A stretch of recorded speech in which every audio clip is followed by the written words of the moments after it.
Welcome back, everyone. It's day 5 of Mass Effect 1. Going strong, going well. We have the full team now, so we can start crossing things off a list. We can start getting shit done. But before we do that, let's listen to a codex entry. The Hanar are a citadel species known for excessive politeness. They speak with scrupulous precision and take offense at improper language. Hanar that expect to deal with other species take special courses to help them unlearn their tendency to take offense at improper speech. All Hanar have two names. The face name is known to the world. The soul name is kept for use among close friends and relations. Hanar never refer to themselves in the first person in conversation with someone they know on a face name basis. To do so is considered egotistical, so instead they refer to themselves as this one, or the impersonal it. Their homeworld, Kajay, has 90% ocean cover and orbits an energetic white star, resulting in a permanent blanket of cloud. Due to the presence of Prothean ruins on the world, many Hanar worship them, and Hanar myths often speak of an elder race that civilized them by teaching them language. One more. When the Asari discovered the Citadel, they also discovered the Keepers, a docile, multi-limbed insect race that seemingly exists only to maintain and repair the Great Prothean Station. Early attempts to communicate with or study the Keepers were failures, and it is now illegal to interfere with or impede Keeper activity. Because they are completely non-threatening, Keepers have become virtually invisible to everyone else. Similarly, they seem indifferent to other species, except for their tendency to help new arrivals integrate themselves into the Citadel. No matter how many Keepers die due to old age, violence, or accident, they maintain a constant number. No one has discovered the source of new Keepers, but some hypothesize they are genetic constructs, biological androids created somewhere deep in the inaccessible core of the Citadel itself. Let's just get through all the non-council races. The Krogan evolved in a hostile and vicious environment. Until the invention of gunpowder weapons, eaten by predators was still the #1 cause of Krogan fatalities. Afterwards, it was death by gunshot. When the Solarians discovered them, the Krogan were a brutal, primitive species, struggling to survive a self-inflicted nuclear winter. The Solarians culturally uplifted them, teaching them to use and build modern technology so they could serve as soldiers in the Rachni War. Liberated from the harsh conditions of their homeworld, the quick-breeding Krogan experienced an unprecedented population explosion. They began to colonize nearby worlds, even though these worlds were already inhabited. The Krogan rebellions lasted nearly a century, only ending when the Turians unleashed the Genophage, a Solarian-developed bioweapon that crushed all Krogan resistance. The Genophage makes only 1 in 1,000 pregnancies viable, and today the Krogan are a slowly dying breed. Understandably, the Krogan harbor a grudge against all other species, especially the Turians. Driven from their home system by the Geth nearly 3 centuries ago, most Quarians now live aboard the Migrant Fleet, a flotilla of 50,000 vessels ranging in size from passenger shuttles to mobile space stations. Home to 17 million Quarians, the flotilla understandably has scarce resources. Because of this, each Quarian must go on a rite of passage known as the Pilgrimage when they come of age. They leave the fleet and only return once they have found something of value they can bring back to their people. Other species tend to look down on the Quarians for creating the Geth, and for the negative impact their fleet has when it enters a system. This has led to many myths and rumors about the Quarians, including the belief that underneath their clothes and breathing masks, they are actually cybernetic creatures, a combination of organic and synthetic parts. The Volus are a member species of the Citadel with their own embassy, but they are also a client race of the Turians. Centuries ago, they were voluntarily absorbed into the hierarchy, effectively trading their mercantile prowess for Turian military protection. Erun, their homeworld, lies far beyond the normal life zone of its star. However, the world has a high-pressure greenhouse atmosphere that traps enough heat to support an ammonia-based biochemistry. As a result, the Volus must wear pressure suits and breathers when dealing with other species, as conventional nitrogen-oxygen-air mixtures are poisonous to them, and in the low-pressure atmospheres tolerable to most species, their flesh will actually split open. Volus culture is tribal, bartering lands and even people to gain status. This culture of exchange inclines them to economic pursuits. It was the Volus who authored the Unified Banking Act, and they continue to monitor and balance the Citadel economy.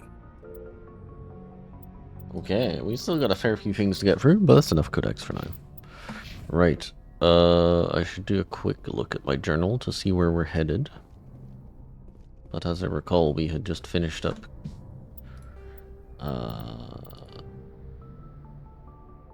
yeah, we had just finished up the Artemis Tau cluster.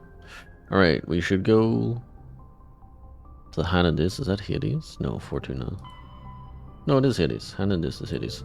Let's go to Hades. We should go to... Kepler Verge. We should go to Luna. Where was the other one? Stranded System, Horsehead. Yeah. Hades, okay. Alright. We've got some destinations. Let's go.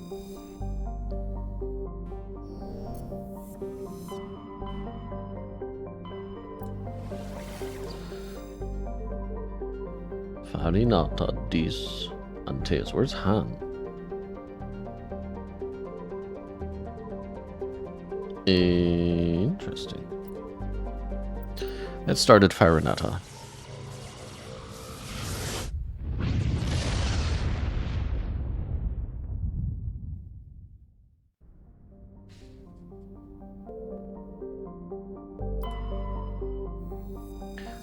Tenshagan is a hydrogen-helium gas giant with traces of chlorine and nitrogen in its atmosphere.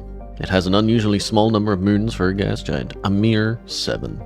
This is no doubt due to the star Farinata capturing the majority of the mass during the nebular collapse that created the system.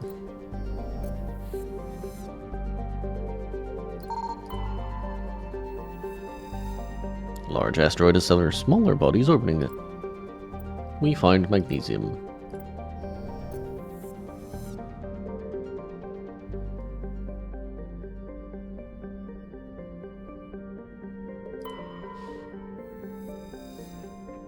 Juntauma is a small, broiling terrestrial world. Its thin atmosphere of carbon dioxide and ethane is being steadily blown off by the powerful solar wind from the star Farinata.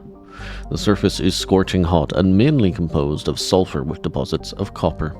Its density is low enough to leave the world tidally locked to Farinata. The Alliance Defense Data Network notes that several ships have been spotted cruising near Juntauma with transponders turned off. While an Alliance patrol attempted pursuit of one, the unidentified vessel rabbited to FTL. Its trail was lost when it obscured its light trace in the confusion of signals along the Nancy Ishtar shipping lane. Scans of Juntauma revealed a derelict freighter in mid-stage orbital decay. Your salvage team boarded the vessel and determined it had been attacked by raiders.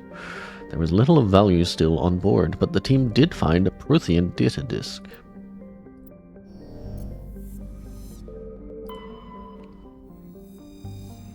Nepnu. Okay. With a rare combination of features, Nepnu is of particular interest to the scientific community. Nepnu is a small terrestrial planet with a thin atmosphere of carbon dioxide and krypton. As with all the worlds of Farinata, its surface is scorching hot. The crust mainly consists of silicates laced with iron. While scanning this planet, you detect a large deposit of thorium on a nearby moon. MSV Ontario. The Ontario is a Kowloon class modular conveyor of human design, configured for mixed freight and passenger hauling. It is making a hard burn for the cover of an asteroid cluster.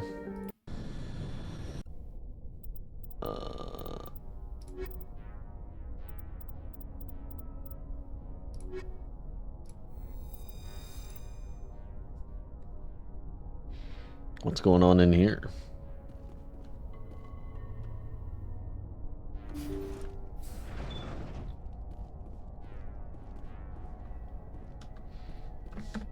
Everyone's all leveled up, okay.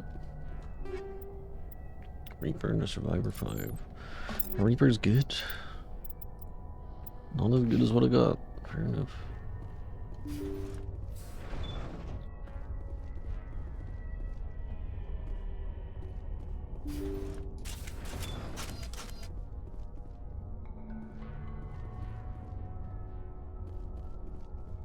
Intruders! Kill the hostage! We need to hurry. They're gonna kill us. I will destroy you! Who are you killing? Jesus, deal with it.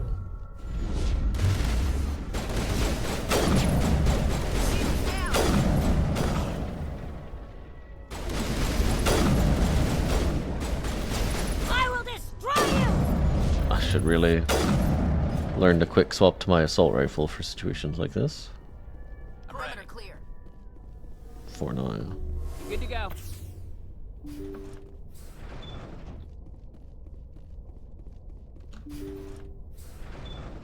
See how it is? You write letters and everyone ignores you. Force is the only thing people appreciate. So how about if I kill Chairman Burns and finish this charade? Please, I was trying to help you people. Let's not do anything we're all gonna regret. Why not? What have we got to lose? Since the chairman here decided that we didn't get reparations, we've got nothing left to live for. But I've changed my mind. Seeing you all, it's clear that you all deserve... You had your chance. Some L2s are nearly crippled from side effects of the implants, but you voted against reparations. Think about this. Burns is the one man who can help you. Yes, if you release me, I can take another look at the reparations request. What, we're supposed to trust you?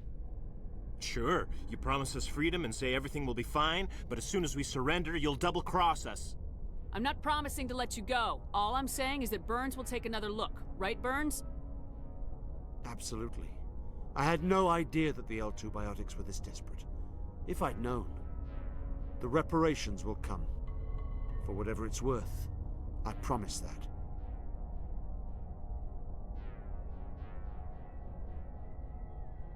You're right.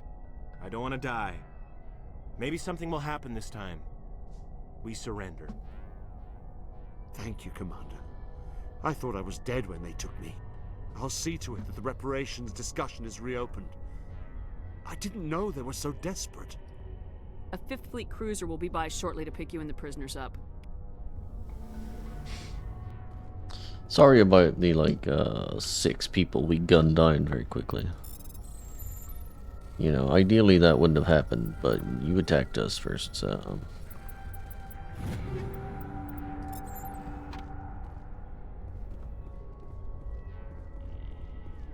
I would also say I take no pleasure in this, but I don't know, one-tapping people is pretty fun. It's kind of cool. Alright, well, that is one side quest neatly tied up. Very good. On to the next.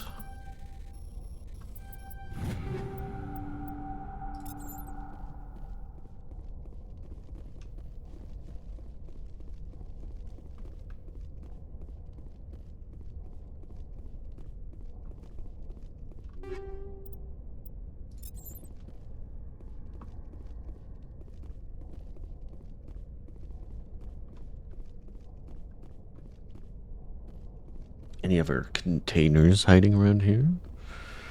Just a few containers. There's nothing wrong with containers, right?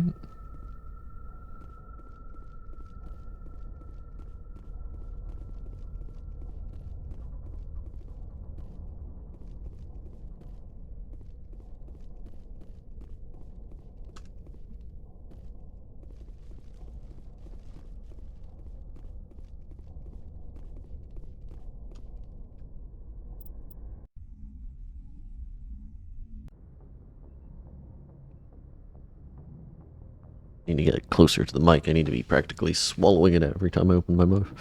Okay. Good. Message coming in. Patching it through. Thank you for dealing with the hostage situation, Commander. Chairman Burns was quite impressed by the way you resolved the situation peacefully. Your assistance above and beyond the formal duties has been noted, Commander. Fifth Fleet out. I mean, it wasn't entirely peacefully, but I did my best. Alright, another day saved. Alright, this. We got criminals.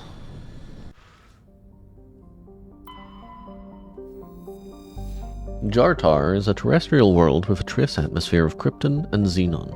The surface is hot and mainly composed of unremarkable silicates. Occasionally deposits of aluminium, magnesium, and other light metals can be found.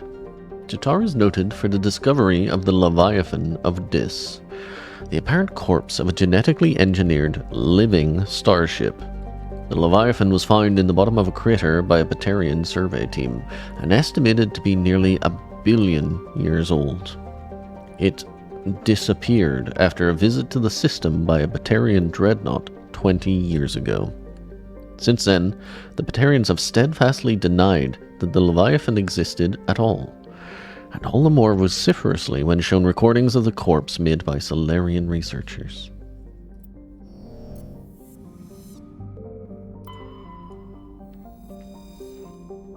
Niarum is a terrestrial world with a thin atmosphere of methane and argon. Its frozen surface is mainly composed of basaltic rock. Its most prominent feature is the Elos Rift Valley, a long volcanic divergent zone that stretches across half of the northern hemisphere. We find titanium. Klensal is our final stop in this tour. Scans the asteroid field revealed some lithium. Yummy. Yummers. Grammar is an icy terrestrial with a thin atmosphere of carbon dioxide and krypton. Its surface is mainly composed of frozen ammonia with deposits of tin and other light metals. When exposed to sunlight, Grammar's ammonia can melt, forming equatorial seas of the toxic chemical. This has allowed a profusion of simple fungus and lichens to evolve in the low-energy environment. A byproduct of their metabolism causes them to glow very faintly.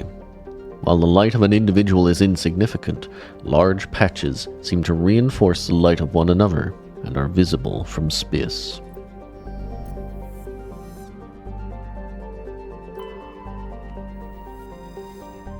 Raisha is a standard hydrogen-helium gas giant with traces of sodium and ammonia in its atmosphere. During the brief gold rush to Klensal, a few companies established an infrastructure for helium-free skimming and deuterium mining on Raisha's icy moons. When Klensal proved to be less wealthy than expected, the facilities were stripped for parts and abandoned. Scans of the planet revealed an old unmanned shuttle. Your salvage team found Turian goods on board, all marked with the Trident colony insignia. Alright, and then back to... Klensal has a thin atmosphere of carbon dioxide and ethane. Its first geological surveys were performed by Batarians and suggested areas of great mineral wealth. Human mining concerns spent billions of credits hustling to the distant system and sinking test bores to claim the system for humanity. But Klensal had only an average level of mineral wealth, valuable but hardly worth the rush and expense. Merida Industria, a small Mexican company, hoping to strike it rich in their first extrasolar mining venture, had to file for bankruptcy protection. Investigation revealed the Batarian crew had deliberately falsified their surveys, hoping it would encourage human rivals to invest in a costly boondoggle. While unethical, this was not technically illegal, and the Batarian government disavowed the personal actions of a few misguided patriots. The planet is still littered with abandoned mining bases, which are often used as a temporary meeting place for criminals. Damn lichens throwing their rave parties. Yes, indeed. Keep it down over there.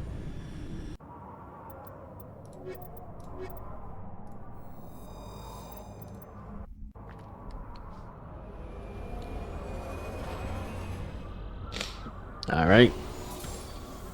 Let us depart. Let us go.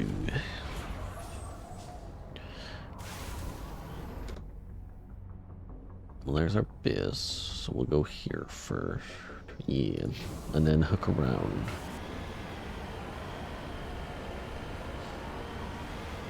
What a treat, a reasonably flat planet.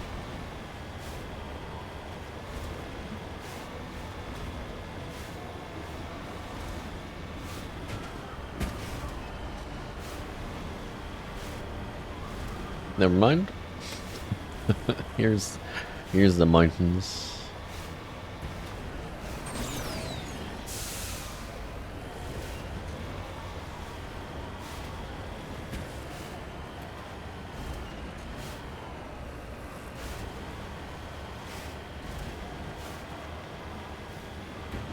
Also, good morning, Rude. Hope you're doing well.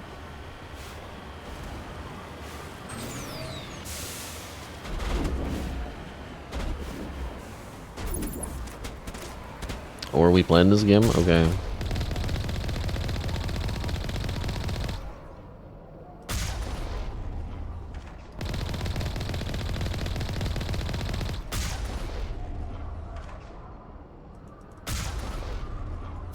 Yeah.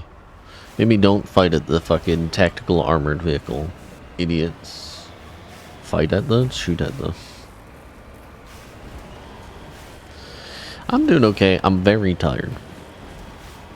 I think it might be because I'm staying up until 1 in the morning to play Mass Effect after doing a full day of work. We may never know.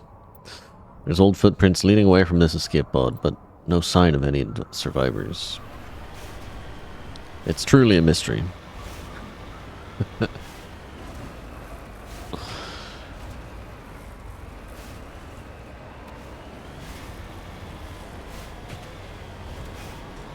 Wait, I have to get up on the ridge again? Darn it. Okay.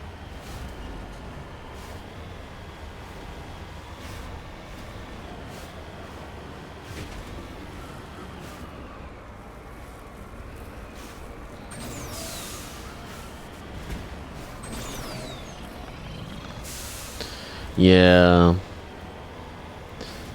To be fair to this game, it's a lot easier to play it for longer because it's a more active game.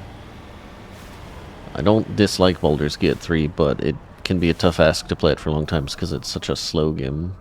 For me, personally.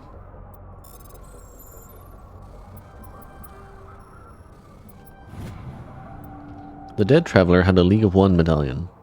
Where he found it, and what he was trying to do with it, is unclear.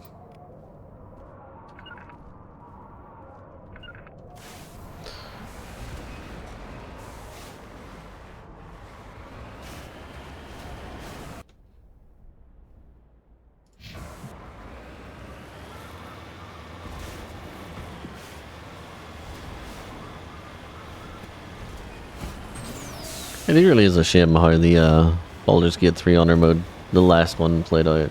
It's very unfortunate that Harpy picked the instant kill dialogue option, because that was a very strong run. It very much looked like it could have gone the distance.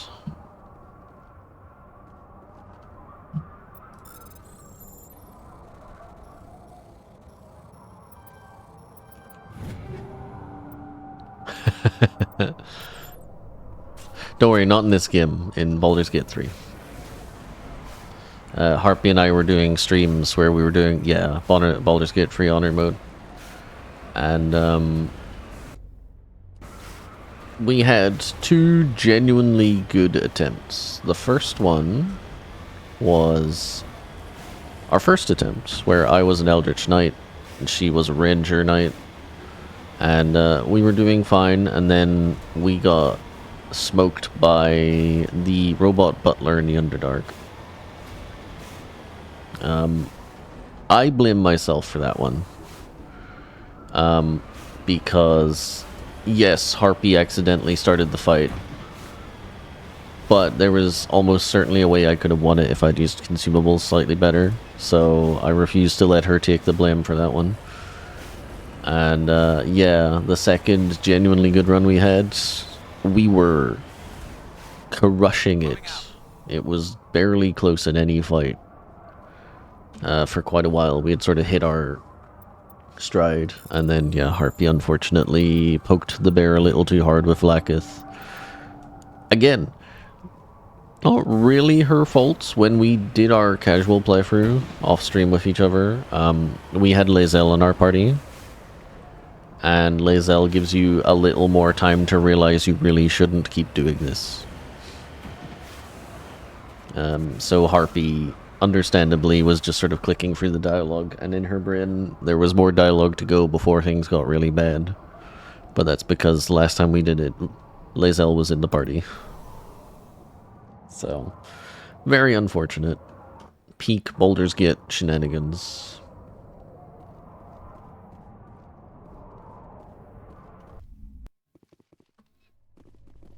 But at the same time, if I blame myself for the first one, I think it's fair to say that Harpy ended that run. Which she would happily admit to. Too happily, perhaps.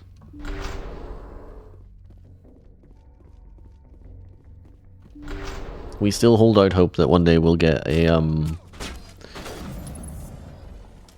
all bard run. Where we just have a party of 4 bards who all have a different, stat that they specialize in.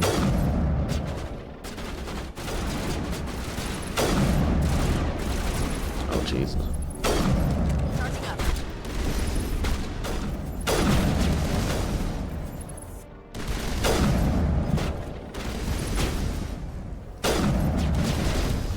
Alright, I need you to die, young man. Thank you.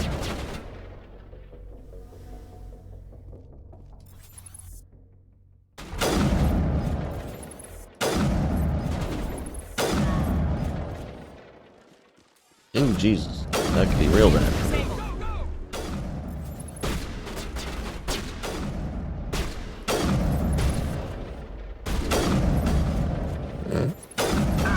Good job, Garrus. Holy hell, those headshots matter. Yep. Yep. Body shots aren't worth a damn.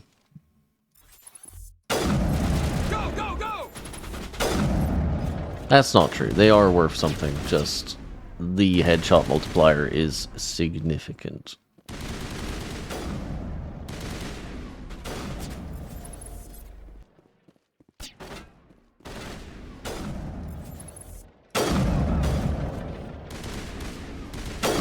Oh, Jesus. He's moving erratically. That Garrus? Actually go fuck yourself, buddy. Don't make me start giving orders. Okay, he's dead.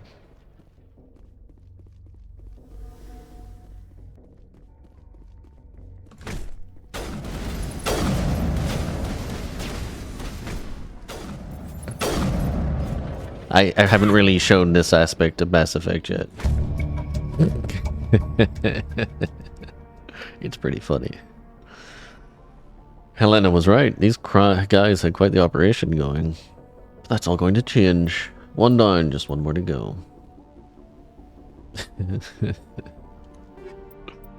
It's always funny to lock them in the ragdoll, because in this game it's just, yeah, punch them.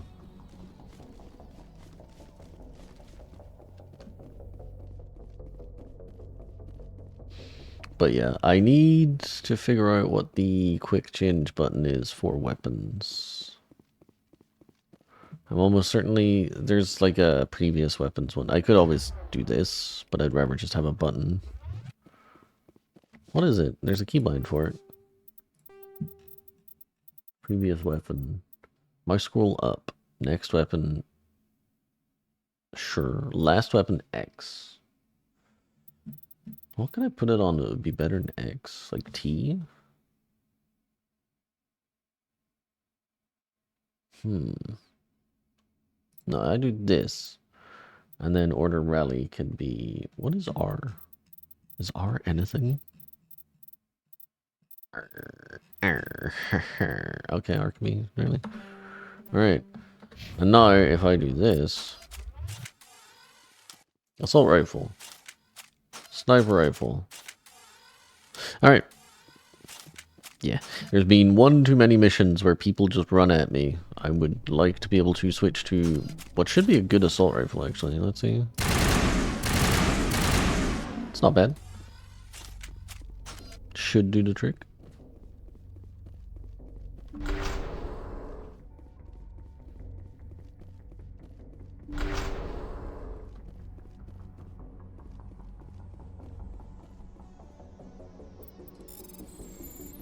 It's no Spectre weapon. We'll get to that.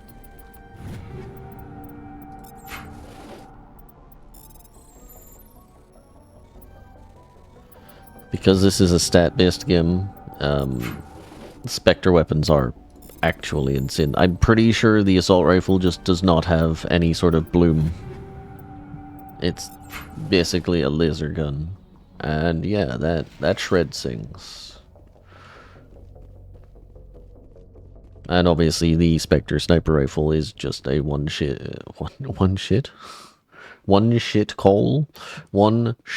kill machine. That's a drill bit.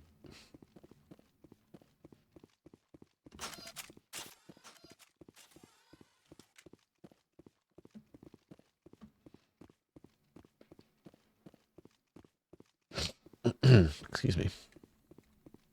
Alright, at some point I plan to have a break. I've realized that when I've been streaming, I've been doing this and having 0 breaks and not drinking or eating anything.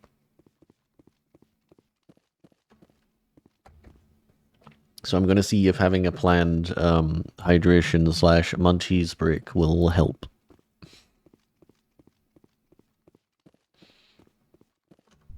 Oh yeah, no, you absolutely get the Spectre sniper rifle and then you give it, what's it called? Rail extension 10.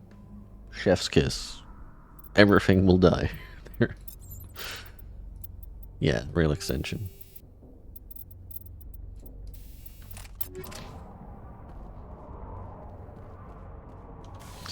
Alright, well that's it.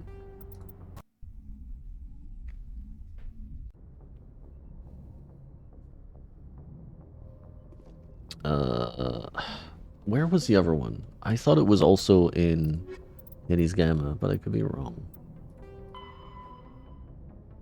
Okay, Hans is in the Gemini Sigma. Okay, then we can get through the last Hades Gamma as well.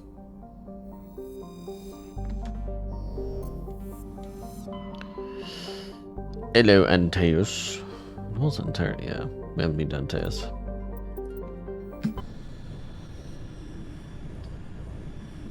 There's a lot to like about this game, but I do like the gun play significantly more in 2 and 3, personally. And the choice of guns, I think it's much cooler. Even if I'll always just end up picking the Black Widow.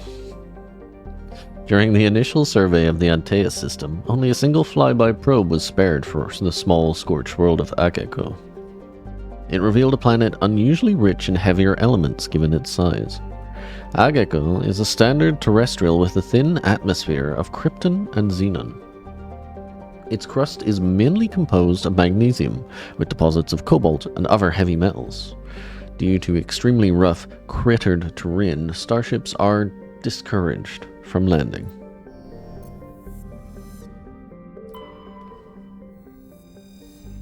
Edmos is a standard hydrogen-helium gas giant with traces of methane in its atmosphere. If Trebin's terraforming is successful, it is expected that a helium-3 fuel refining facility for the system will be set up here.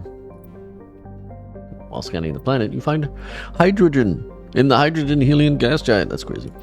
Also, hello, Dom, and hello, Supersonica. Sorry, I didn't say that earlier. I'm a terrible host. Ploba is the second and by far the larger of Antaeus' 2 gas giants. Active scans by survey ships have returned tantalizing indications of massive solid structures deep within the atmosphere, too regular in pattern to be anything natural. Some believe Ploba is a Jupiter brain, a planet-sized supercomputer. Adherents of this theory have fruitlessly beamed signals towards the sunken megastructures, hoping to get the machine's attention. Others believe that an ancient spacefaring race disposed of their weapons of war by dumping them into the planet. The last attempt to reach and salvage Ploba's deep anomalies went tragically wrong, and ended with a crew of 12 being trapped and crushed in the gas giant's lower atmosphere. You recovered a strange object orbiting Ploma. Chief Engineer Adams and Tally tried unsuccessfully to determine its origin. They did find one of Matriarch Dillanaga's writings stored within. Tribin. That's where we're going, so we'll leave that to last. Whoa. Vmol is an enormous terrestrial world of mixed rock and ice, with an atmosphere of methane and ethane. Its frozen surface is mainly composed of calcium, with deposits of iron. Because of noxious surface gases, explorers are warned to use extreme caution. Find some uranium.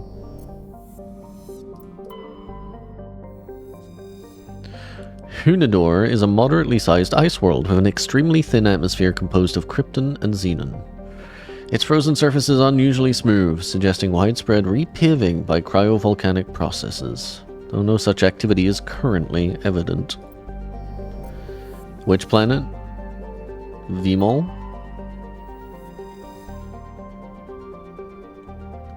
Or Trebin? Ah, Vmol, okay.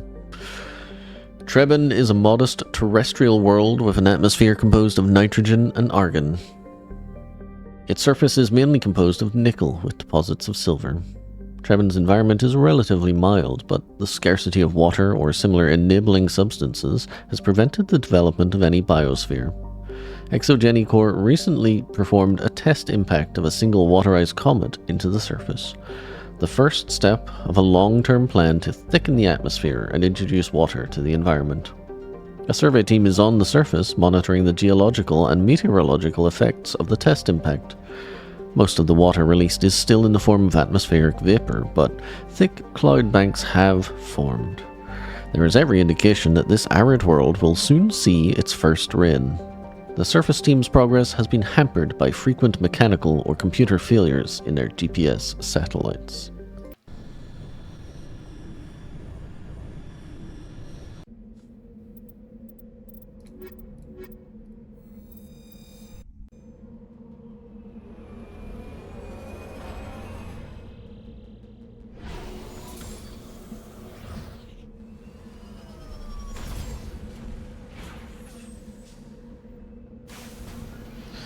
Alright, well we got anomaly, we got the base, we got anomaly, we got debris. Well, either way, we're doing the base halfway through, so let's go this way.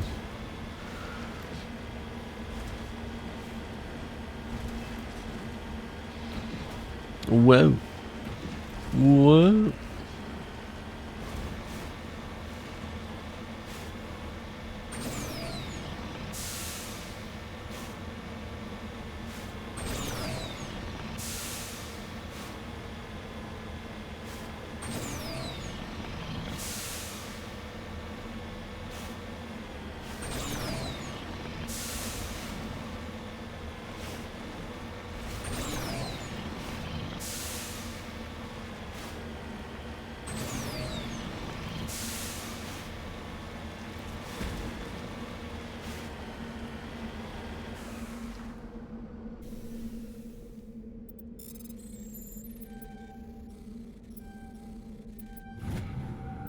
There are no signs of any survivors. The pod is empty, except for a small tattered flag, marked with the Niminese colony insignia.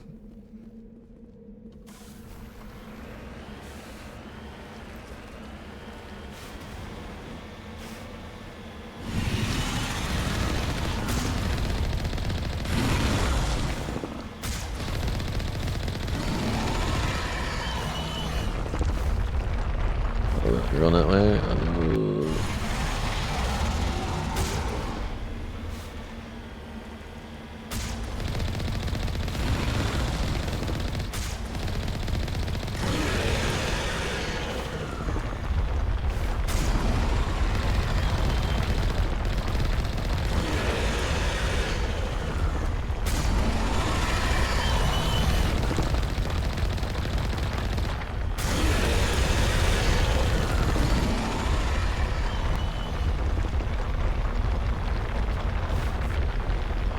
we have our sensor somewhere? No. Okay.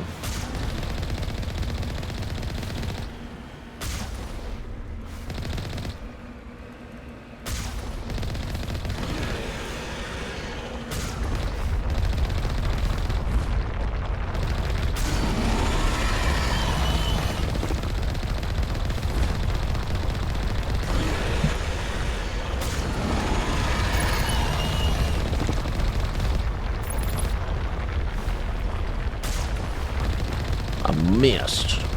A fire. Oh my god, that thing's getting close.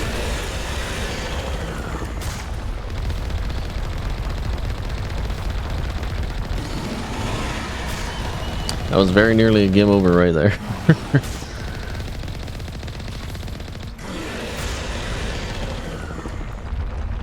Again? Fuck, okay. Lock in, lock in, lock in.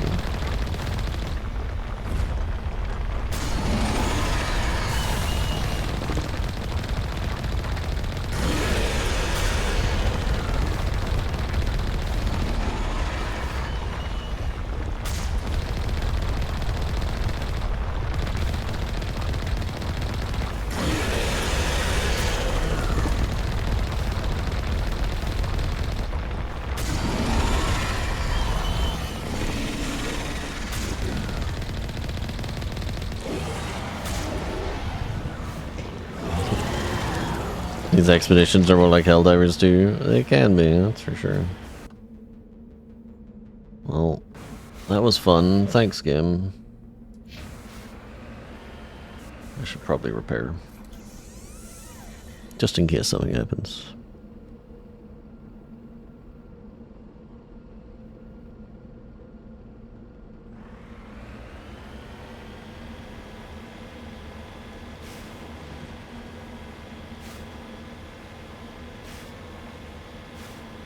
Oh, you need a new ME game, but the expedition is more like Helldivers too. That would be interesting.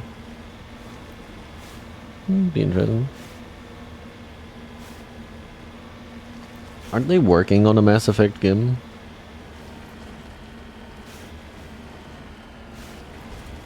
And there's also the Expanse game, which is very Mass Effect coded, apparently. Coming out soon. Looks like nobody's home. Securing point. According to these data logs, the survey team unearthed some kind of alien technology. Could be answers at the excavation site.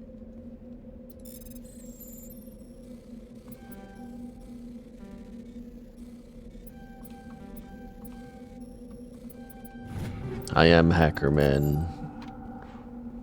No one hacks like me. Yeah, they're definitely making a series, a TV series. And they have assured everyone that there was no directive to make it less video gamey. That was the last thing I heard about it, because there was a rumor going around that they were told to make it less video gamey. But I think there's also a game. I'm pretty sure there was a game mentioned at some point. When using Raptor. Raptor's probably the best we got, right? Yeah. Unless we took a Thunder now. Thunder in the thunder. Bum, bum, bum.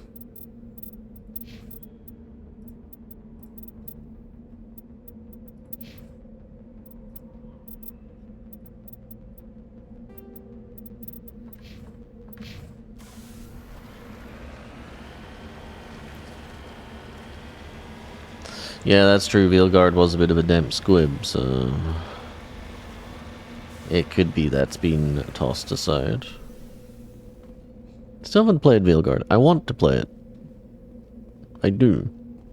I don't care what people have said about it. I just kind of want to play it and see where Dragon Age is at these days. But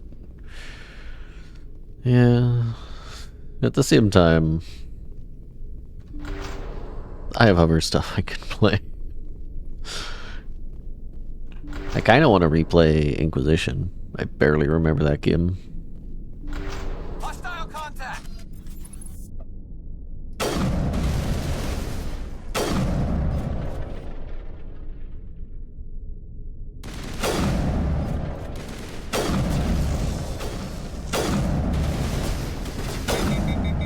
Uh-oh.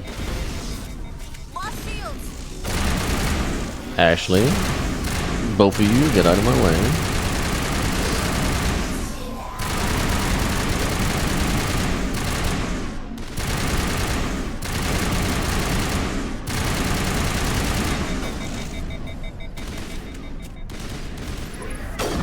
Oh, I missed.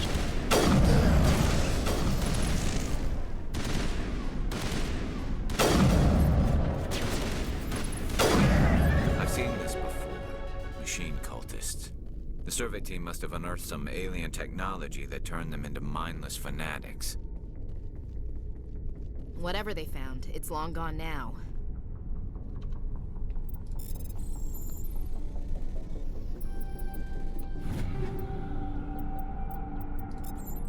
It had the best night enchanter. Interesting. You thought it was good? Okay, that's cool. I don't know. I have the feeling it's another one of these things that's fallen victim to extremes. I find it very hard to imagine it is bad. Heck, I find it reasonably hard to imagine that it's even mediocre. It's probably like an okay to good game that people really want to pile on because Dragon Age is a beloved series, and listen, if there's a heavy change in tone, if they've done certain things that sort of go against what people are expecting, fair enough. It is an RPG before it is anything else. But yeah. People are very quick to say things are bad in this climate. A lot of it is political. Enemy contact.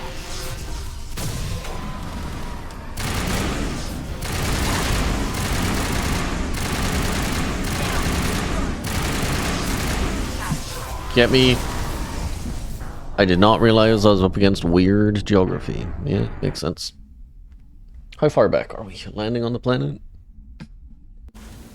Landing on the planet. Okay. That's my badge. That's my badge, it is.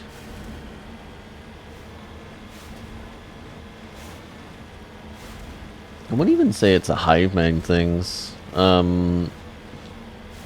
Certainly that is an issue with people sort of going, this person tells me what my opinion is. I get that. I think it's more of just people are very anti-intellectual. They do not like nuance anymore. Like, people do not want a long-winded answer to, is this game good? And they certainly don't want someone saying it's not a question of if it's good or not. They want a binary yes, no. Even if they don't actually want it, that's what they consume. Like, a lot of people say, no, actually, I do want you to talk about the game, but their takeaway is always, it's bad. Like, it's always black or white. It is very unfortunate.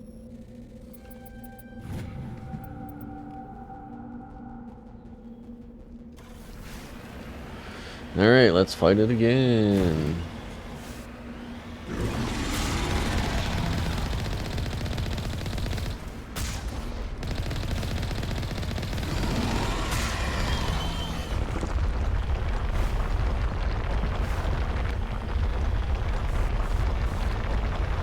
Oh. What are the chances you all spawned outside of my field of vision? That's scary.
Yeah, I feel maybe after I've done the entire Mass Effect Legendary Edition trilogy, there might be a possibility of me looking at Andromeda again.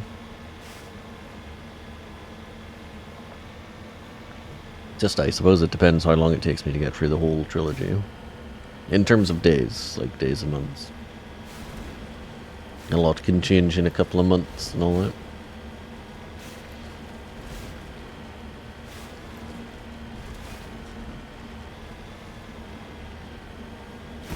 Something having reverse bloom is definitely interesting.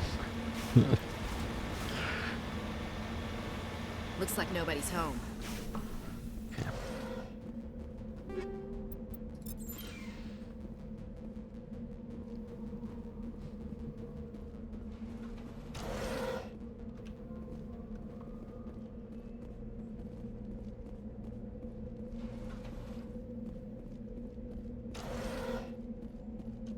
According to these data logs, the survey team unearthed some kind of alien technology.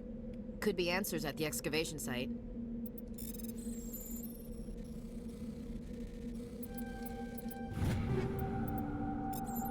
Yeah, Firestorm shotgun. Bloom describes how weapons get less accurate the more they are fired in a video game. For a good example is actually here, I'll show you. With this assault rifle. This is my aiming circle. As I fire, it gets bigger. That is bloom. So it describes the loss of accuracy as you fire something. So reverse bloom is it gets more accurate the longer you fire it. Which is definitely an interesting concept, I agree. You've never heard it called that? What have you heard it called, out of curiosity? Let's just save in case this goes sideways again. It shouldn't, but it might. Oh no.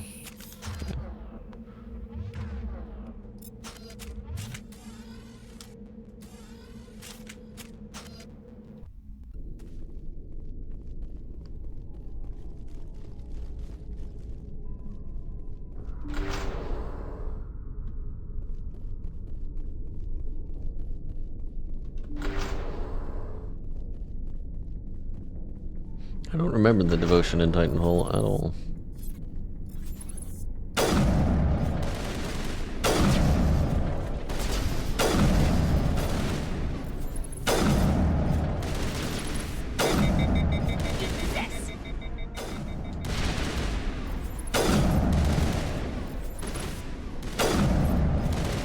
I need to remember I have grenades. Grenades are good.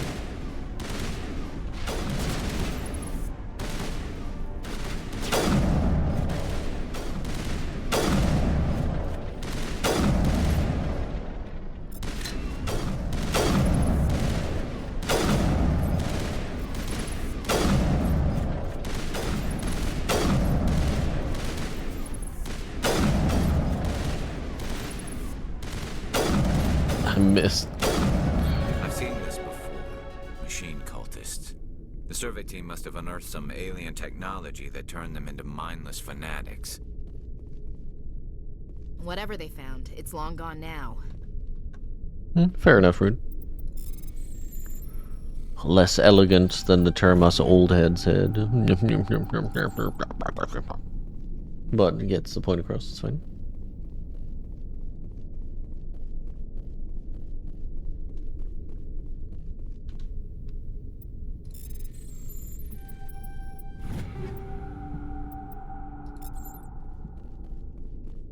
Hyperion weapons all have reverse bloom in Borderlands. Interesting. Man, I haven't played Borderlands since 2. And that was over a decade ago.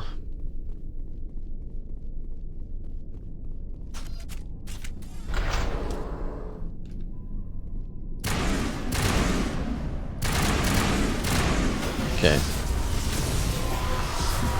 Holy shit. So I get one shot by a fucking... Damn. Okay. Alright, I understand.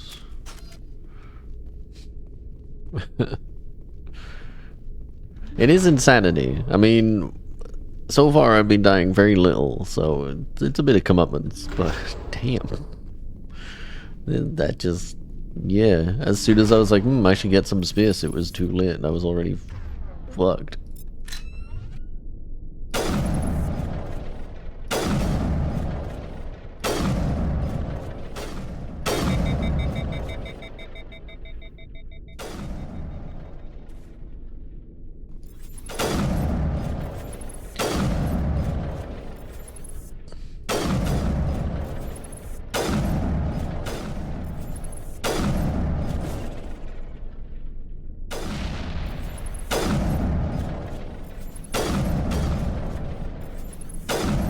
Simple truth about this game is that the two most dangerous enemies are snipers and anything that runs at you.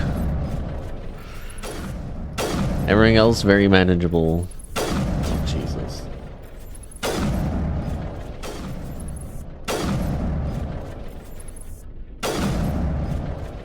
That missed, really?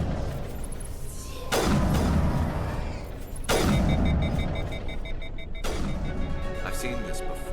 Ashley? Machine cultists. The survey team must have unearthed some alien technology that turned them into mindless fanatics. Didn't want to fight, huh? Alright. Whatever they found, it's long gone now.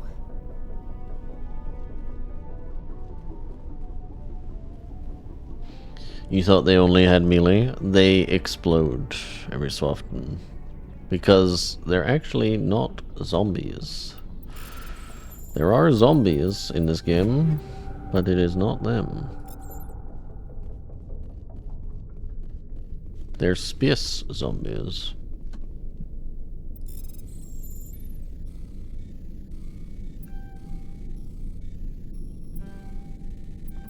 Hackerman. Alright, let's save here. Oh, not new save. Let's save here this time and, yeah. Try our best not to embarrass ourselves for a third time in a row. Alright, come on. Filter. Jesus.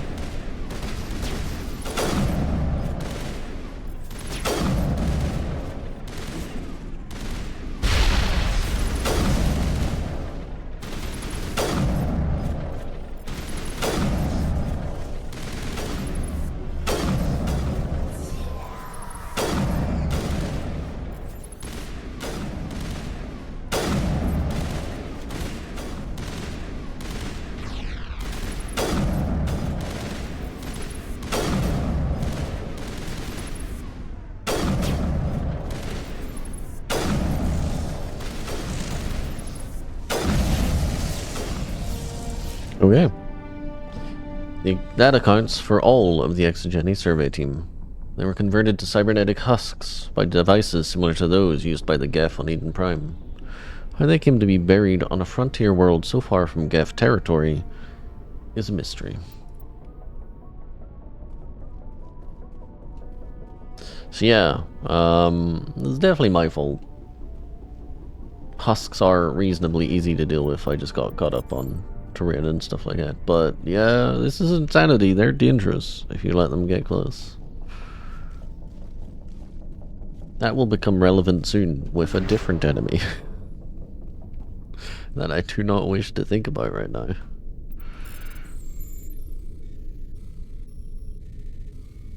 I say soon, but later on in the story might be accurate rather than soon. Because who knows if we'll get to it today. I'd like to, but who knows.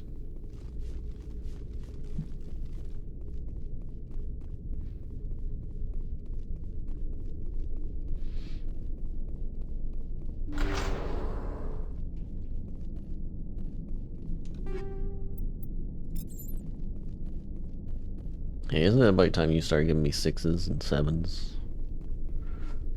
You know what I'm saying? No, sir.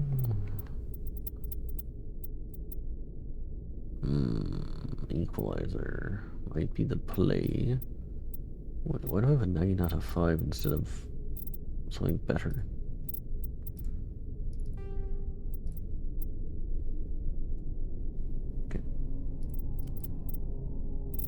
Any heavy armor? No. No heavy armor.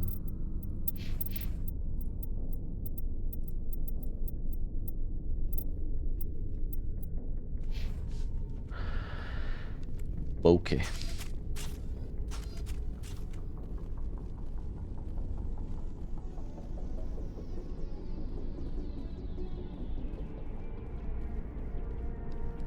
So for those of you who are paying attention, you might have realized that this survey team was talked about on the news in the Citadel elevators.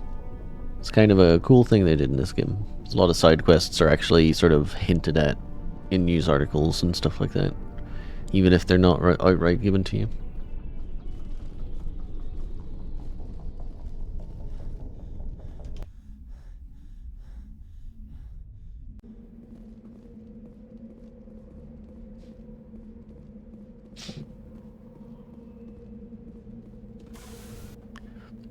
Okay. On to the next destination.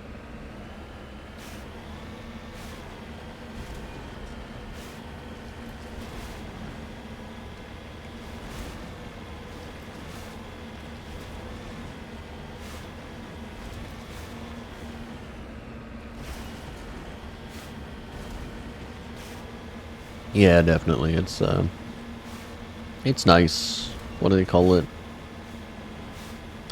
Shit, there's a word that I can't remember. Usually it's used for music. Diegetic. Yeah, diegetic storytelling. There you go.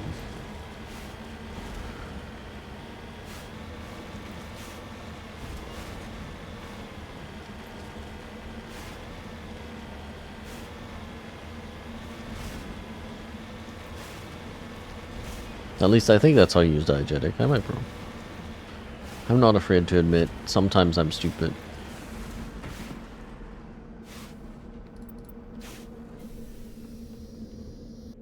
The device is transmitting tight beam signals into geosynchronous orbit. This disrupts the survey team's GPS satellites, causing them to crash nearby.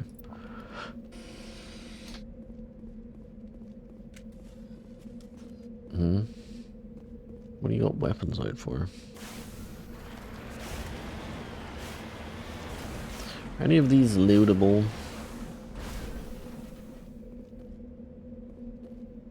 No. No.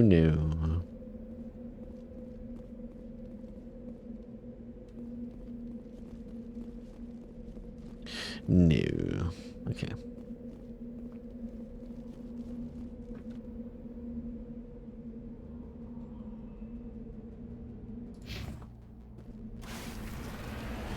Well, if that's the case... This thing can climb walls? Absolutely. And the Mako is a... It's a fighter, for sure.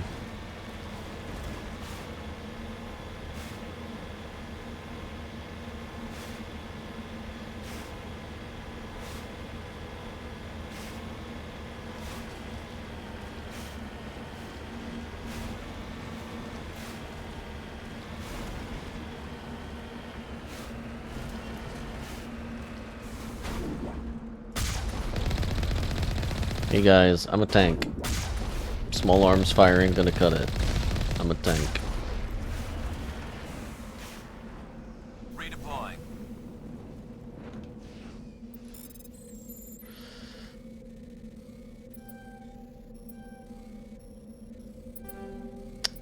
I was touching the orange. Wee.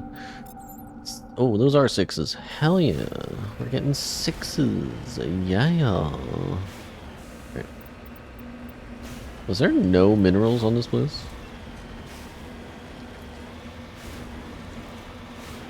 Alright. That's another system. Done. Very good.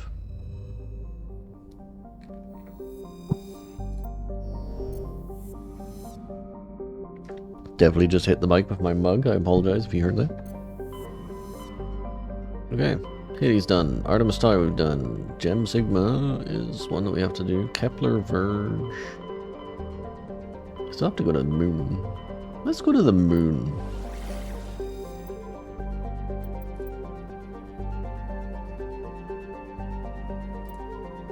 Let's go to the fucking moon.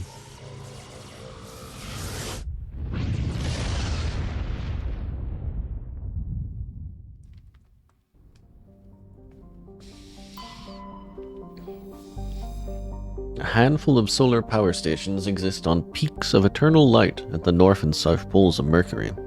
The difficulties imposed by the planet's proximity to the Sun and high orbital velocity have limited development.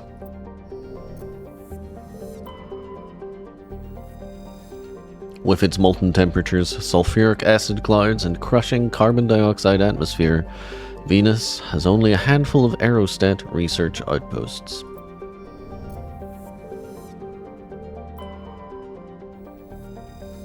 Once considered a prospect for terraforming and colonization, the discovery of faster-than-light travel turned Mars into a quiet backwater. Its southern pole is a historical preserve centered on the Prothean ruins found there. Immigration and development are restricted as the search for Prothean artifacts continues.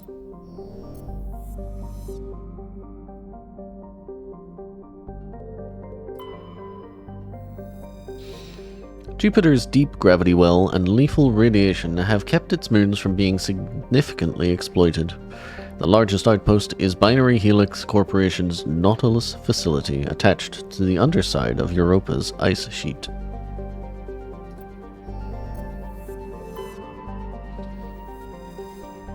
Saturn has been a major source of helium-3 fuel for fusion plants since the 2150s. The moon of Titan is mined for hydrocarbons and used as a hostile environment training facility for Alliance members.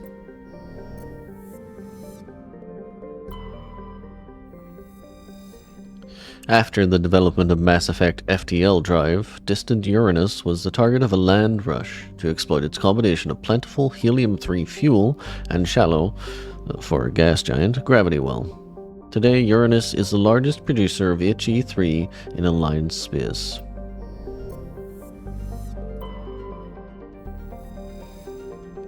Though Neptune, like Uranus, has plentiful helium, its remoteness made it an unpromising target for mining before development of Mass Effect drive. With Uranus cheaper to exploit, it has never seen extensive development. The only permanent human presence is a small research facility on Triton. Where are you, Pluto? Pluto is one of Sol's numerous ice dwarf worlds. It is mainly of note for being the gravitational anchor for the Prothean mass relay to Arcturus. Pluto and the Charon relay, formerly encased in ice and considered a moon, orbit each other. Pluto's orbit was circularized in 2157 as a side effect of the Charon mass relay recovery operations.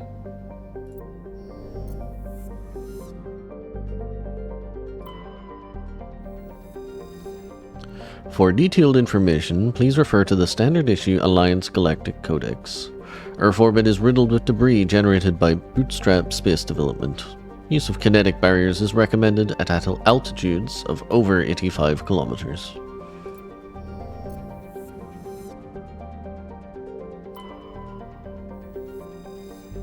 An early source of helium-3, Luna is now mined for materials used in space habitat construction.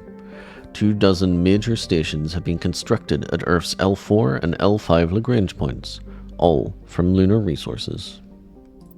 Wait, no, I have to land there. Wait, no, I don't want to look at Earth, I want to look at the moon. I want to take the moon.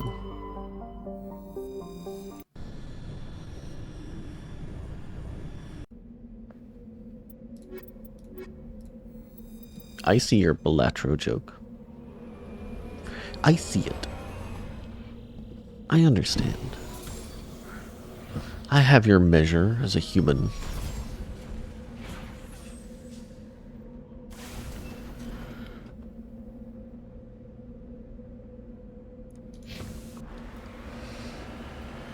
There's debris here. Look out.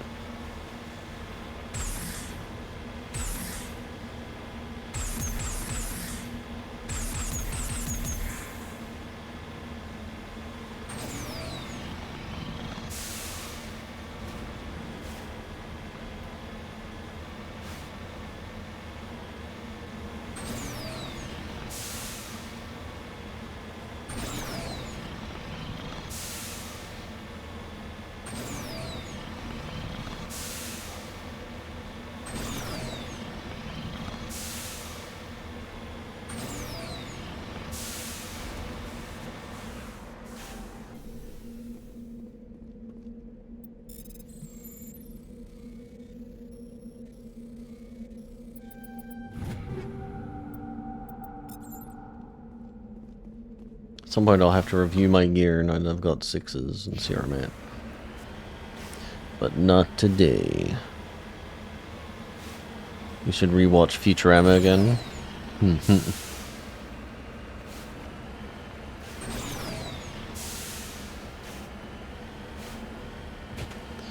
I don't know, I always liked The Simpsons and Futurama and like American cartoons, but I never really find myself going out of my way to find them. If they're on TV, I'd watch them, but that was it.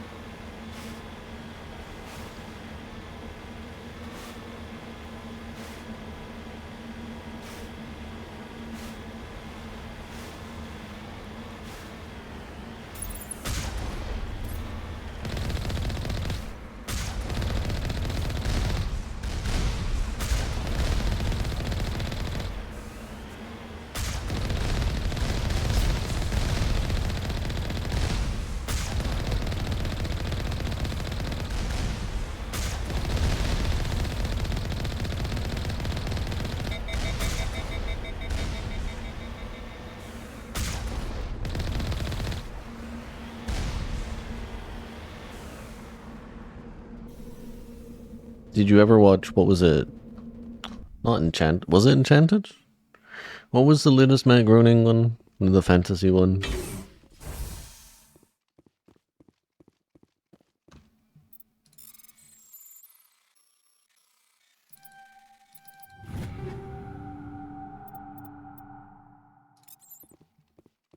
Disenchanted.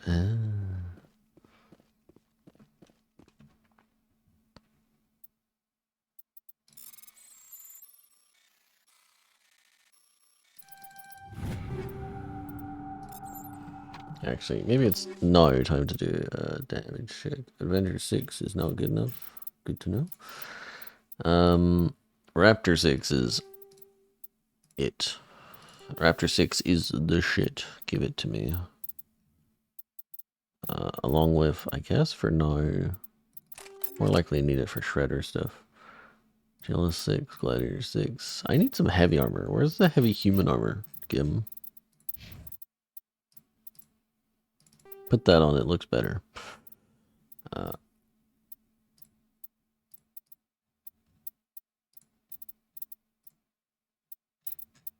Okay, you seem fine, as is. Do we have better combat scanners? We sure as fuck do. We also have better cryo rounds, if that's what we're going to be using. No, we don't. Okay. Garus Vicarion. Put that on. What are you using right now? An equalizer? Use an equalizer 5. Dingavis. Combat scanner 5 is not necessarily. Take a rail extension. And tungsten 4. We have tungsten 5s. Put that on. Armor wise, how you doing, buddy? Scorpion 5? Yeah. Onyx 5? No. Okay. Right. I should probably start saving more often.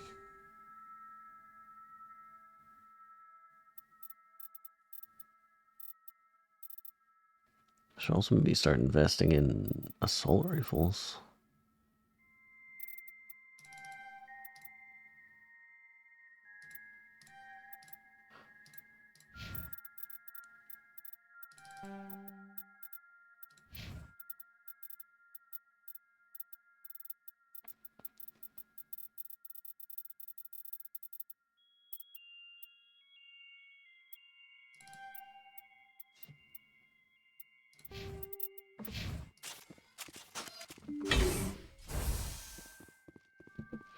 The story I do genuinely interest. It's cool, but not that funny.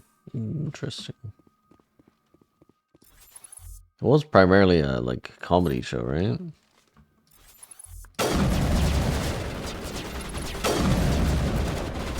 Why are you guys so hard to hit? Oh no. This is gonna be a real mess of a fight, I think.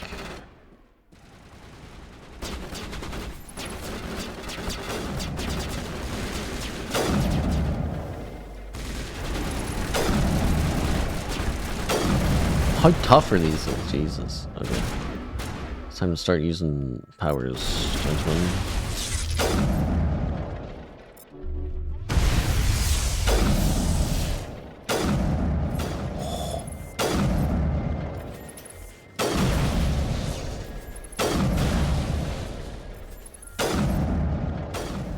This stuff does not care about me. I'm better now.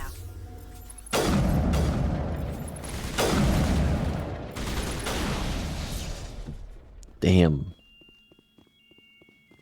That is insignificant shield damage right there.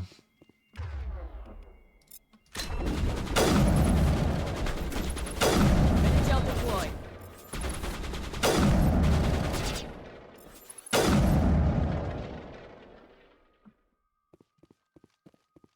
Okay, fair enough.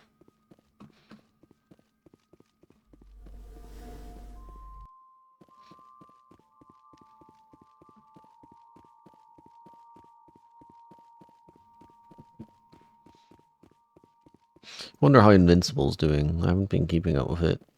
I think I watched up to season 3? 4? No, 2. 2, right? Season 3 was Conquest, and I didn't see that. I saw bits of it, but I didn't actually see that season. And then, yeah, definitely didn't see season 4, because that's after that. 2, I guess. Be nice to watch it, but yet another streaming subscription.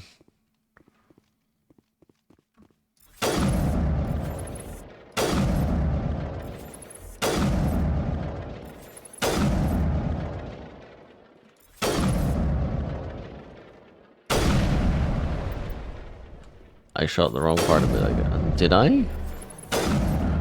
Oh my god, are they just this strong?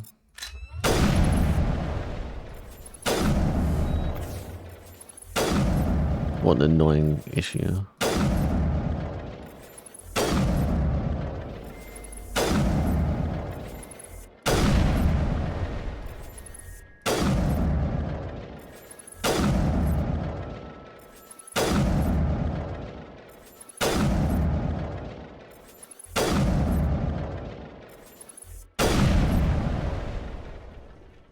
Yeah, it is frustrating.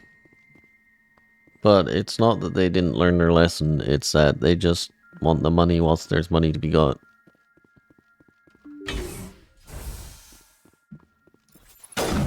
Companies truly do not run on future prosperity anymore. They run on current profitability.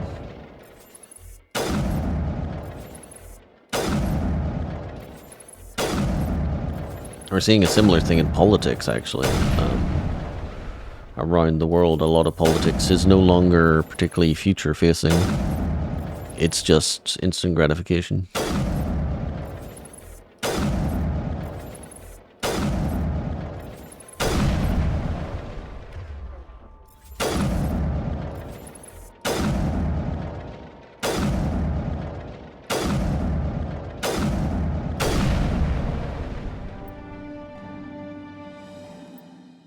I didn't realize I could shoot so much faster. That might be why this thing is not as strong. Okay, map-wise. Okay, cool. Yeah, every company's doing it. It's just kind of the way things are at the moment, unfortunately. It's all short-term gain. Having an eye for the future is difficult. You don't understand why they are so focused on the short term. It's just the way the system is designed. It really is just a case of the way the system works at this point is quarterly earnings review, particularly if you're a public company. A big problem is that a lot of companies fall out of control of people who actually care about the company or the mission or anything like that. They go public to get more money, to enable some of the stuff that they want to do. It's always a deal with the devil thing, where they're like, either they just flat out want the money, or they need the money to do expansionary things. And with that comes detached investors who really, most of the time, do not give a shit about what's happening. Like, they just are like, here is the money report. It better be good. That is it. It really is as simple as that. It's just the system as it is right now, and democratizing your business is bad. I know it's a crazy take, but democratizing stuff typically goes badly in anything.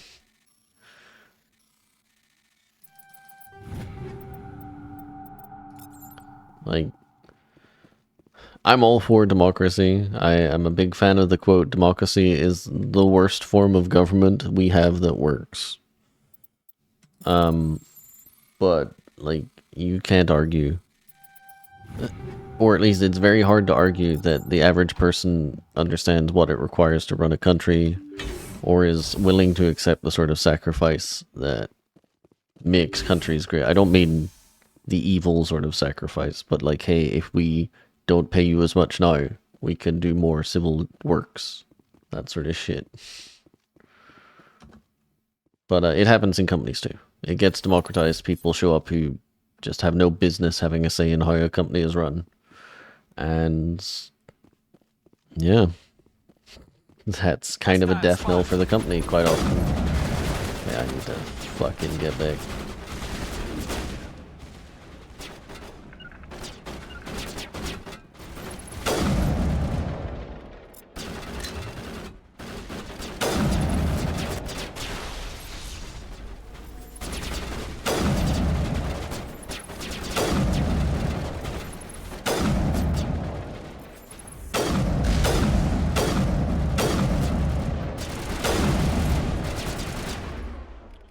Get up, Jim.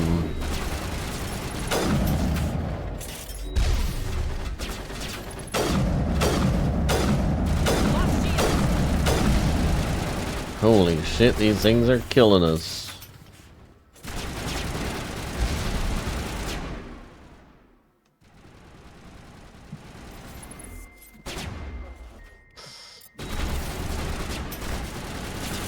No, really, they're killing us. Trinity, help.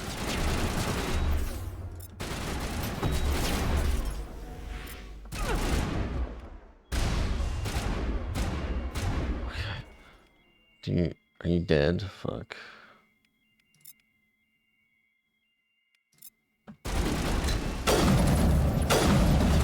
Oh. Alright. Jesus. I should use some of them? Yeah. Can I please get some of the assault troops that you're using to train the military to actually fight for me? Jesus. That was painful. Metagel deployed. Yeah. Highly mobile things in this game are a nightmare. They're just very hard to deal with.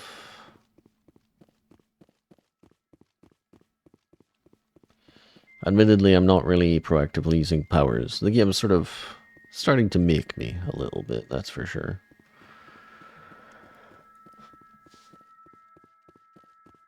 I have hotkeys. What is that for, exactly?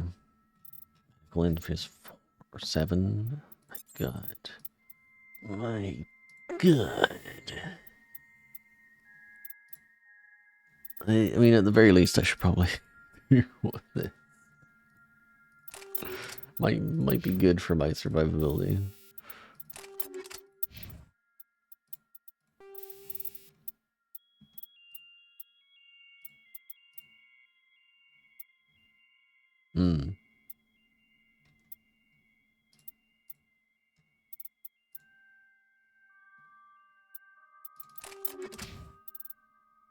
Wait, what? What were you looking at that give you fucking insane armor? Oh, something you can't wear, of course. Sure.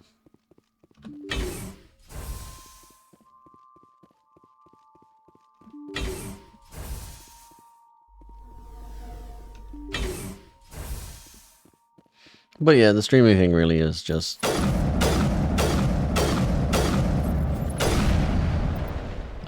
people saw that streaming was making a lot of money. And they went, wait a minute.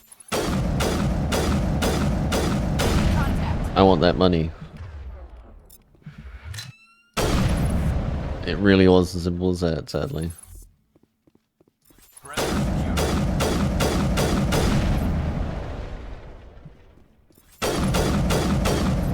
This really is a fast-firing gun.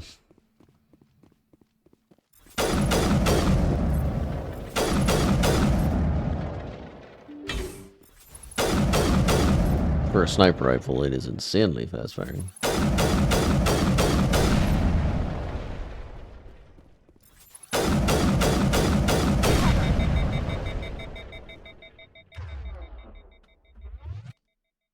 Clear.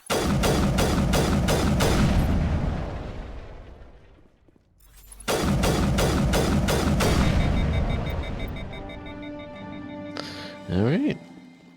Moving on to the final one. I really should have saved before coming in here.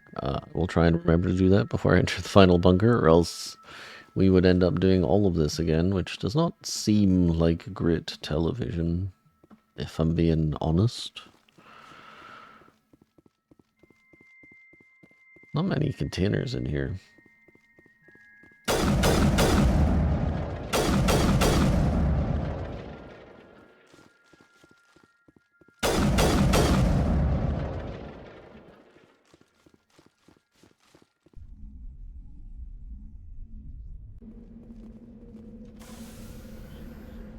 Oh god, which one have we done?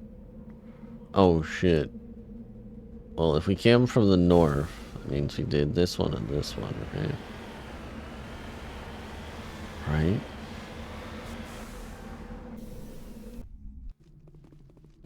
Okay.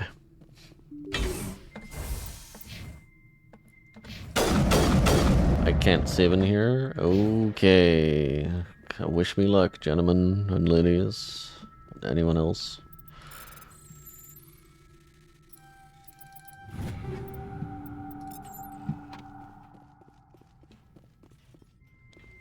If this all goes terribly wrong, just remember, it's entirely my fault.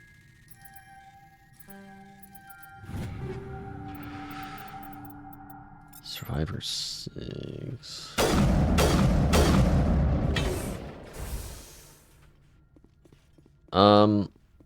Please hold. No, you go there, actually. You go there.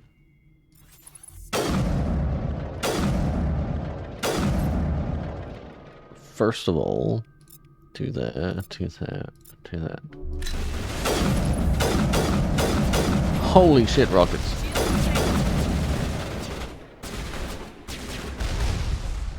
Holy shit, they've got rockets.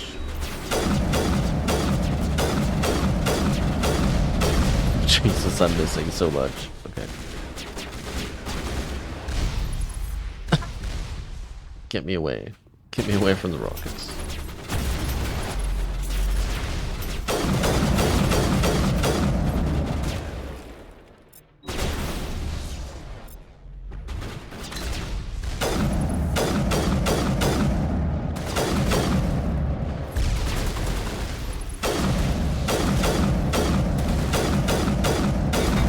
Oh god.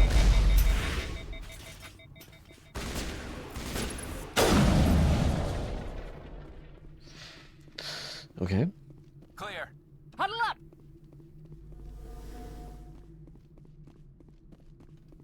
Managed to make that work somehow. That was scary.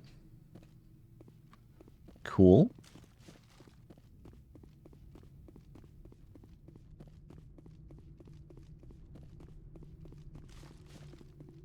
No containers, fair enough.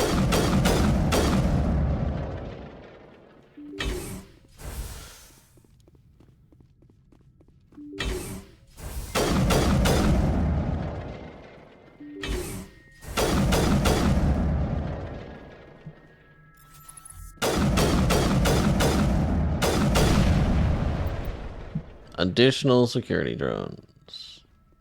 Okay. You stay in there.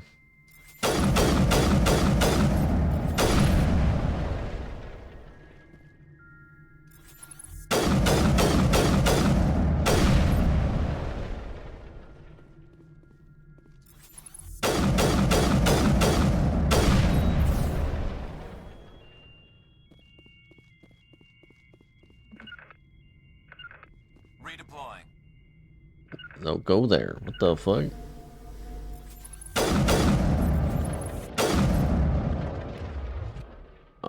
I need this. This. I'd really prefer if you just...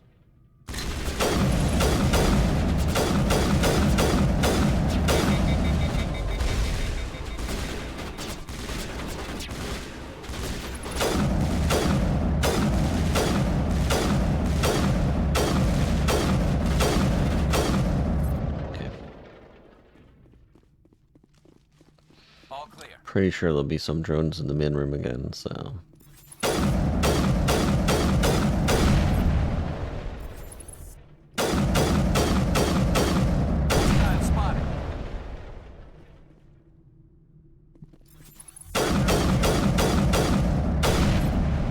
Garrus, I need you to lock in.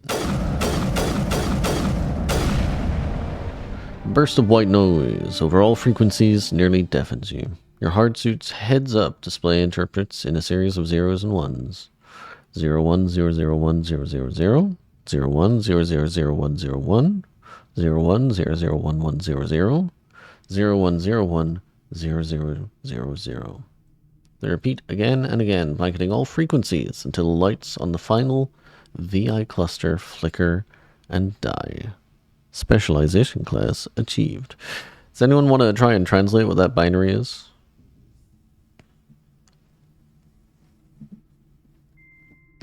What if I do it? Hold on.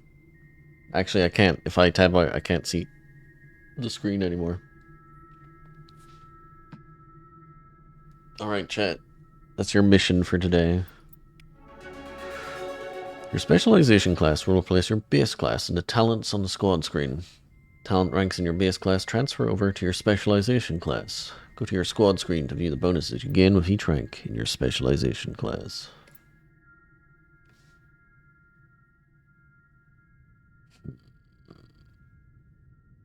Shock Trooper increases health, damage protection, improves immunity or barrier, and improves adrenaline. Commando, increased damage with weapons, improves immunity, improves marksman, improves assassination. I think we're a commando. I think we're a commando and not a shock.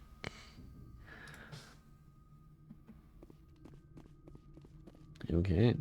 Area secured. You said that before. Alright, what do we get as commando?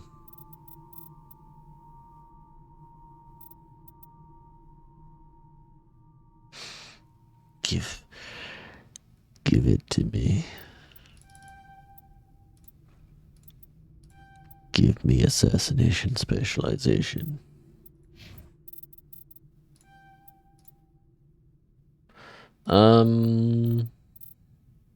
You should learn first aid. You're never going to use snipers or anything else. Assault rifles are good. That's me.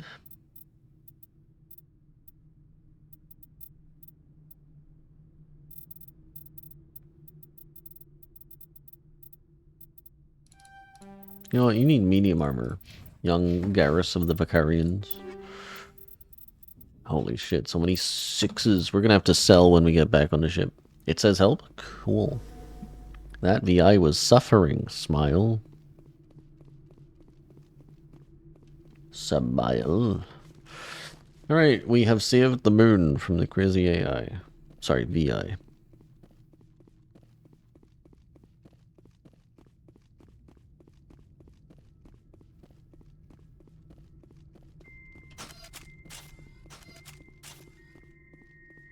Ominous beeps and boops.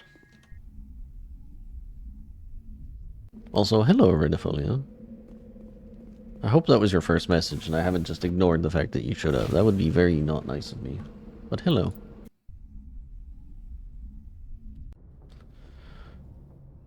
Okay. Let's go sell everything that's a 5 or below. No worries. Feel free to continue lurking, but I just want to say hi since I saw you in chat.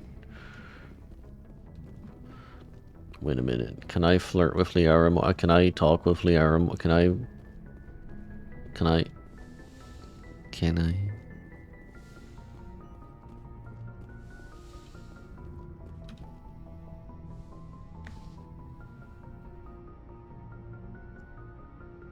I get the feeling you want to ask me something, Commander. Maybe we could pick up where we left off. You were telling me about your interest in the Protheans. Actually, I think I was talking about my interest in you, and making a fool of myself in the process. As I said, I am not used to dealing with people, especially humans. I did not really know much about your species when we first met, Shepard. I found it hard to take humanity seriously. Your kind always seemed so rushed and high-strung. We don't have the luxury of time, and Asari can live for 1,000 years. We're lucky if we hit 150. That is true. At first I thought that was a weakness of your species. After spending time with you and your crew, however, I think it may actually be an advantage. You humans are creatures of action. You pursue your goals with an almost indomitable determination. It is an admirable trait, but also an intimidating one. I have to say, just to interrupt this, Solarians live for 40 years. Is this not like a thought that has happened very frequently on the galactic civilization scale? Like, the Solarians live to 40. Surely, compared to them, humans are kinda chill. You're scared of us? Unfortunately, the rest of the galaxy sees humanity as something of a bully. You run over anyone in your path to get what you want. It is up to people like you to change their minds, Shepard.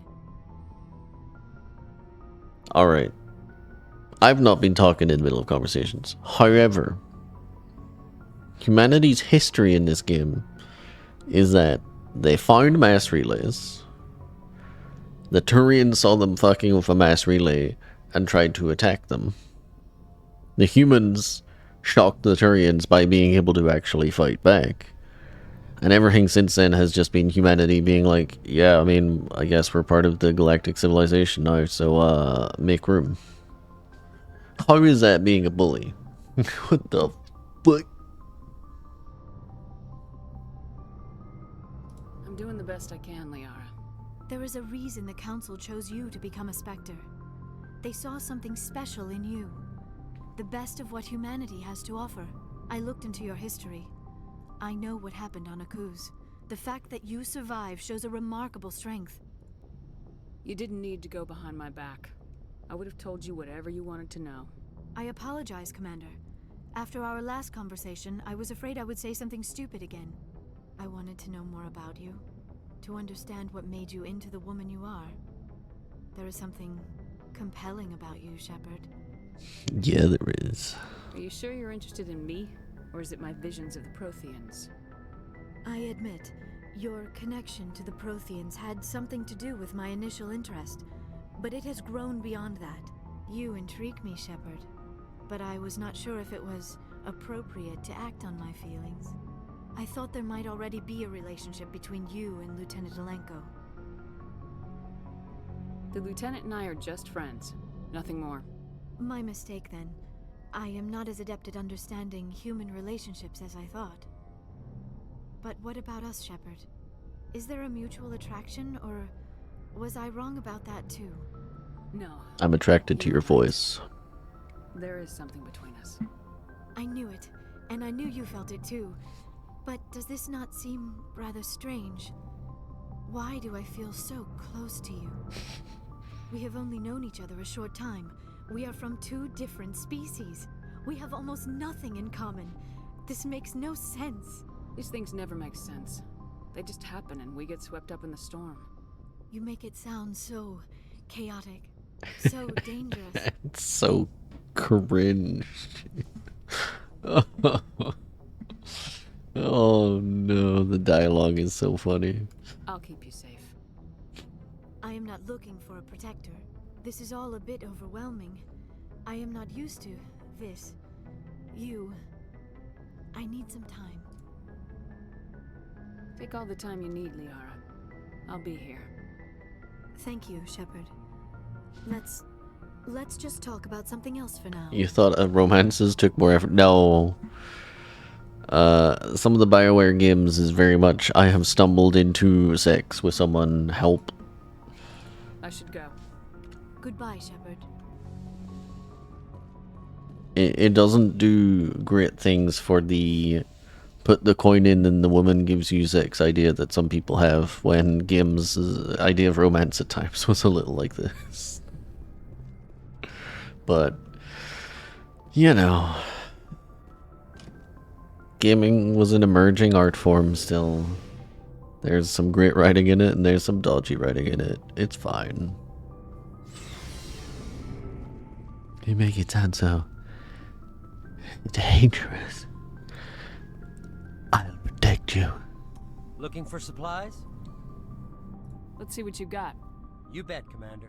Stand behind me, Queen. I will protect you. Okay, we're selling anything below a 6. And if that's a bad idea, oops. Well, actually, not anything below a 6. We need to keep at least free shredder and free tungsten. Okay, so we're here. Sell.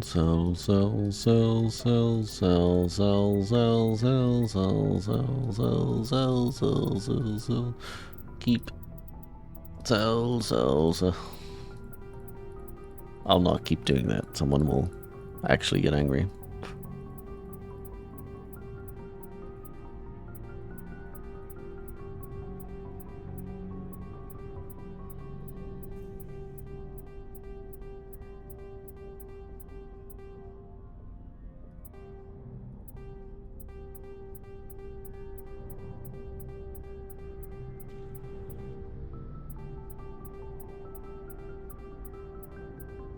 Money. It's all about the money.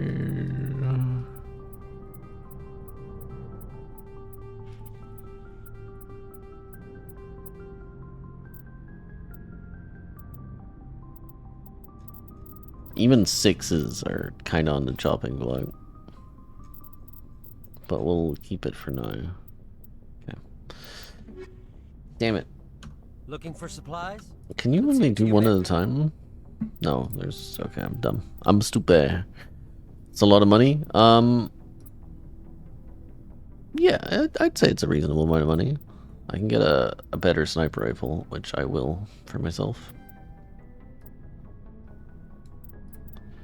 Scorpion 6 heavy armor is probably a lot better than what I got right now. Yeah.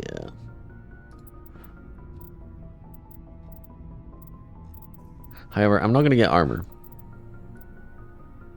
Realistically, armor is not going to do a huge amount for me, no matter what happens. So I'll keep the sniper rifle. And say thank you very much.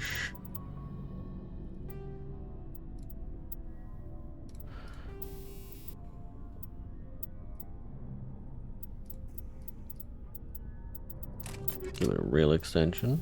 To go with the real extension. To go with the real extension. To go with the real extension.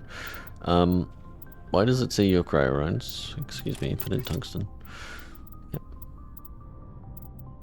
And that'll do. That'll do, donkey. You got anything else to talk about, Ashley? Do you have a few minutes to talk? One-on-one? I should get back to my duty, Okay. Skipper. I wouldn't mind talking more later, though. Dismissed, Chief. Ma'am. Maham. Alright, let's get back to side questing. Yeah.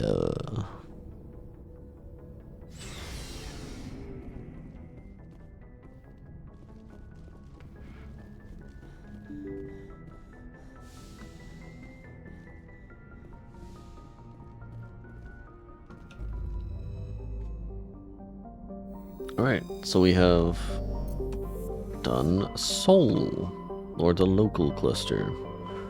Definitely did Argus Rome. We have not done Voyager or Kepler, I believe. So let's go looking in Voyager.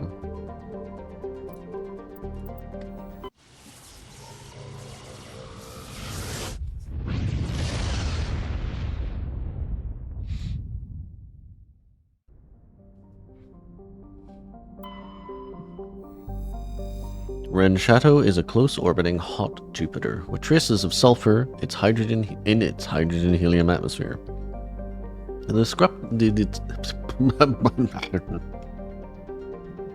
The The disruptive gravity well of the gas giant prevented any planets from forming nearby.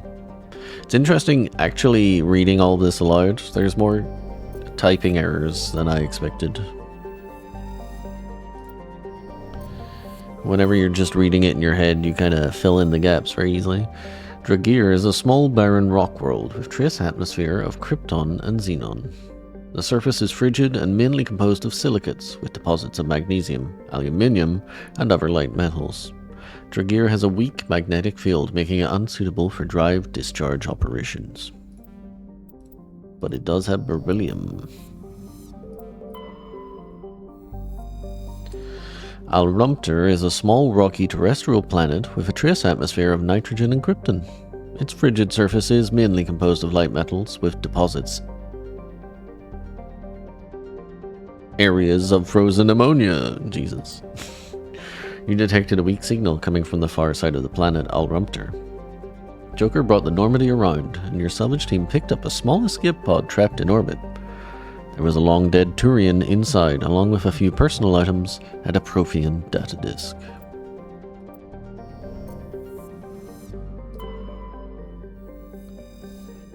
Patagiri has a thin atmosphere composed of neon and chlorine. Its frozen surface is mainly composed of silica with deposits of copper. During the long cold night, the chlorine in the atmosphere falls to the ground in the form of frost. Thorium for our troubles. Alright, Binthu. Binthu has an atmosphere of carbon dioxide, with a permanent haze of toxic chlorine and clouds of sulfur dioxide that periodically drop torrents of acidic rain on the surface. Its crust is mainly composed of sulfur with deposits of calcium. Like most worlds in the Voyager cluster, Binthu has only been charted within the last 20 years by Alliance surveyors. It has no known native ecology. Data about the world is surprisingly brief and generic, painting a picture of an unpleasant and uninteresting place. Well then, we'd better land on it.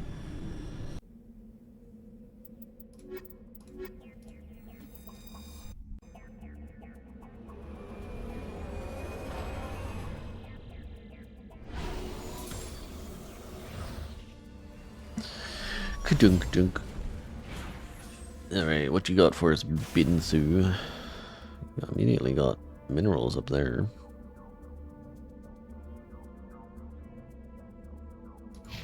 Wait, is this?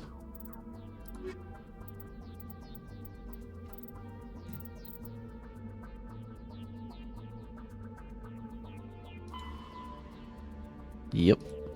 Alright.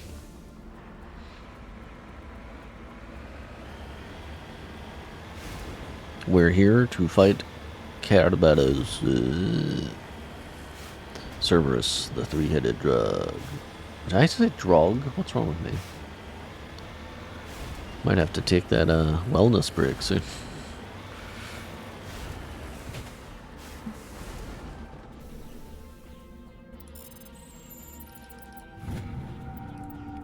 Palladium for my troubles.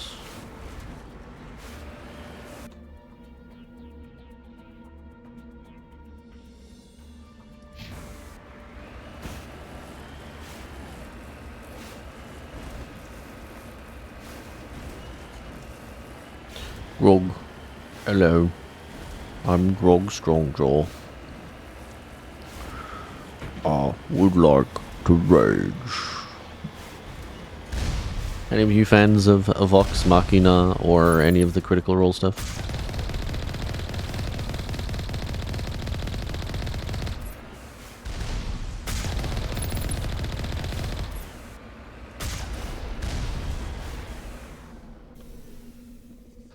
Let's see if...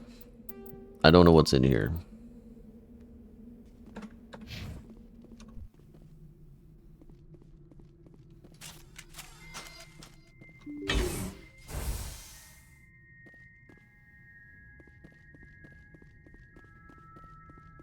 Dimension 20. Is that... Is Dimension 20... Oh shit, what's his name? I've forgotten his name. He's a new GM for Critical Role as well. Brennan Lee Mulligan. Is Dimension 20 Brennan Lee Mulligan?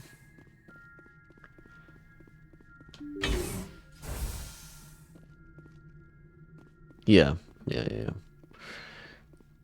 I never could get into Dimension 20. Oh, fuck. I did this wrong. I did this wrong. I did this wrong. I did this wrong. I did this wrong. Forgive me for I've sinned.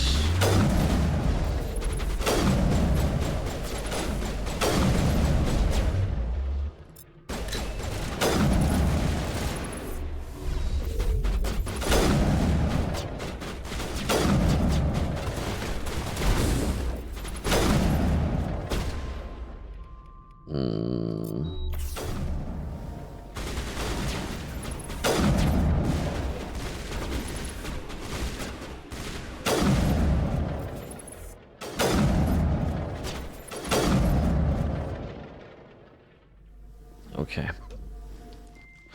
I stabilized after a horrendous decision. You've eliminated the threat at this facility. Continue to one of the other nearby labs.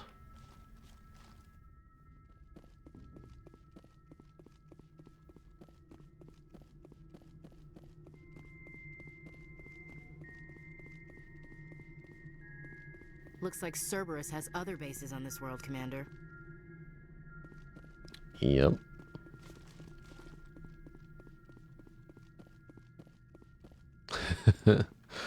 That's one way of trying to sell it, yeah. I think the honest truth is now I just did a silly. But hey, we lived, so who cares?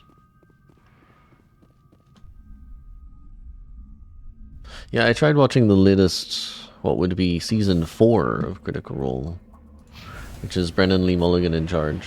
And I actually got through a few episodes. I was enjoying it, but man, it's such a time commitment. It's like 4 or 5 hours every week. Well, not every week, because I don't do everything. But like sitting down for 4 or 5 hours is a big ask. And it's not that I don't like it, it's just, I guess I'm tired quite often, and I just don't want to sit down and listen to something long form for 5 hours.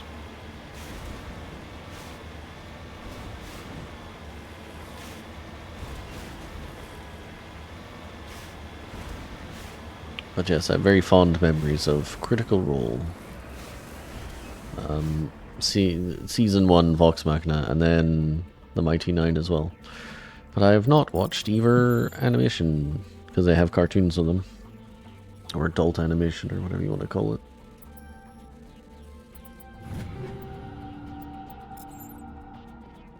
Ready.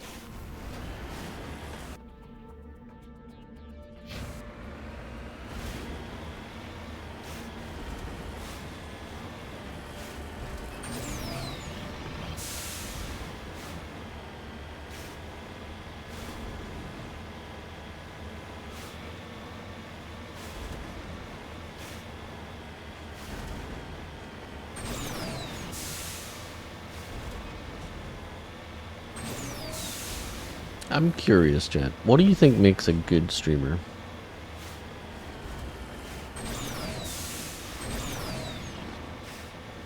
Something I think about a lot. Whether I should or not is immaterial, but it is something I think about a lot.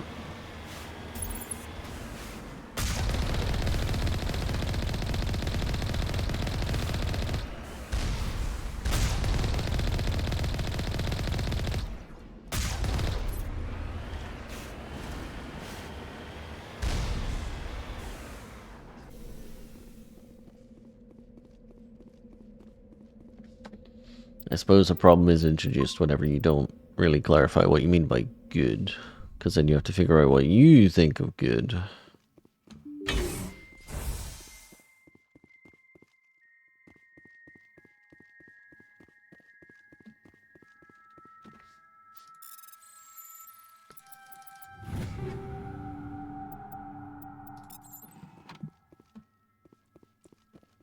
Depends on the streamer's goal is.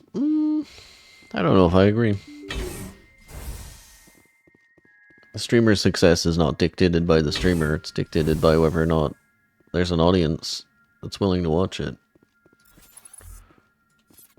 So in that sense, if your goal is to be the most educational stream on the planet, you could do that. And have no audience. Does that make you a good streamer? Etc, etc. I think generally whenever you ask that question, you have to assume that they're talking about financially... Wonder did I miss his head? As soon as he didn't die in that shot, I was like, oh, I'm dead. That's why we save.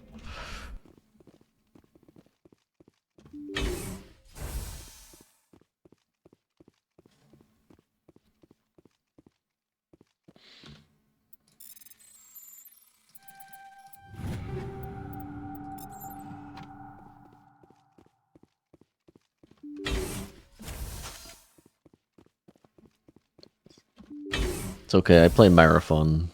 These deaths cannot hurt me. I'm just sitting here like, yeah, okay.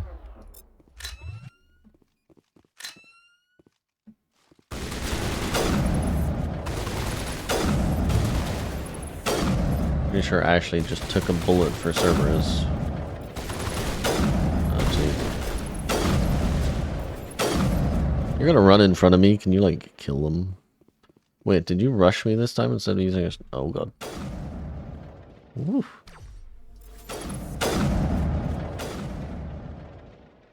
Yeah, come on, poke your head out. Oh, loser.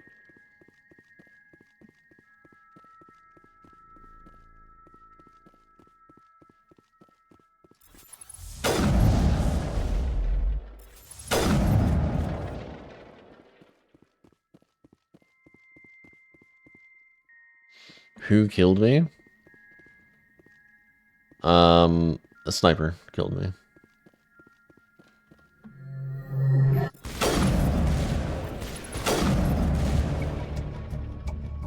I wonder what monstrosity Cerberus has been cooking up at the next base.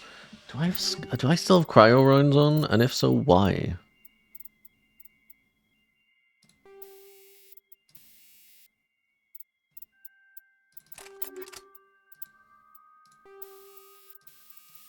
No. Okay.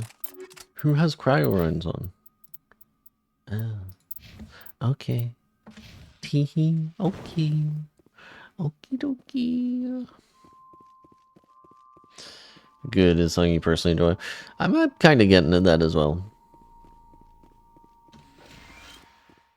But I think the point is I wasn't really looking for a definitive good or bad. It was more, what do you think is good? And naturally, if you think it's good, you would want to watch it. So what do you think is a good streamer and one that you would consistently watch? Or what makes them a streamer that you consistently watch? And I assure you this is not so I can steal ideas. I'm just curious.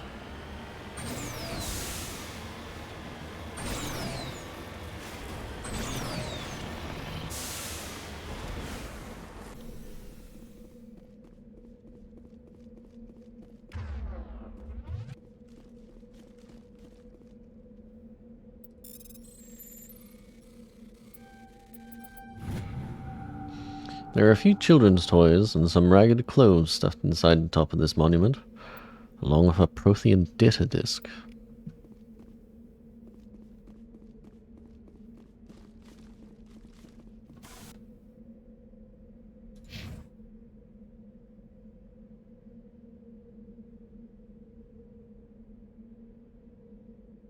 Right? Did I just like get cut across? Am I a psychopath? No, I did the crash probe. Didn't I? Oh god, I've forgotten what we have and haven't done. That's not a good sign.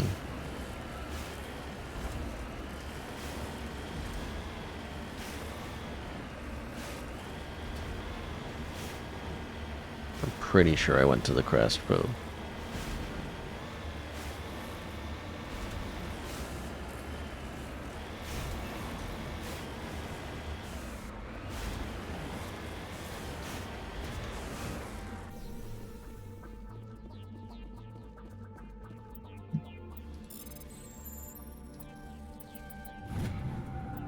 Uranium.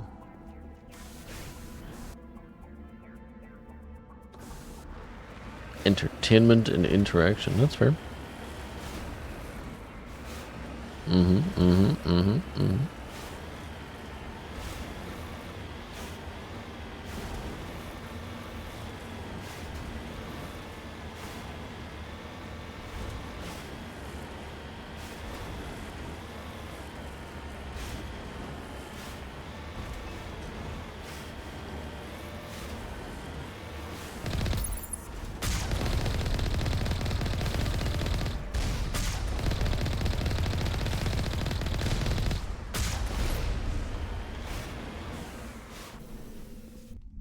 That's fair, yeah. Unfortunately, the bigger you get, the much harder it becomes to interact with your chat meaningfully. Let's just do this again. In case I die for a 4th time.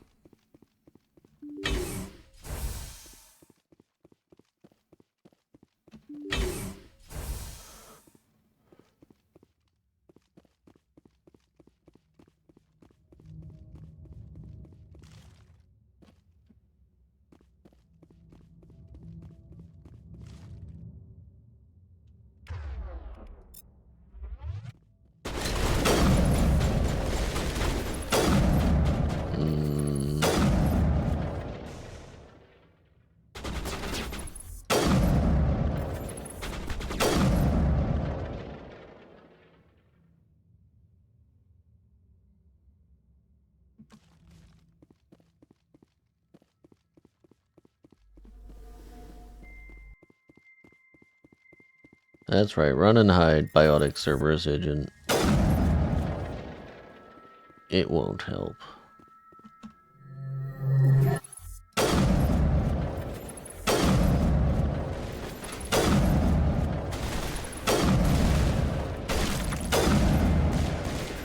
Last stop to make, Commander. We owe Kahoku that much.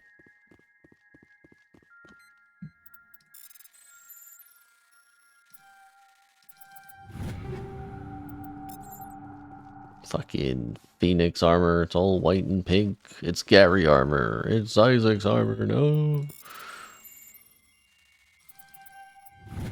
Well, maybe not the white. I don't know how Gary feels about white as a color to wear.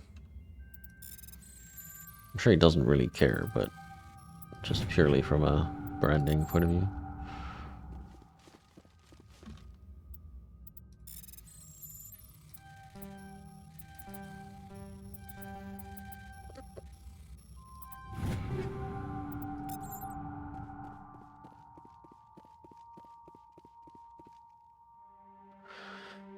You check for a pulse, but find none. Admiral Kahoku is dead. Despite the ferocity of the creatures he was sealed in with, there are no signs of trauma on his corpse. The needle marks on his arm suggest a different means of execution. Oh god, it's Admiral Kahoku. Cerberus must have tracked him down.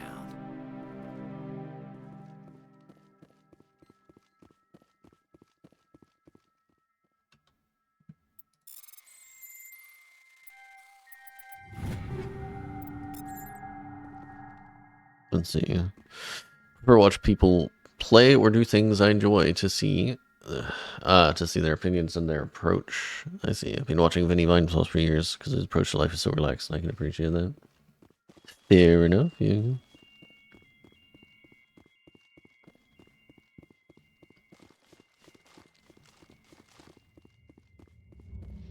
Well then, the question has to be, chat, why are you watching me?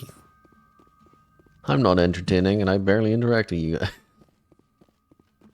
Make it make sense.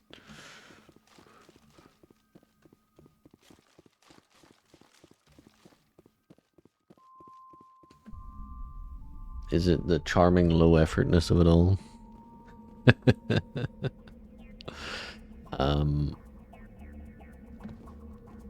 One last place to go, huh? Columbia system of the Voyager cluster. Okay. Alright. Understood.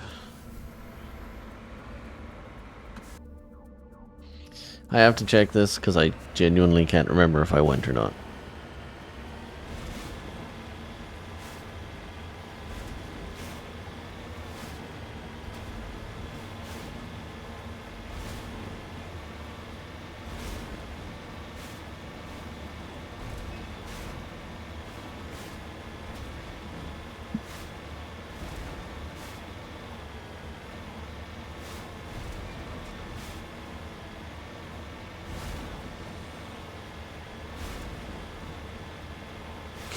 That's baloney you track, buddy.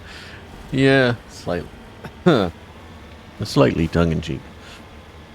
Although I like to not talk whenever games are doing anything presentationally. And I'm always curious how that goes down. For a lot of people it's boring. I get that. But for me, like, for example, in this game, the dialogue is the game. It is the most important part of the game. It is slightly crazy to me that I should just talk over it and not actually listen and not let you guys listen. Stuff like that. But that's not typically a successful way to stream. People want you to be making jokes. You can't do stuff like this for too long. Again, I'm not looking for ideas. I think I said it before, but I'll say it again. I don't really view streaming as any sort of job or potential job. I don't think I'm cut out for it. Even if I could do it. I kind of like zero expectation streaming like this, where I'm just playing a game I like. Clogia is a hothouse terrestrial world with a dense atmosphere of nitrogen and sulfur dioxide. The surface is scorching hot and mainly composed of iron with deposits of gold. The core of Clogia is very hot and tectonically active. Volcanic eruptions are common, and outgassing continues to add to the density of the atmosphere. The largest active volcano has a caldera nearly 100 kilometers in diameter, and its basalt floods have covered an area roughly the size of the Earth continent of Australia.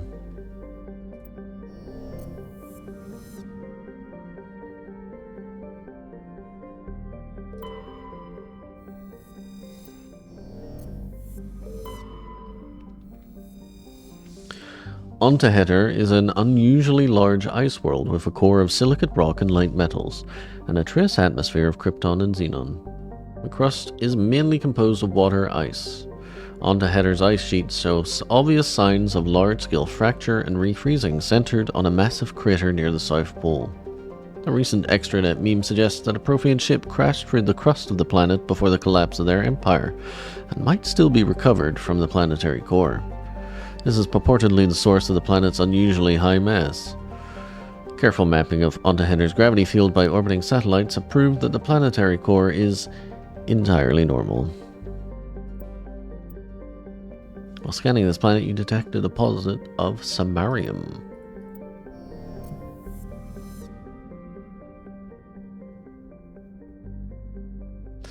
Man, I fucking hate it when you have an asteroid field and there's nothing in it. It's like not having a treasure chest behind a waterfall in an RPG. It's unacceptable behavior. Gromar is a rocky terrestrial world with a trace atmosphere of krypton and xenon. The frozen surface is mainly composed of copper with deposits of calcium. Prior to the Alliance's expansion into the Voyager cluster, Gromar hosted one half of a Turian interferometric telescope array. Connected with similar telescope in the Attican Beta cluster by an expensive chain of FTL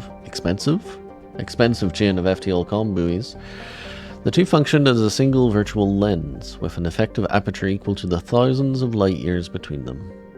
The Turians used this to chart the terminus systems with great accuracy. Scans of the planet Gromar revealed a derelict space station in late stages of orbital decay. A small team was able to recover some items of interest, among them a League of One medallion.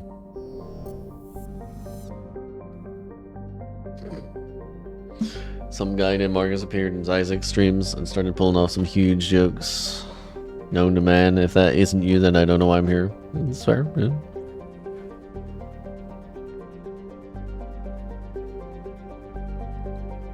Ah. Yeah, Lee's always encouraging me to try and stream. He very strongly believes that if I wanted to, I could make streaming happen. Which is very nice of him. I'm old enough at this point that I don't outright reject the idea. Maybe he is right. Maybe there would be a good enough audience for me if I really tried. But, I don't deal well with, like, people wanting my attention for long periods of time. after a while it really grinds me down and I lose patience, and then I start to lash out. Unfortunately, it is a character flaw with me that I have come to acknowledge. But I appreciate that you all think I'm funny whenever I'm on for streams. And I appreciate that Lee thinks I can be entertaining enough to be a streamer. It's very nice of people to say such things. Neferon is a barren, volcanic, terrestrial world with an atmosphere of carbon dioxide and krypton. Its surface is mainly composed of sodium with deposits of magnesium. Aside from displays of geological beauty, including many spectacular volcanoes, this barren world is of little interest. Entries relating to Neferon in the astronomical database are sparse.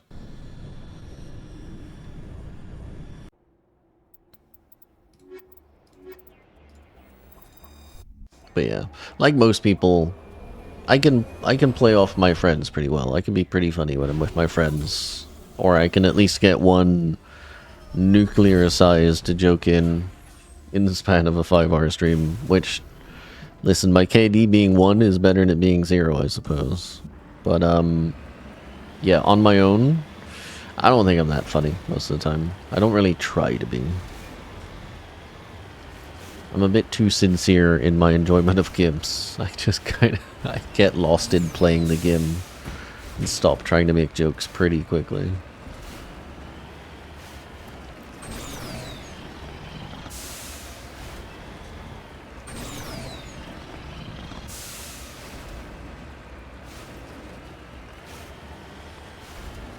But I am, of course, incredibly grateful that any of you are hanging around to watch me play Mass Effect. It's fun to have people to bounce off whenever there's downtime in this game. Who are also not annoyed that I'm actually trying to listen to dialogue and all that stuff. We got thorium.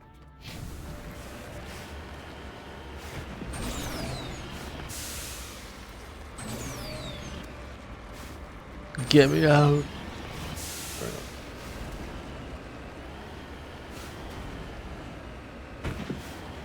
God, this planet sucks to traverse.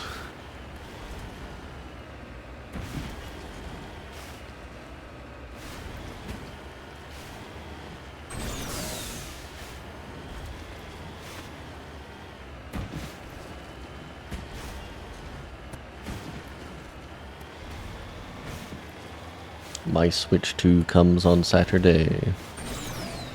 Probably. I mean, that's when I scheduled it to be delivered to my house, so Saturday. How exciting.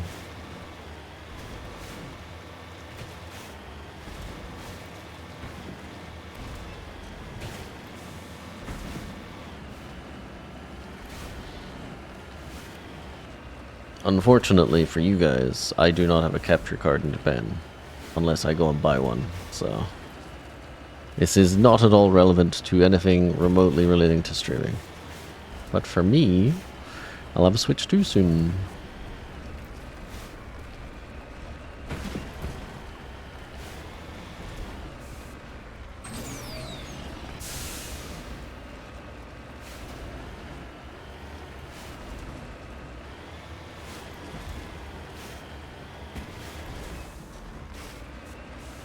Ah, a corpse.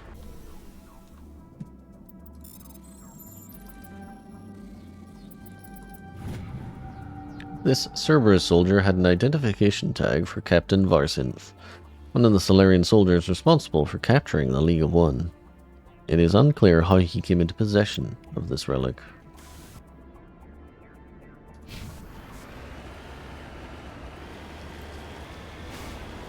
It's also worth pointing out that I'm only getting a Switch 2 delivered. No games. Because I need to figure out what I'm going to do with it. Obviously, I'm in Japan, so I'd be buying games in Japanese. I'm not sure I want to do that for quite a lot of games.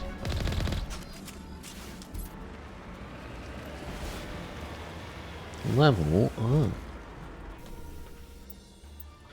Alright, what we get?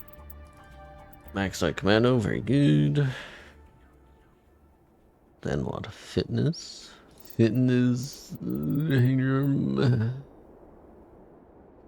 That's true, I should take a break after I clear out this planet. You're absolutely correct.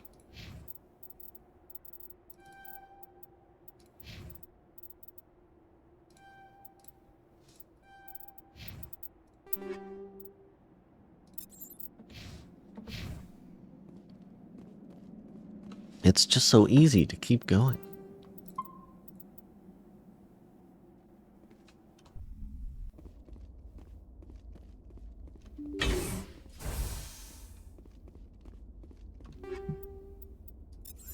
Video games indeed.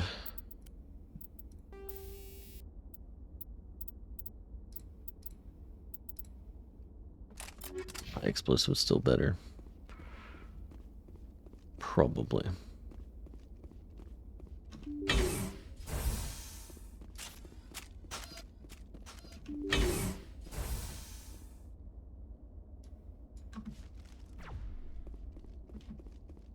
Holy fuck.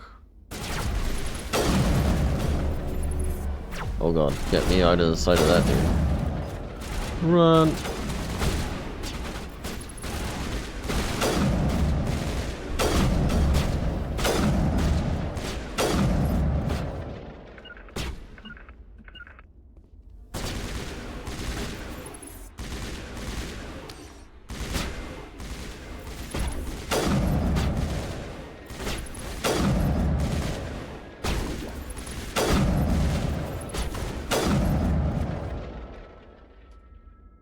Can I set this to, yeah, put that there. And then put that there.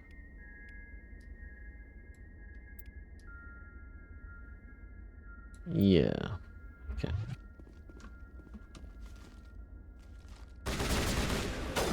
Come on. Pop your head out. Come on. I want you to do it.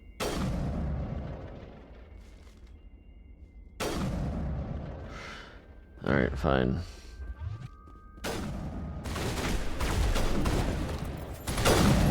Oh, I nearly got myself killed doing that. Okay.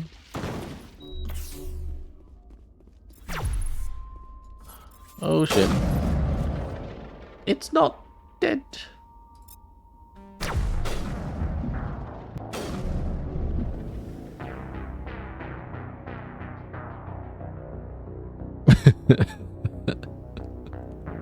How did it survive an assassination sniper? That's crazy.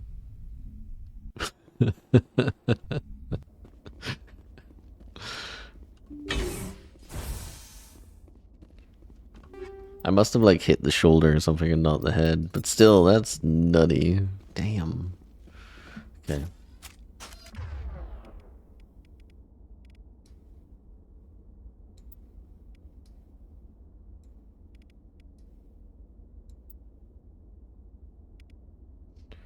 Okay.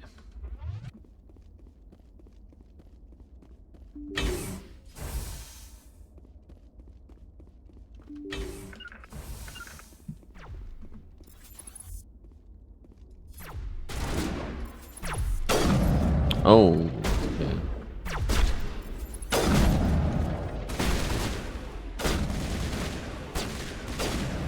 No, no, no. You don't run away. Man your post, soldier.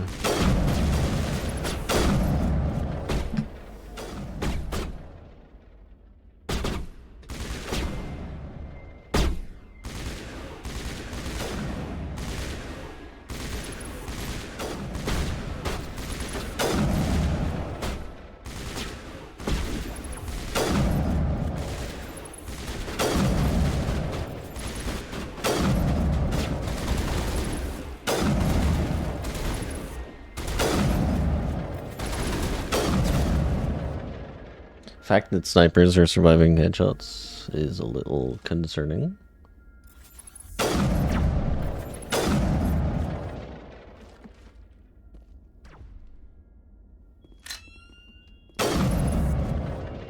Okay.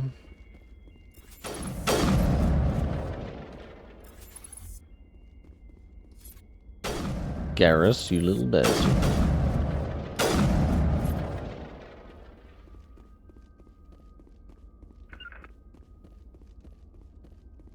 Alright, that's how that should have gone. Wow, they survived a headshot from a Spectre sniper rifle with double reel. I mean, I guess I'm not using shredder ammo, so it is on me.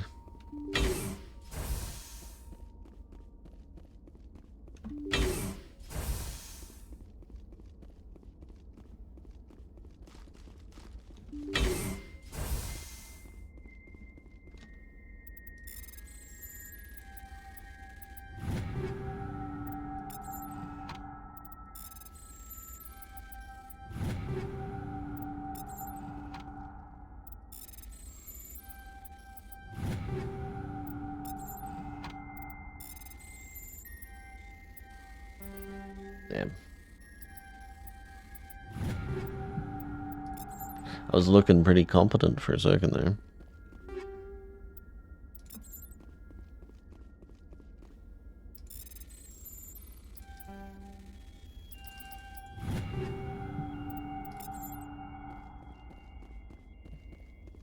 Please tell me the heavy armor or the Phoenix 6 is not better than what I'm currently using. I'll be so sad. Okay. It looks unlikely.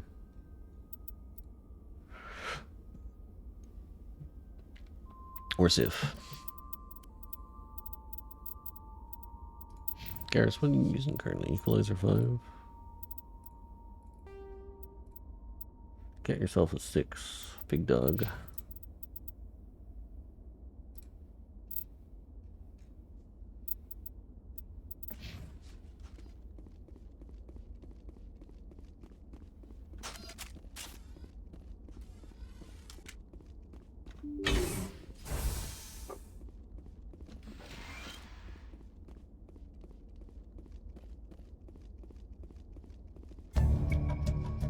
You cautiously press a few buttons, and an alarm chimes. The optical database is flashing itself.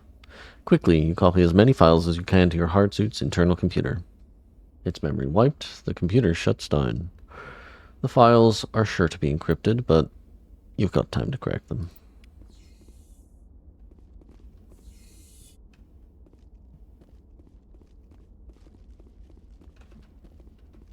And that's that, I suppose.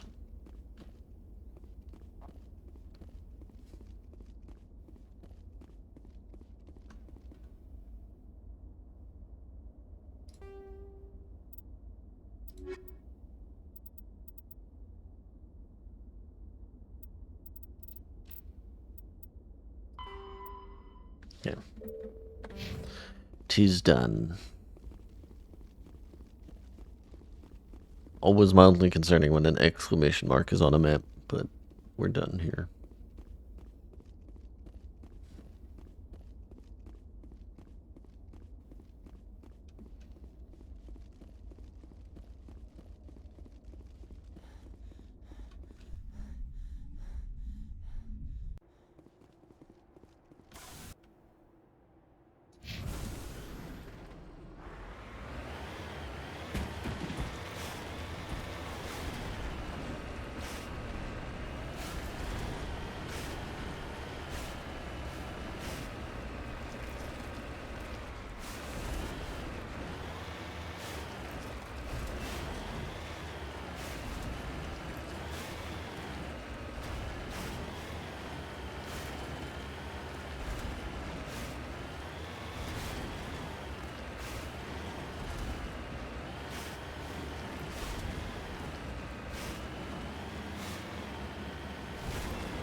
Trying to remember, did they take Pinnacle Station away in the Legendary Edition? Did they just not include it?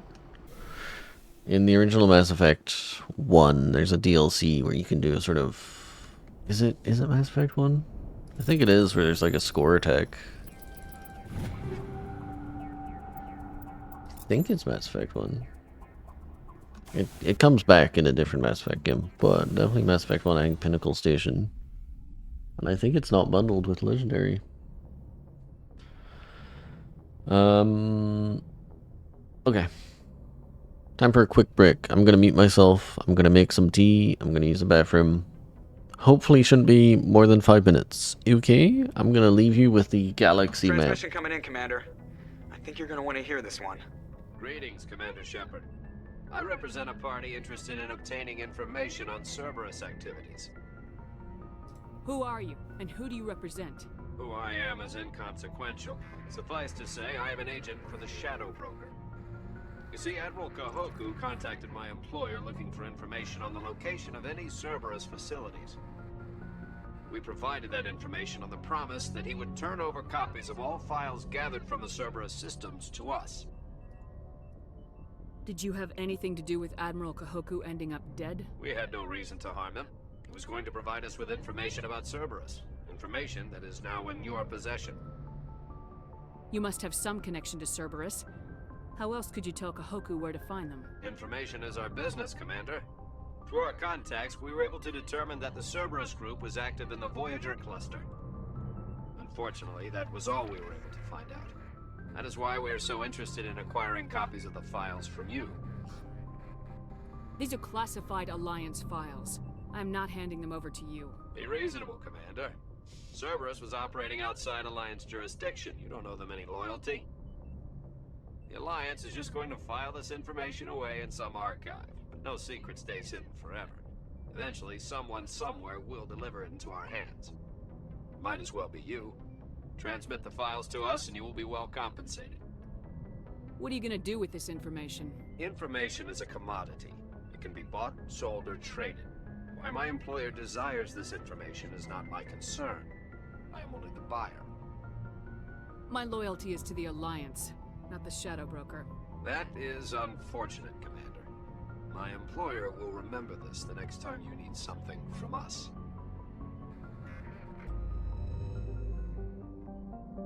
Hey man, I wasn't part of your fucking agreement. Okay.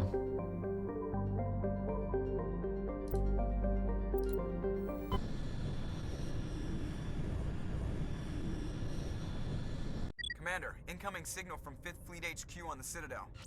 Commander Shepard, something uncomfortable has just come up. In the First Contact War, we fired a lot of espionage probes into Turian space. We just received a mission complete burst from one of them. Where's it been in the meantime? No idea. Lost in transit. These probes were built in a hurry after First Contact. What makes this uncomfortable? When these probes were launched, we didn't have any idea who we were fighting. We didn't want to risk aliens examining our technology. The probe has a demo nuke built in. A 20-kiloton tactical fusion warhead. About equal to the bomb dropped on Hiroshima back in the 20th. If somebody finds that probe, tampers with it, you don't need me to finish, Commander. I understand this must be handled, but I don't have anyone trained to deal with this sort of thing, sir.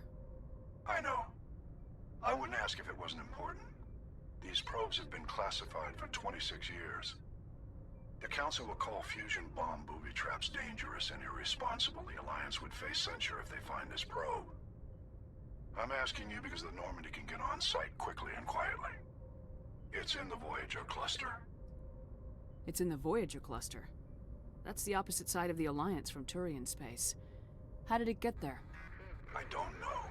It's possible someone recovered it safely and brought it there. It's also possible it got very badly lost. It could have been wandering the relay network since the war. We'll get on it immediately, Admiral, and we'll be discreet. I appreciate that, Commander. Good luck. Fifth Fleet out. Alright. I'm gonna take that break. I will leave you with the galaxy map music. It should only be about 5 minutes. I advise you also get up and stretch your legs or whatever if possible.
Alright, I'm back.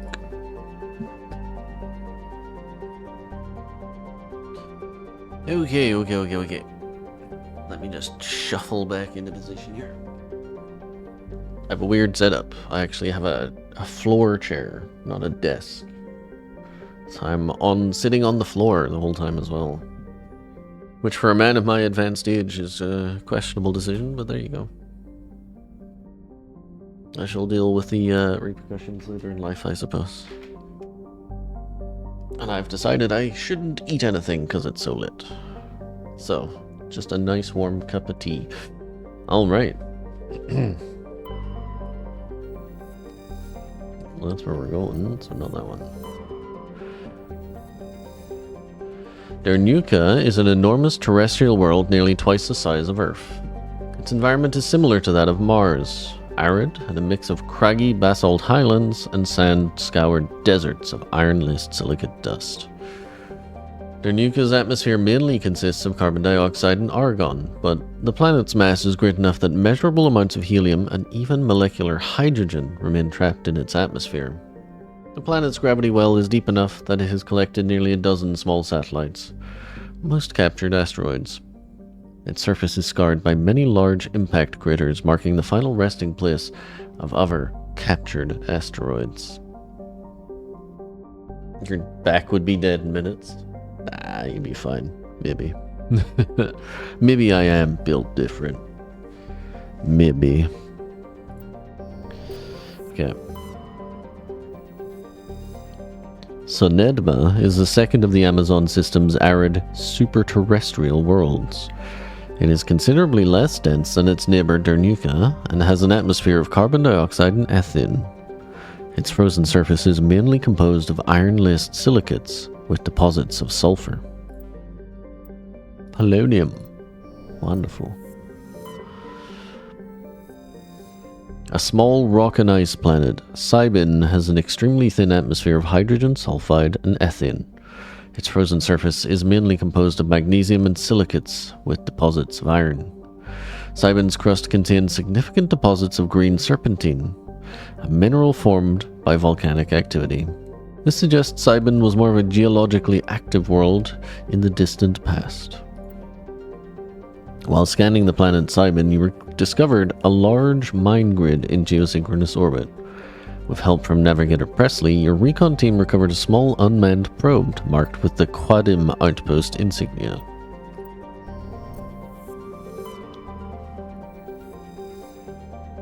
Tramar is a standard hydrogen-helium gas giant with traces of methane and nitrogen in its upper atmosphere. And it had nitrogen. Shocking. Agabinium is a small terrestrial world with an extremely thin atmosphere of carbon dioxide and krypton. Though the planet has sufficient mass to maintain a much thicker atmosphere, much of it has been blasted away. The red giant Amazon is a long-period variable star, currently at the nadir of a 16-year cycle. At peak, its energy output doubles, lashing Agabinium with intense heat and radiation. The crust is mainly composed of aluminium with deposits of tin. Much of the surface is coated with fine silicate dust, which easily penetrates the smallest cracks to foul machinery.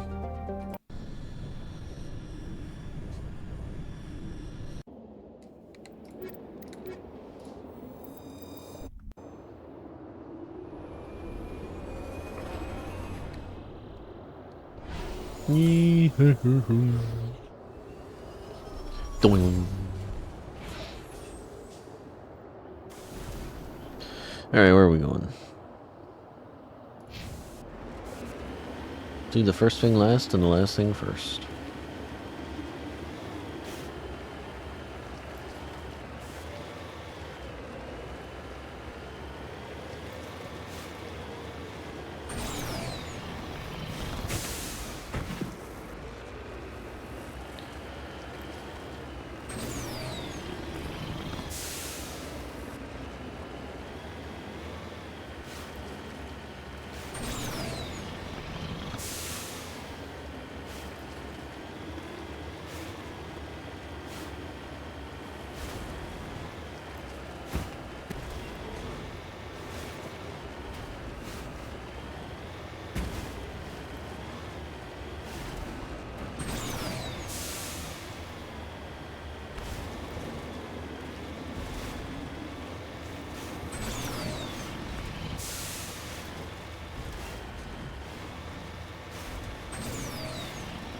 This planet isn't evil.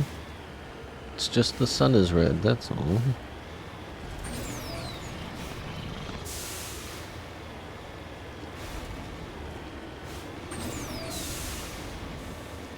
Ah, a corpse. It's always a fucking corpse if you can't see it quickly.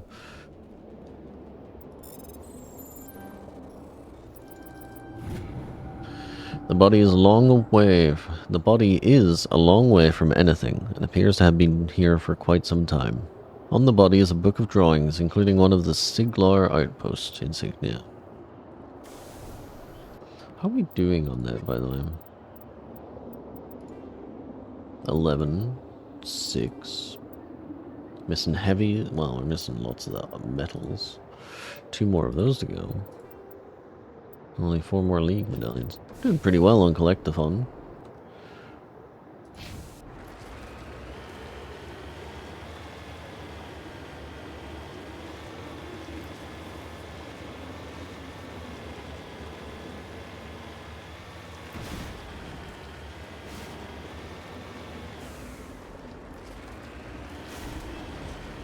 Vampire Moon. If you're a fan of 40k, you might know the term Ghoul Star.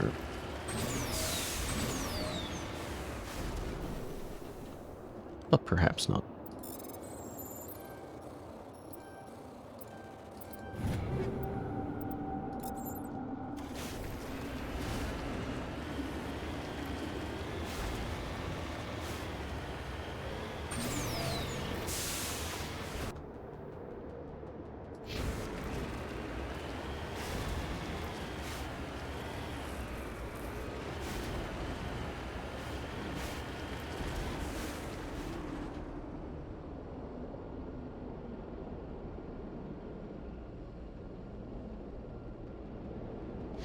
I think that was Trin. Yeah, we had an earthquake recently, which means we're on alert for a follow-up earthquake. So anytime my house shakes at all, I have to pay attention. And unfortunately, an annoying side effect of earthquakes, particularly if you're not used to them, is a feeling of phantom quakes, where your body sort of convinces itself that you're shaking.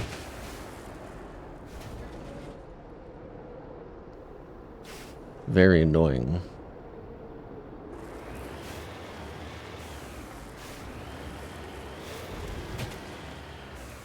Yes, I'm pretty sure that was just vehicular.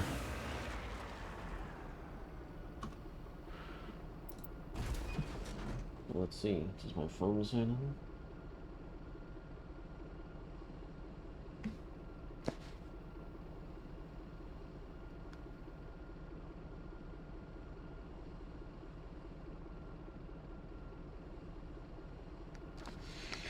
Doesn't appear to at the moment. Yeah, it's the worst thing about living near train tracks in Japan is that if you feel earthquakes, then... Mine shaft. That's the source of the signal. Suspicious. Yeah, this thing didn't crash. Somebody moved it here. They may not know what they have. Let's find it before they set it off. Affirmative. But yeah, like living close to train tracks, the noise is fine. I use headphones most of the time, so I barely notice it. But yeah, if there's been earthquakes, if you're trying to pay attention for that stuff, heavy machinery making the earth shake slightly is very frustrating. And false positives all the time. But if it was bad, my phone would be screaming at me, so...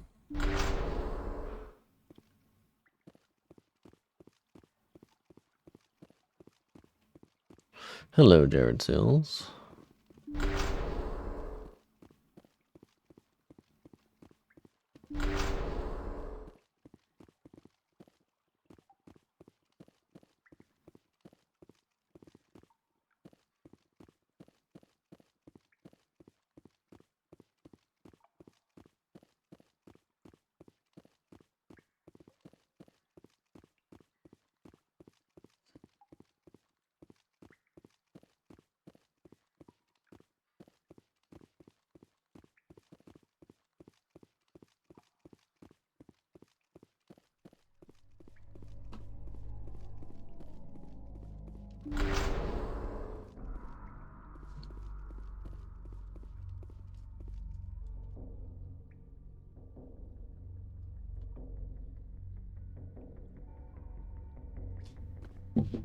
Sorry, just keeping an eye on my phone.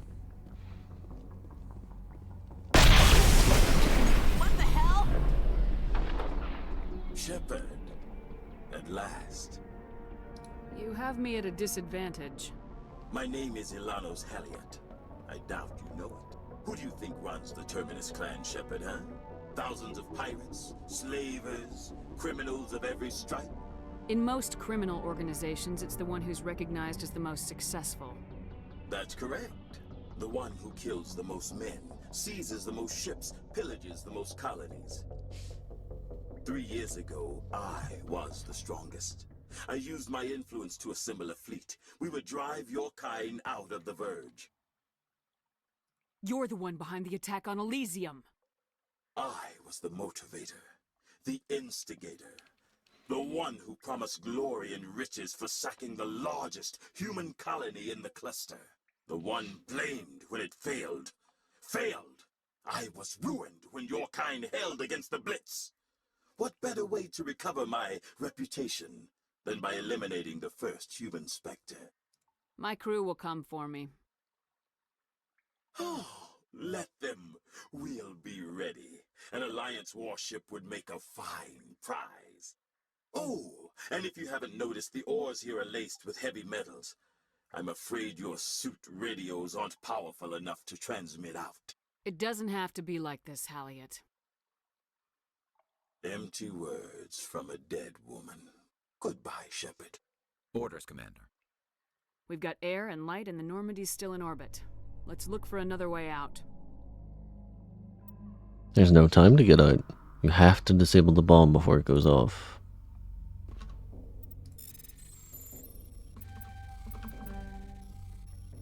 Oh god, why was I... Okay.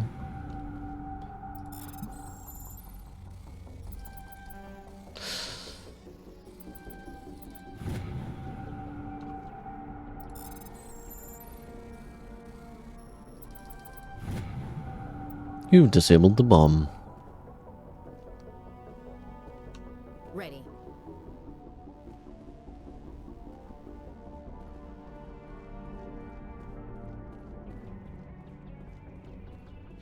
Seems ill-advised, Harpy, but also hello.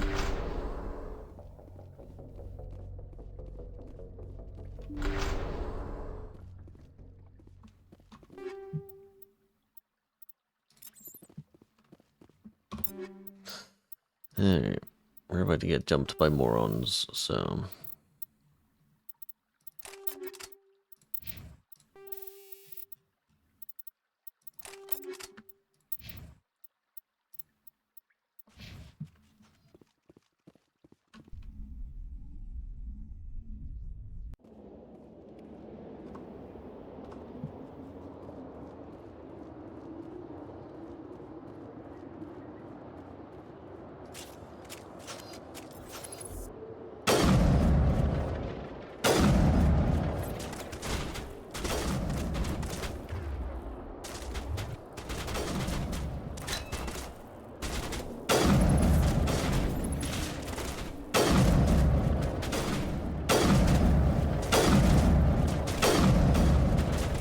I don't think they counted on me being a fucking sniper.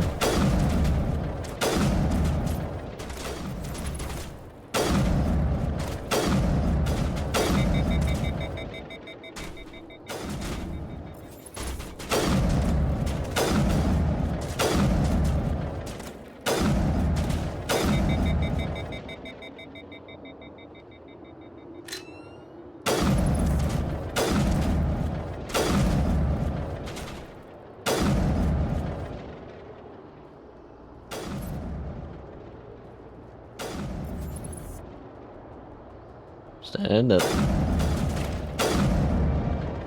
Halliot went for a lot of trouble to draw you here. A pity it ended like this. For him, at least. Now that you're above ground, your suit radio has re-established connection with the Normandy. Time to get the hell out of here. But not. Am I gonna die? Okay, I guess. That would have been funny. And by funny, I mean not funny. It would have been silly.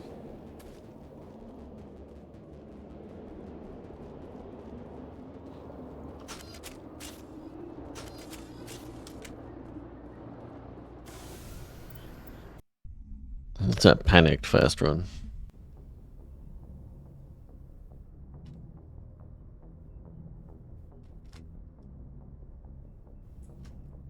Okay. Alright, let's have a look at our journal. What do we still got to do? We're at Citadel.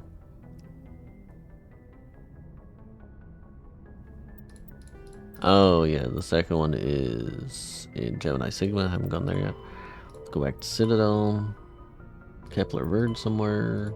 And then Collectaphone, Collectaphone, Collectaphone, Collectaphone, Collectaphone. Horsehead. Horsehead.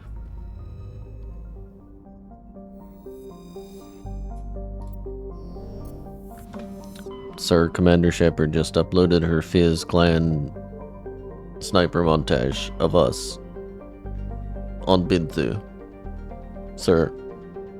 Sir, it's us in the clip. That's our tags in the clip, sir. Kepler Verge. Is Horsehead around? No. Oh, it is. I don't know where I am.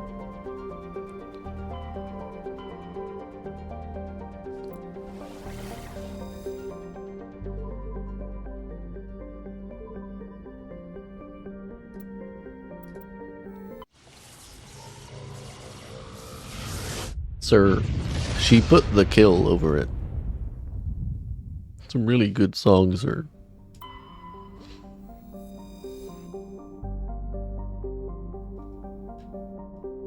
We've been here before. What am I supposed to be doing in Kepler Verge? Herschel.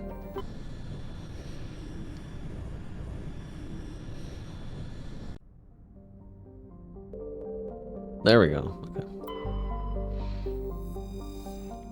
Tungel is a massive terrestrial world nearly twice the size of Earth, with a dense atmosphere of nitrogen and ethane. Its scorching hot surface is mainly composed of iron, with extensive deposits of heavy metals and radioactives. It is a mineralogical treasure trove, and many corporations are lobbying for mining rights.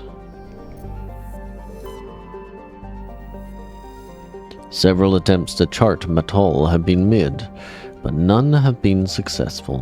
By normal standards, a small rock planet, Mattol has a dense atmosphere composed of carbon dioxide and argon, with a surprising amount of water vapor. Bogs and rain are common on the barren, lifeless surface. Mattol is pleasant enough to be considered a terraforming prospect, though its low mass and high radiation of the energetic blue star Herschel place it fairly far down on the list.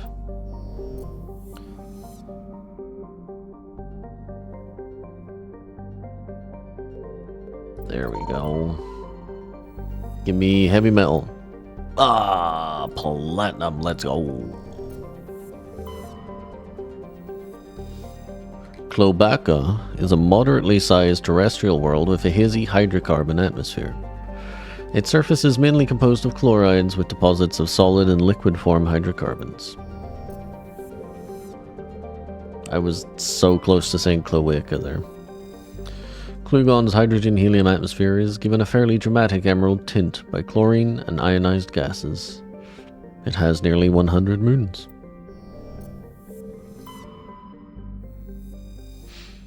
The Fidele is a Kowloon-class modular conveyor of human design. In addition to the standard cargo bay, the hull has several biological research modules attached. It is registered to the private owner, Dr. R. Hart.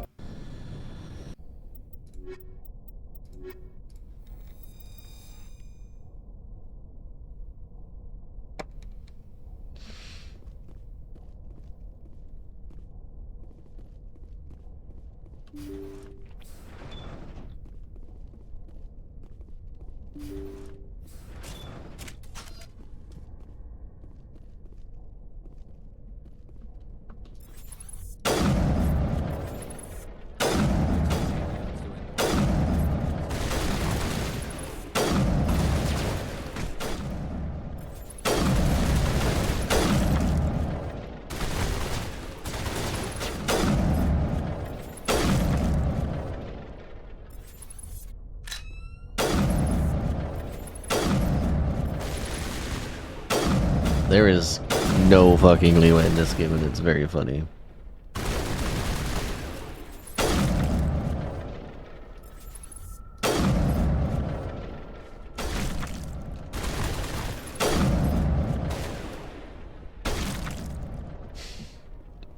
Like, there is no bullet magnetism. If you miss by a pixel, the game just says you're a fucking idiot. Laugh at yourself now.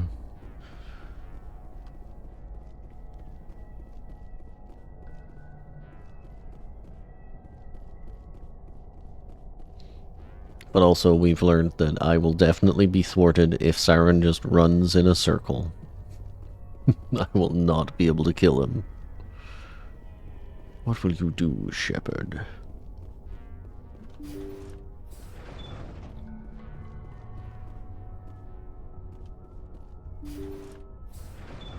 Thank you. Thank you for saving me from those things. Commander, that's him. That's Dr. Saleon. What? My name is Hart. Dr. Hart.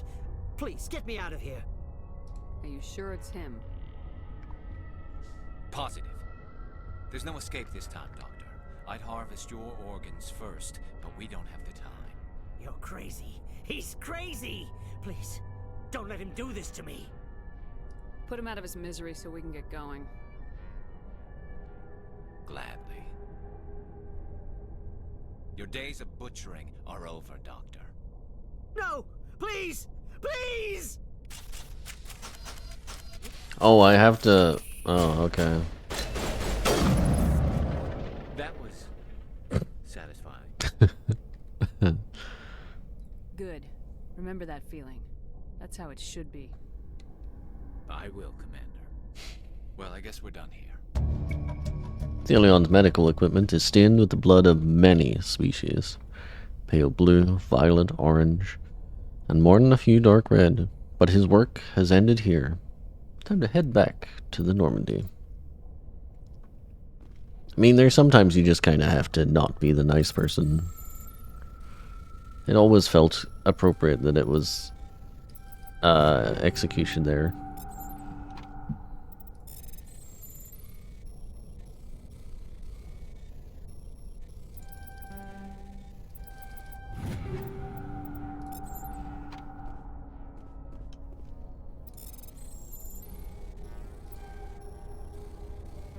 Like, it's been talked about to death, but the way good and evil worked in 2000s games is a little too rigid. If you play pure Paragon in this game, then Shepard is an insane philanthropic pacifist, essentially, which doesn't make sense because she is the most violent and dangerous person in the galaxy in terms of resolving any situation.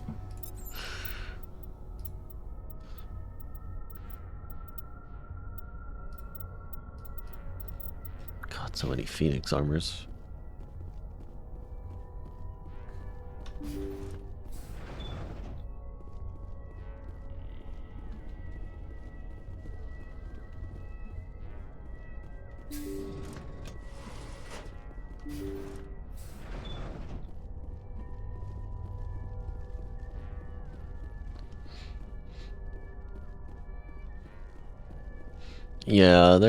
Yeah, it's the classic moral dilemma of, do you become what you hate and kill the person who's been killing people? And I get it, but also it's not that much of a moral dilemma if they're the sort of person who's been actively torturing people and have a history of doing it and ran away from law enforcement last time you tried to bring them in.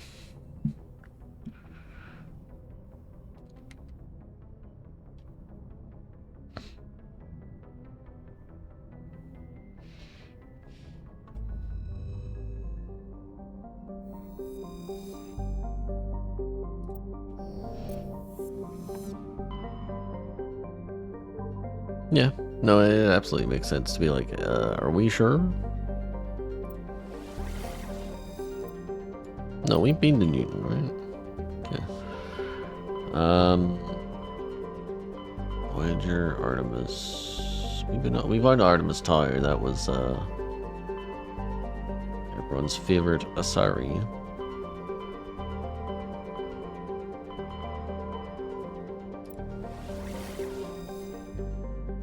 Sentry sounds familiar.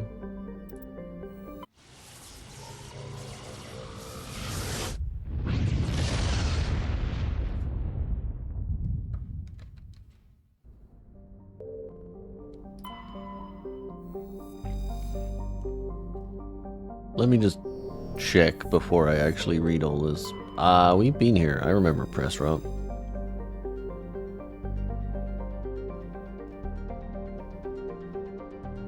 Yeah, no, we've been here. We've been, okay. Alright, alright, alright. Let me consult the sacred journal. That's Citadel. That's...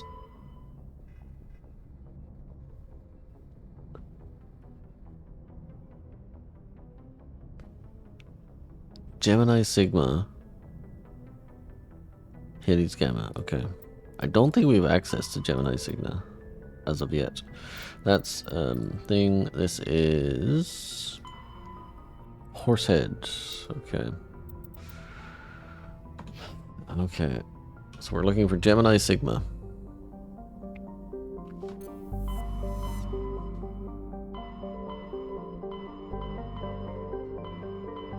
Oh, it's here. Okay. The Ming and the Han.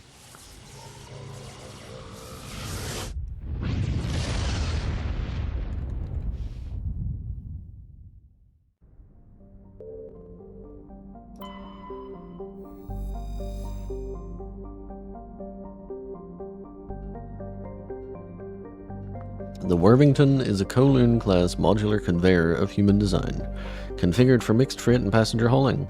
The ship appears to be in a shut-down state. The main thrusters are cold, and it is adrift off the orbit of Anteropris. What are we doing here? Wait, is this Armiston Bain's ship? Am I gonna find Guess Bain's? nobody's home. Everything's shut down. Only basic life support is running. Maybe not. Oh. Hear that? We're not alone. Somebody set that trap. The whole place could be wired.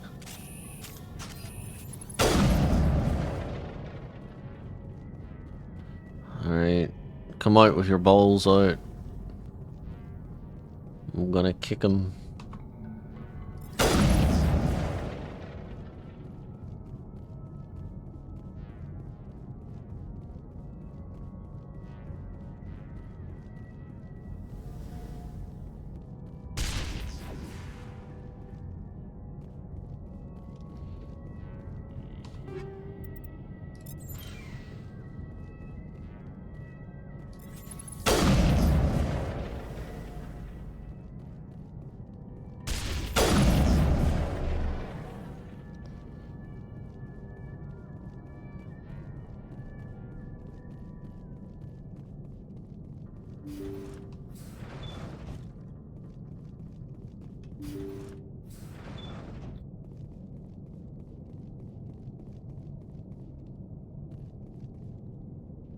This man appears to be dead. Jacob's not going to make it. His brain was deprived of oxygen for too long. There's nothing any of us can do for him now except let him die with dignity. It's what he would want. I'm more worried about Julia now. She's showing signs of severe depression. I gave her some meds that should help, but I better warn the captain.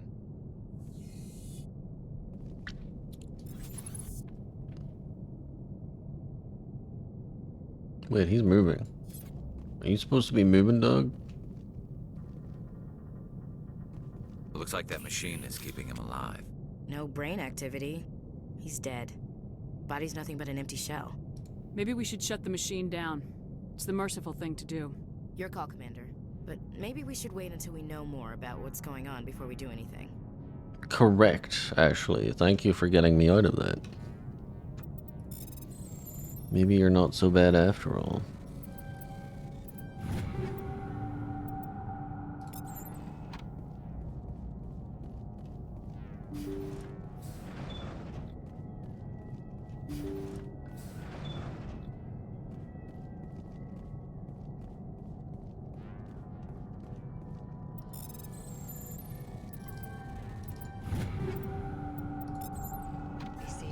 gone.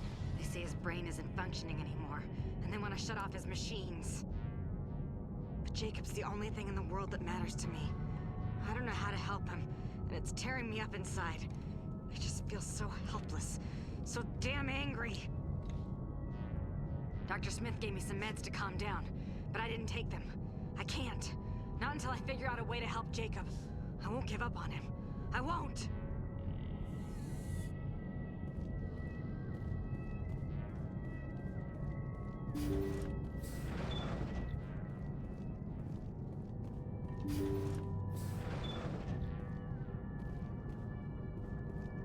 Jacob is showing no signs of brain activity. There's nothing more we can do for him. He wouldn't want to be kept alive by machines, so we're going to disconnect the life support. Dr. Smith is worried about Julia's reaction, though. She can't seem to let Jacob go. The stress is making her implants flare up, causing intense migraines. It'll probably be easier for everyone if we don't tell her until after we shut the life support down. Give her a chance to... Julia, what are you doing here? Why are you...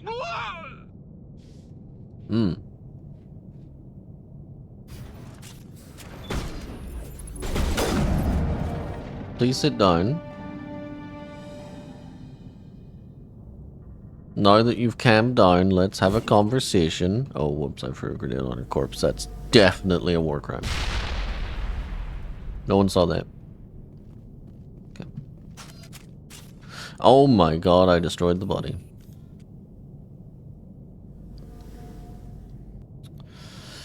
Well, no evidence for the trial.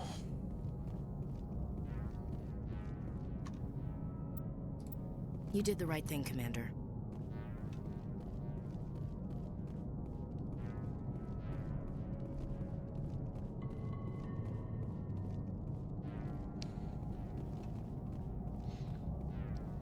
What body, what war crime? Why are we even talking about what?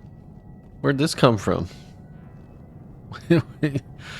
Where did these words come from all of a sudden?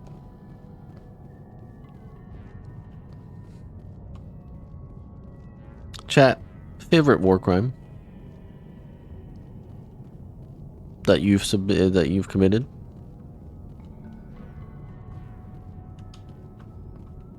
Me in the International Human Rights Court behind the corner giggling.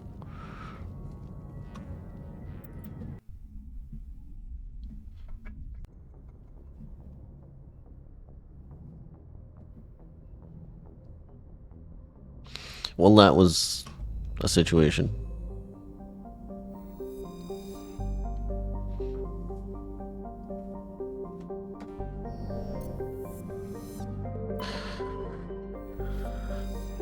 Anti-Rupprus is a hydrogen and helium...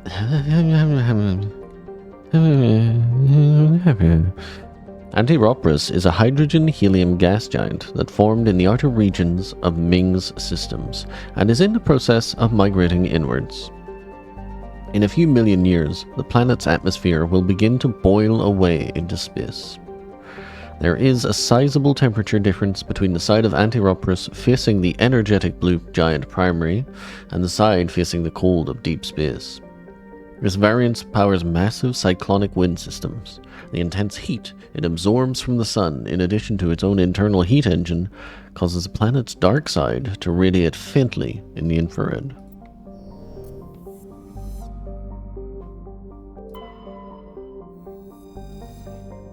Parag is a large rock planet with an atmosphere composed of nitrogen and argon.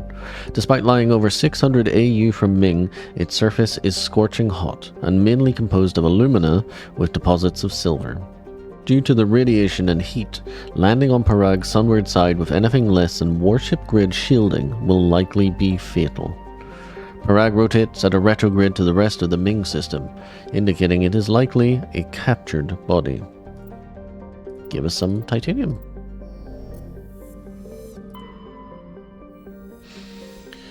Altanork is a small but typical hydrogen-helium gas giant with no outstanding features.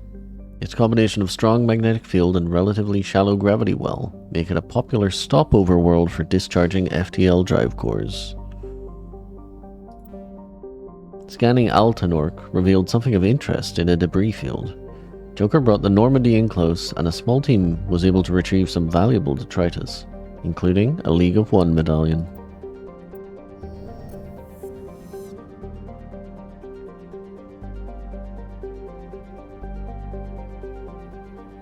Dog shit fucking asteroid.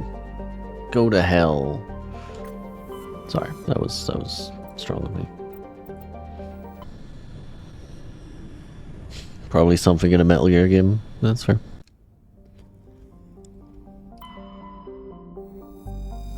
Paravan is a small, unremarkable rock world. The surface is scorching hot and mainly composed of calcium with deposits of aluminium. Nice try, Americans. Paravan's low mass has left it tidally locked to the star Han. If there were any resources of value, mining stations would be established on the relatively temperate Twilight Band. Scans of Paravan revealed an unmanned station in geosynchronous orbit. Your salvage team found no evidence on the origins of the station, but they did find one of Matriarch Dillanaga's writings on board.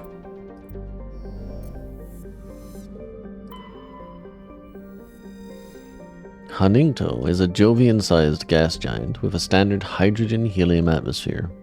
Traces of methane give the planet its distinct cobalt blue tint. Spectral analysis indicates its extensive ring system is mostly composed of ice crystals. Huningto has an exceptionally powerful magnetic field, which creates strong radio interference throughout the inner system.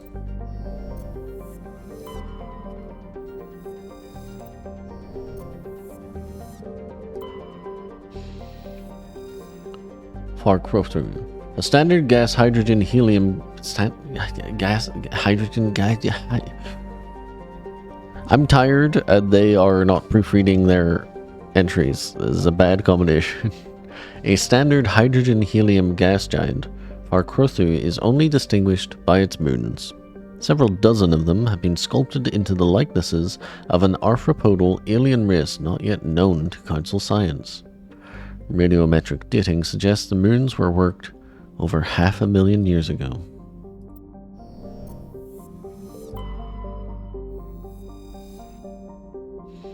Patatanlis is a large rock world with an unusually thin atmosphere of hydrogen and carbon monoxide. The frigid world's crust contains extensive deposits of uranium and occasional loads of naturally occurring plutonium. With a total mass more than 4 times that of Earth, Patatanlis should have a significantly thicker atmosphere. This unusual feature has flagged it as worthy of scientific investigation, but the need for expensive amounts of radiation shielding has deterred interest. Scans from orbit have detected a large deposit of beryllium. You know what else has occasional loads of naturally occurring... Never mind.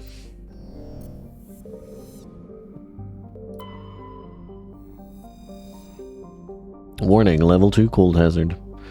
Mavagon is a small rock and ice planet with a thin atmosphere of ammonia and methane. The surface is frozen and mainly composed of tin with deposits of potassium. The planet has a rudimentary ammonia-based life, mainly concentrated around geothermal vents deep underground. Severe storm cycles are common. Due to limited visibility, navigation may be difficult.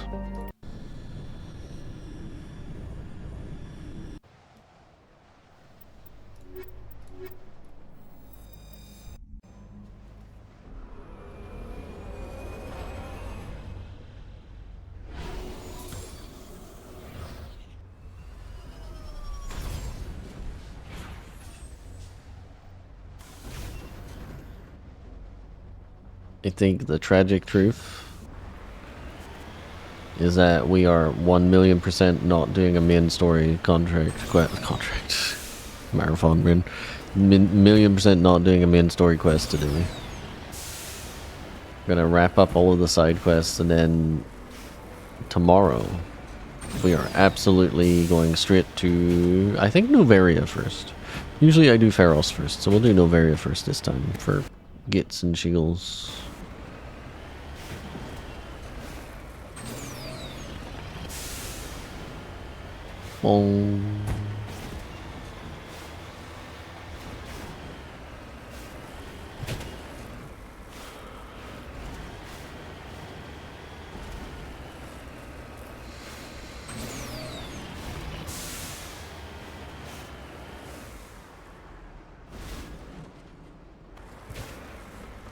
Oh, that's right. I have a way to weaponize Japanese for Gary. I have to tell him next time I see him.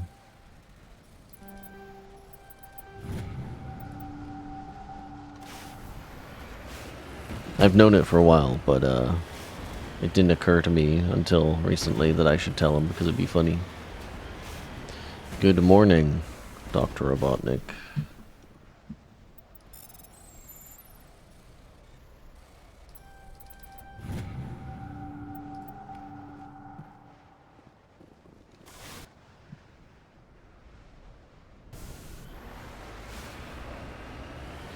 I have a way for Gary to weaponize Japanese.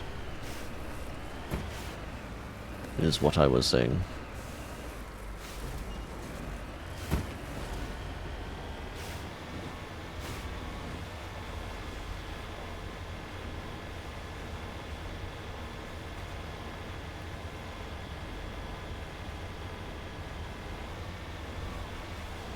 I think it would be a pretty funny party trick for him.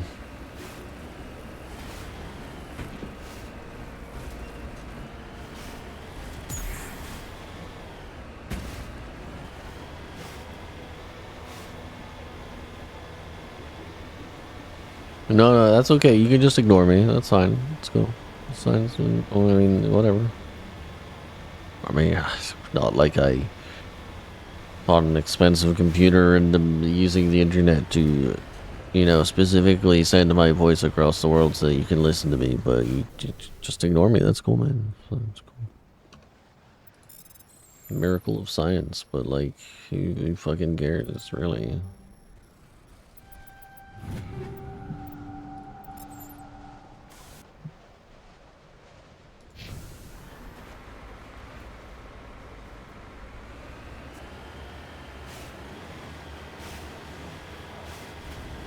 Hello, Chip. Stream? I think it was a good stream today. I had people to talk to. I didn't go crazy. I'm not in a rubber room. We died a few times, which is good for legitimacy. Or else people are like, he's not really playing on insanity difficulty, or this game's not that difficult.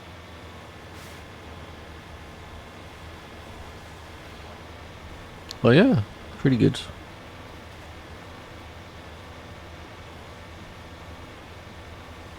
I'm getting EP for sure. As I should be. It's midnight. What if we are constructs of your imagination and you are indeed in a rubber room? Have I ever thought of that?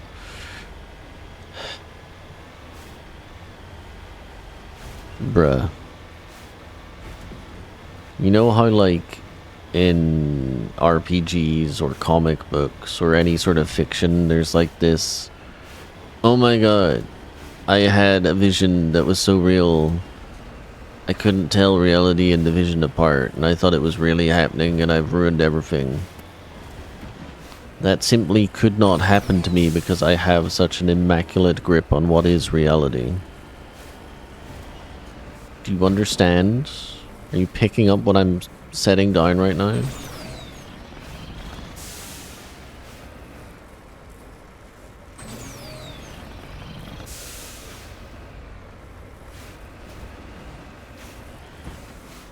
What time is it where I am? I literally just said what time it is where I am. It's midnight.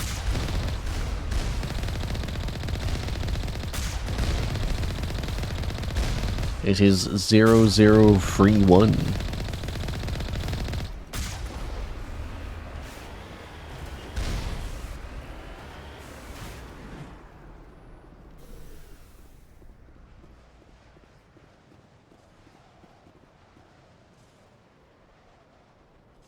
That's not how time works.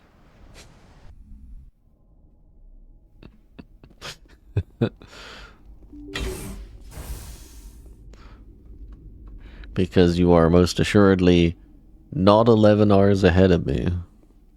There is not a place on Earth that can be 11 hours ahead of me, I'm afraid. You simply cannot be.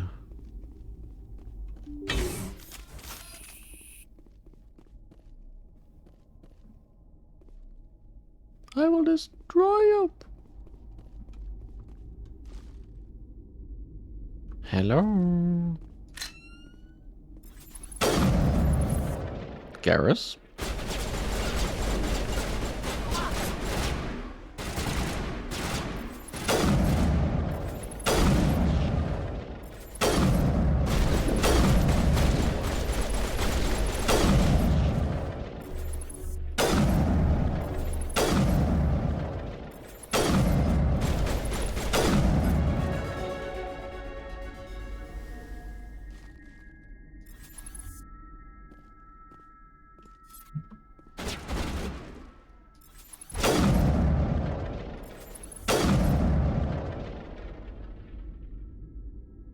Anyone else feel like being a hero?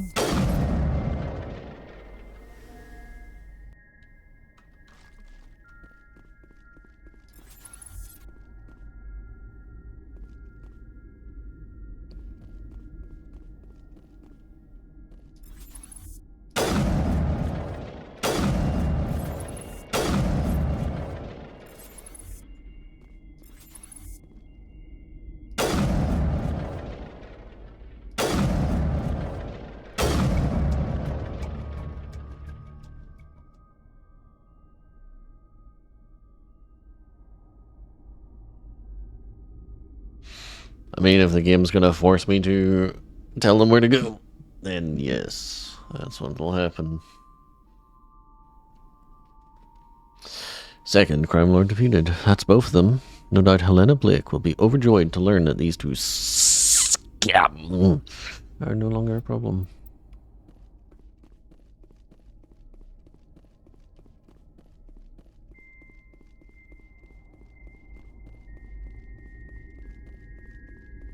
Ominous twinkly music. I was a big fan of the one where I shot him in the leg and then he fell over and I shot him in the head. That was very action movie of me. I'm like John Wick. I am the Baba Yaga. I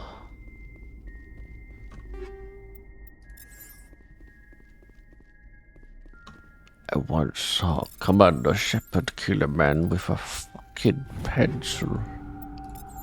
A pencil?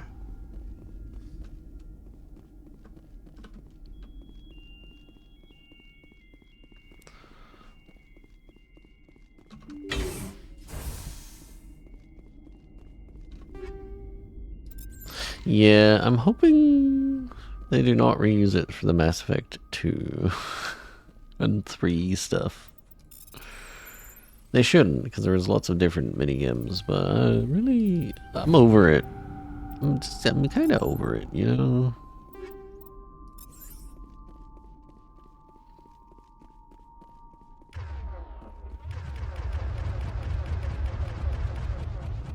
Sorry. My brain got a little like, hey, wouldn't it be funny if you just went... It's like in one of those dramas where people, like, them smash cuts to all the people looking, it's like...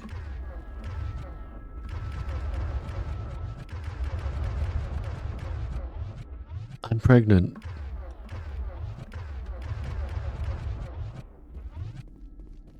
You see the vision?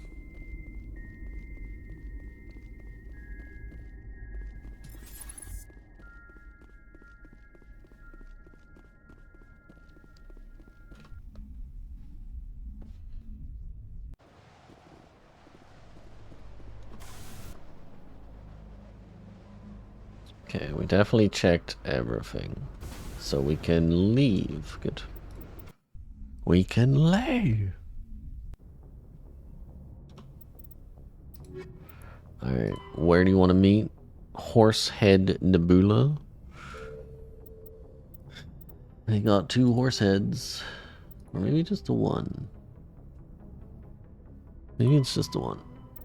No, it's 2. It's this and Privateers, right? Yeah. Alright. Horsehead Nebula, here we come.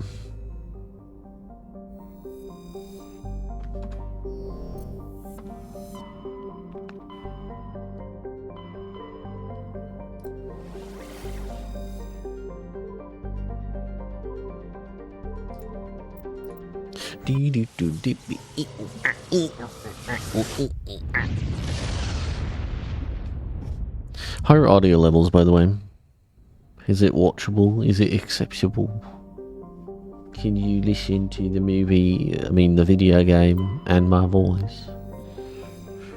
Surrounded by a thick atmosphere of complex hydrocarbons, Yunthorl has never fully been mapped. The surface is hot and completely covered by a global ocean of liquid hydrocarbons. There are indications of primitive organic life developing deep within the global ocean. Medallion of One. Your scan uncovered an ancient deep space probe slowly orbiting Yunthorl. Tali brought it on board, dismantled it, and found a League of One medallion hidden in its payload. Sounds good? Well, it's good. Thank you. I'm happy. I'm happy you're happy. Antitara is a standard hydrogen-helium gas giant with traces of ammonia. Hydrocarbons in the atmosphere lend it a distinct brown tint. We found helium!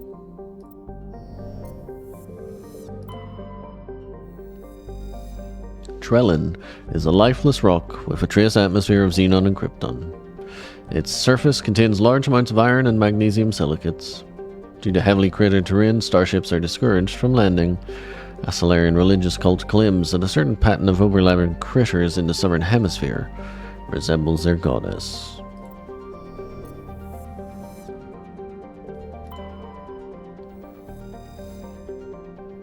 A warning. Level 1 cold hazard. I can't land there? Why? Standard hydrogen-helium gas giant. Thessalgon's atmosphere is tinted blue by trace quantities of methane. Why can I not land on this planet? Pretty sure that's where it wants me to meet Helena.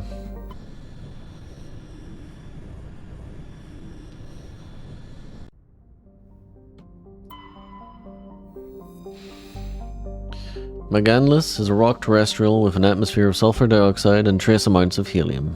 Scans reveal ancient lava plains on the surface, implying a geologically active past. The crust consists of sulfur and basalts, but the planet's mass suggests a core or iron and heavier materials. Cursory drill coring suggests the possibility of simple subterranean life. While scanning the planet Maganless, you discovered the remains of a damaged research vessel. The recon team found no sign of survivors, but they did bring back a Rokum outpost insignia.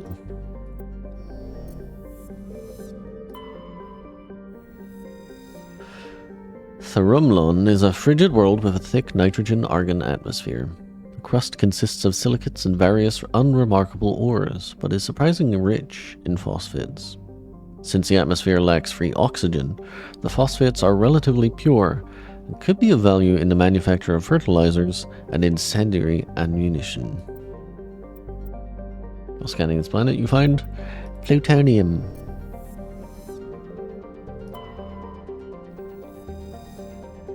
Amaranthine is a chilly rock world with an atmosphere of carbon dioxide and nitrogen. Its frozen surface consists largely of light titanium and aluminium oxides, with deposits of thorium and other heavy metals located in the deep crust. Amaranthine was named by the human poet Sofia Cabral during her tour of duty aboard the Alliance surveyor ship Coupe. Under the dim light of the red dwarf Fortuna, the surface of this world is lit in rich twilight blues and purples, even at midday.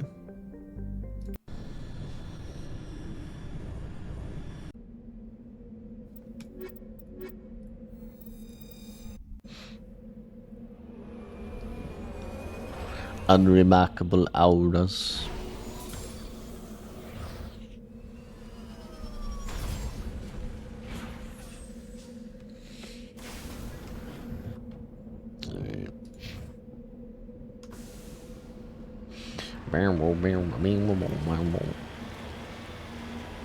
Away we go.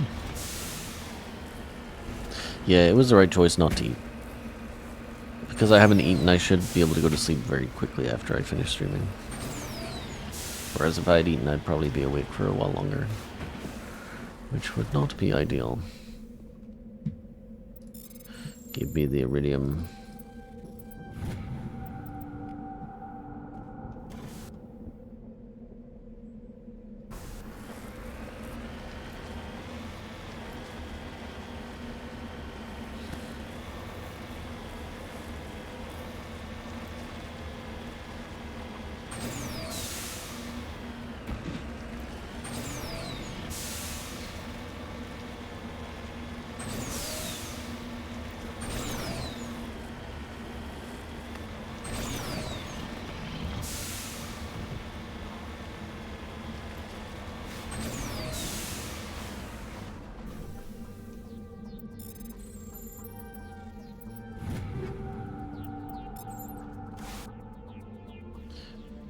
Yummers.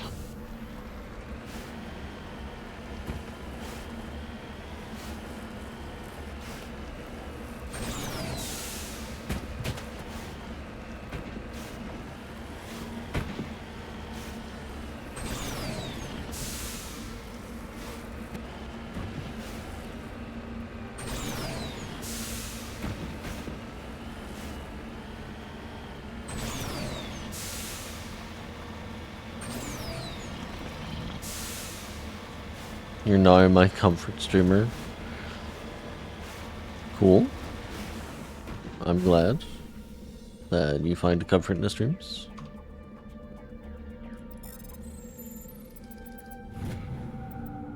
You find an intricate beaded necklace marked with the Galatana colonial insignia.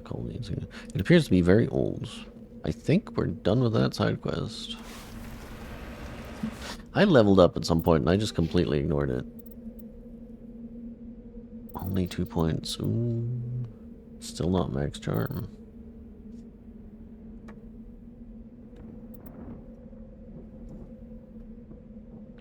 I mean, that's pretty normal. That you would find out about me from Lithe Arrow. Given he is my best friend. Pretty normal. Pretty normal, I would say.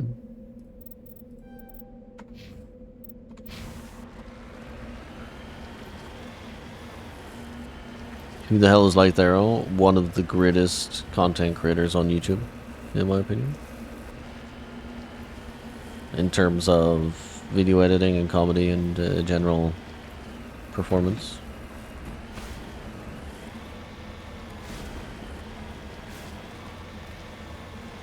And you know, the fact that he like supports indie artists essentially by doing the animations. Very cool.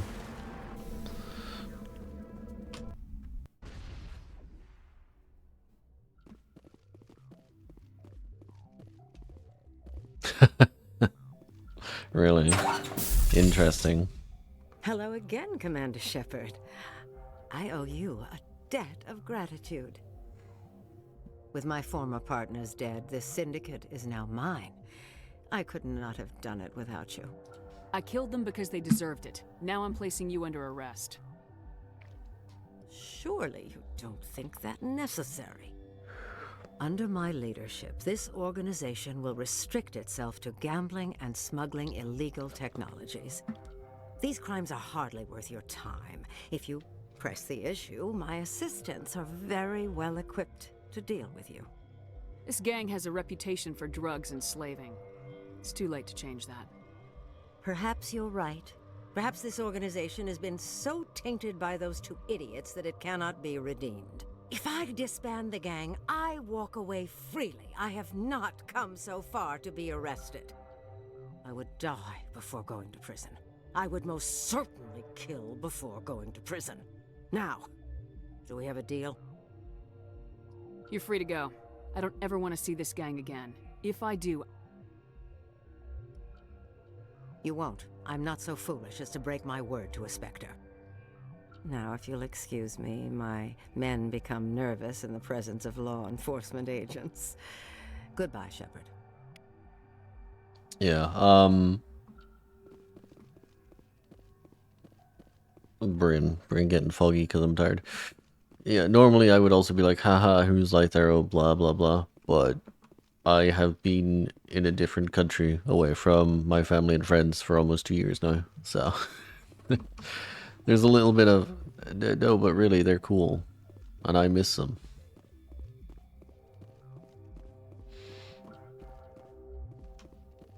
So at the moment, I can't really do the bit.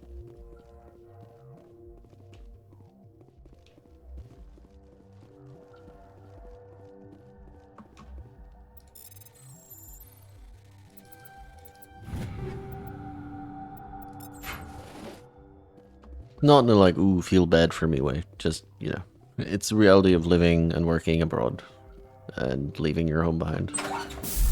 Unfortunately. Very cool opportunity, but it comes with its drawbacks.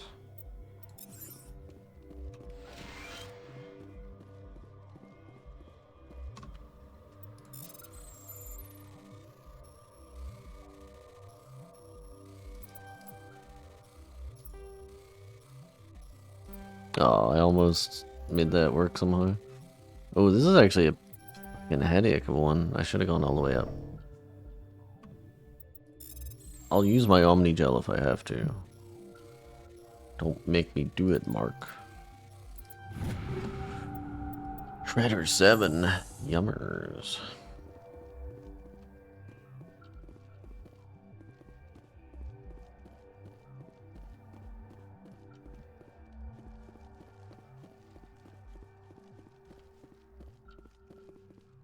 It's why I'm so happy that I like Marathon. Marathon's been a really good way to actually play games with friends again. It's comparable, Dr. Robotnik. It's just a sense of skill and nothing else. As you get older, your world gets bigger, but it doesn't mean it doesn't feel big when you're younger.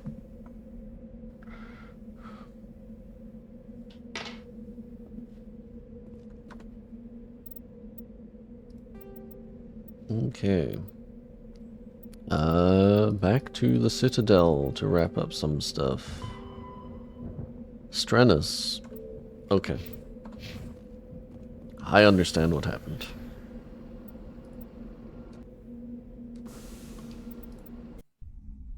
The planet was a red herring.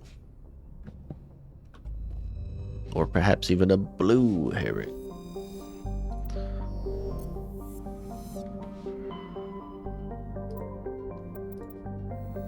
Strenus Baratheon, first of his name.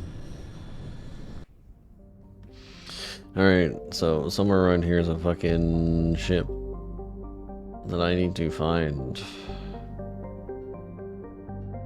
Where are you?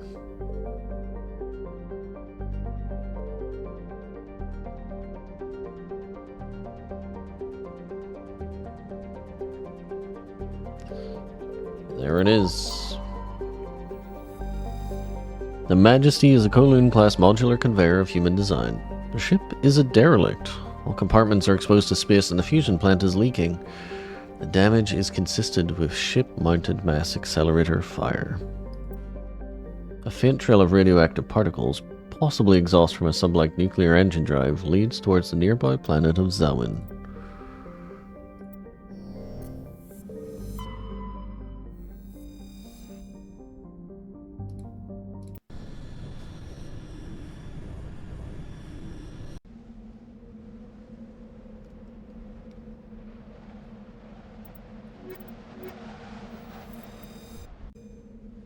I don't think I have the soldier achievement yet.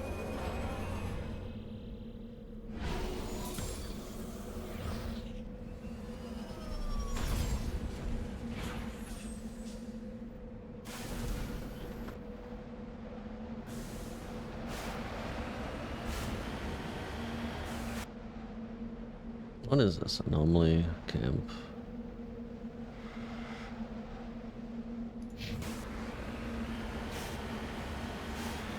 Alright. What's the anomaly then?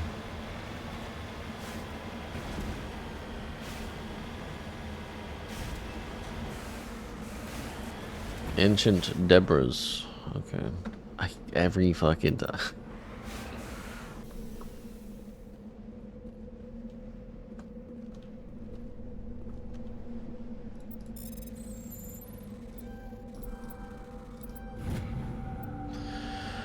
This fragment appears to be from an old model freighter. Part of it is marked with the chatty outpost insignia.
Oh my god, I missed the thresher bomb.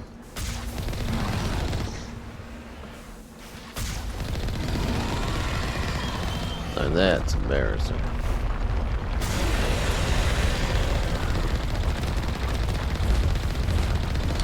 Holy shit, that nearly killed me.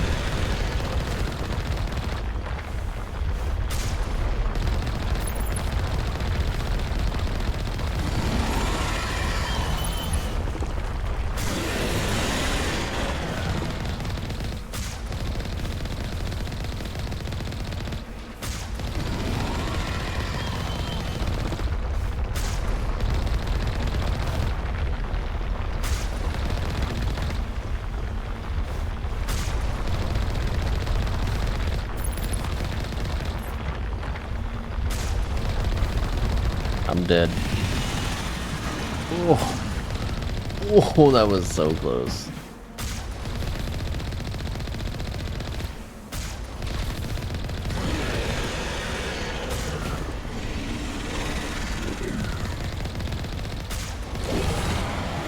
Phew.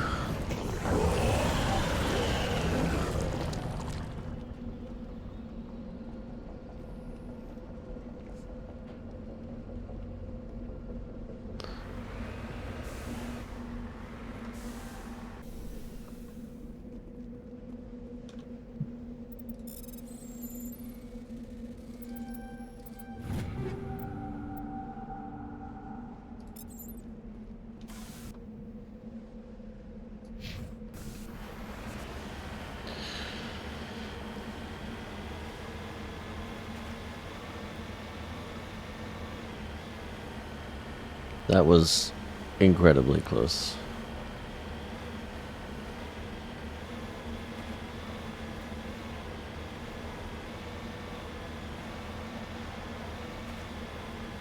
And after this, I have to go back to the Citadel.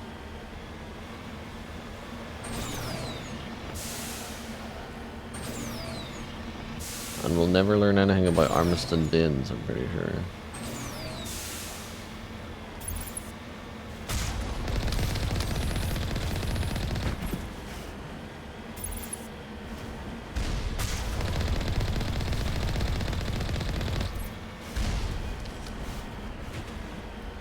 Are there humans trying to shoot me? It seems like a poor idea.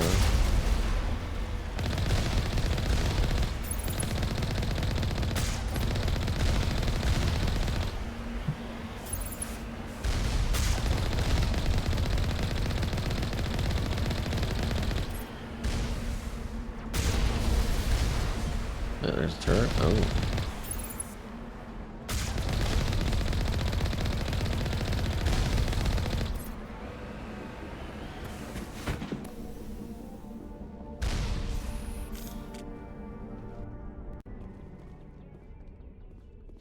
I do not know what BFDI is, so I cannot say if it's bad or not. Whoa, you stop moving.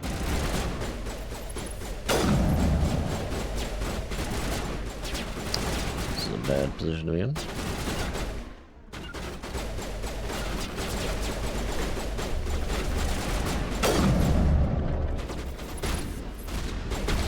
Alright.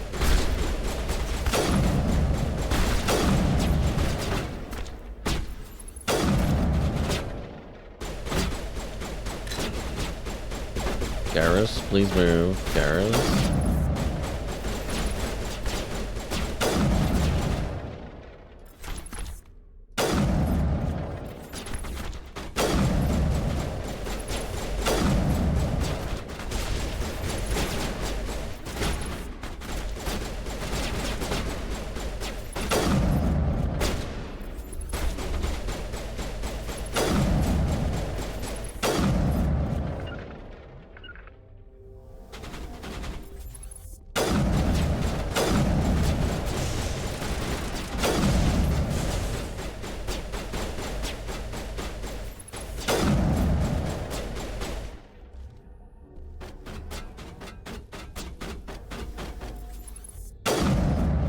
Sit down. Sit down. I wasn't worried. You didn't hear me gasp in fear. Not once.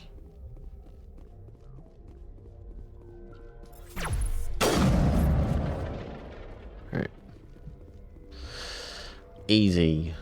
Fucking easy, mate. I wasn't scared at all.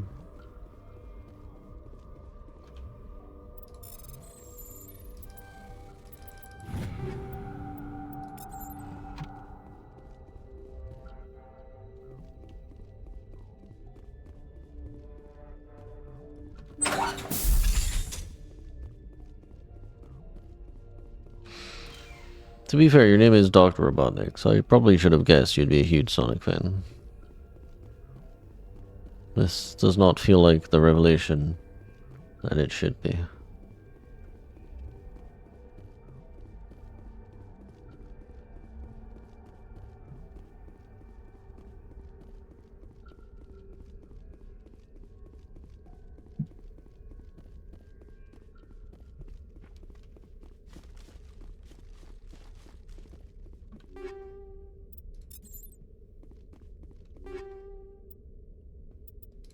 Ursa is a very good armor.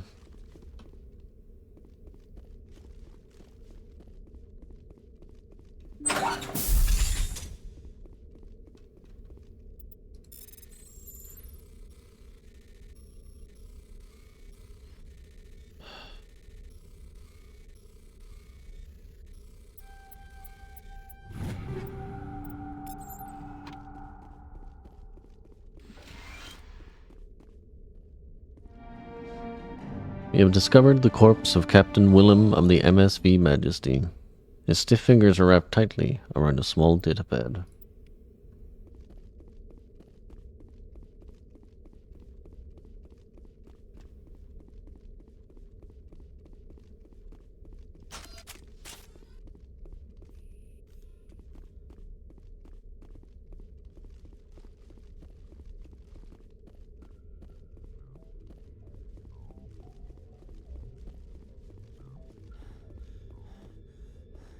Yes, beeps and boops indeed. Okay, there's some other places to check out. Let's do the lap, and then we're going back to the Citadel, baby.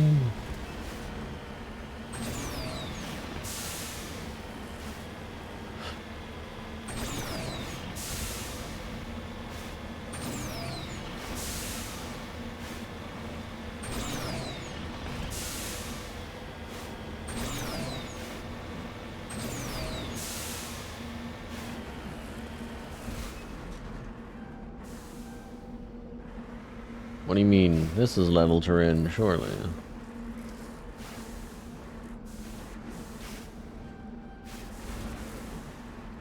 There we go. I knew you'd see things my way.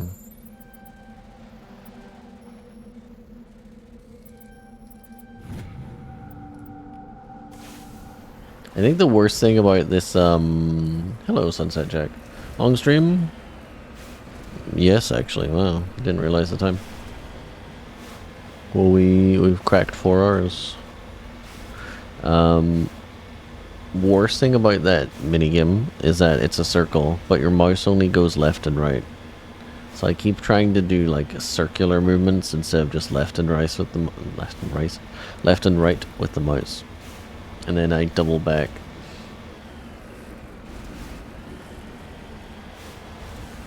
The beacon was a trap. I can't believe we've done this.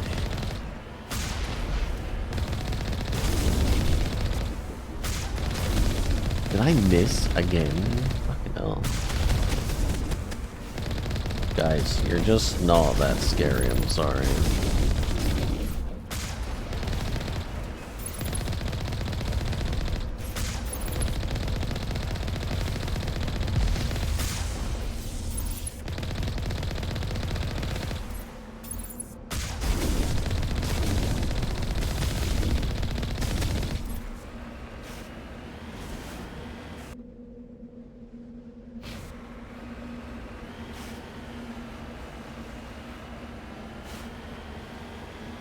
You can use the keys as well, but if you use A and D to go left and right, then you're locked out of going forward for a second or so.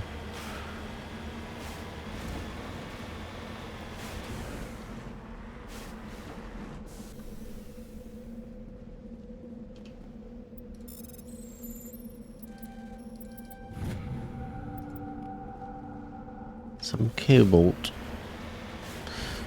Yes, you should put some Sonics on your Tomodachi Life Island with your Robotniks. It's only sensible.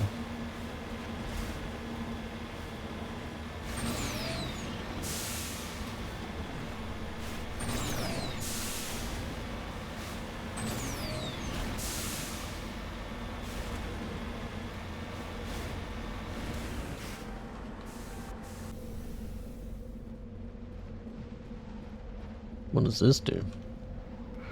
Appears to be no one left at this camp. The generator is still functioning, but there are no signs of the former occupants. The camp's computer notes several locations of interest. Hall. Okay.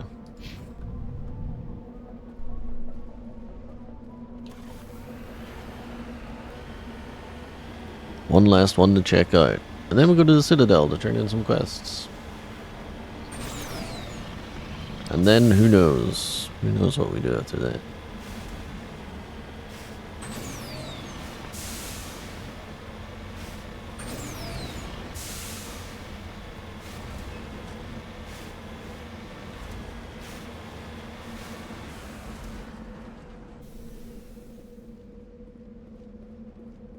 I had a 12-hour workday, and then I streamed for 4 hours. Appears this person was trying to mark a nearby mineral deposit when he died, or was killed.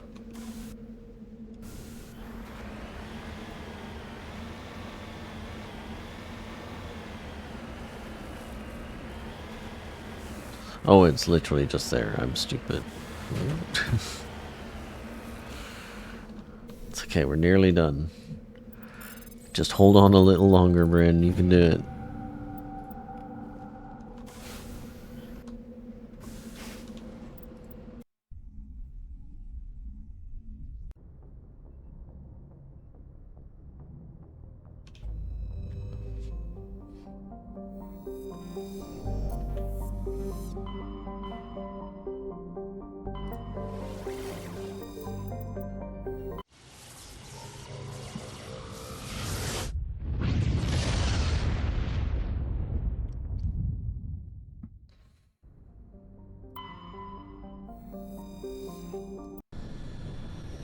Okay.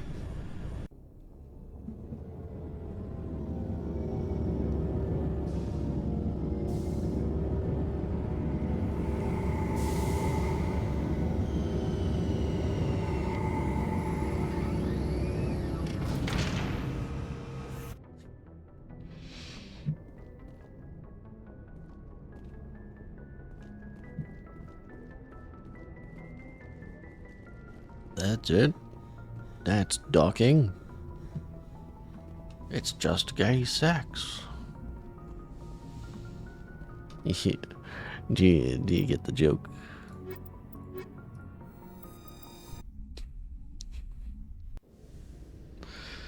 Harpy Pressure understands. with exterior atmosphere. Harpy knows what's Logged. The commanding officer is ashore. Exo Presley has the deck.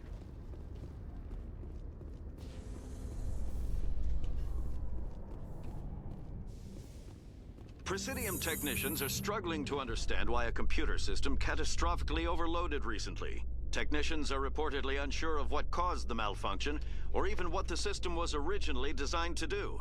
CSEC is investigating the possible vandalism or misuse of public property. So that was the AI that we blew up when we were first on the Citadel. Anyone remember that? That was like 4 episodes ago now? No. 3 episodes ago. Wow, how time flies. What level of Spectre gear are you now offering me? Before I go. Hello, Commander.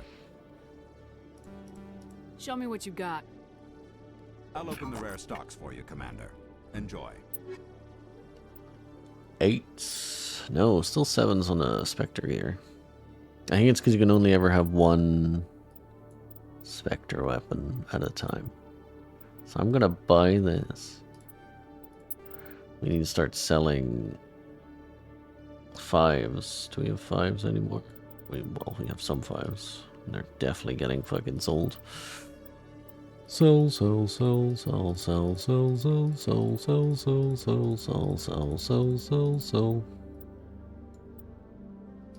Yeah, that's good enough for now. What else is there to buy? Not much. Okay.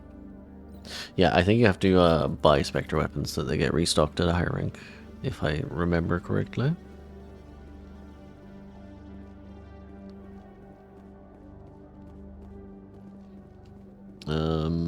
Where are we going? Definitely going to the tower.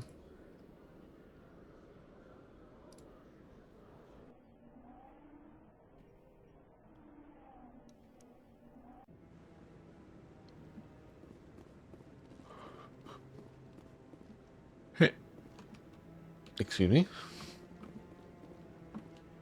There we go. Yeah. Whoa.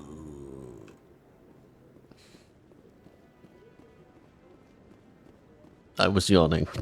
So Any news? Did you find my brother yet? I found your brother's body. His ship was attacked by privateers. Willem's dead? I guess I should have expected this. When his ship dropped out of contact, I just knew. But I kept hoping he might still be alive. I'm sorry for your loss. Thank you for finding him. It's better to know one way or the other. That's what they say, right? Please excuse me. I need to go make arrangements for his funeral.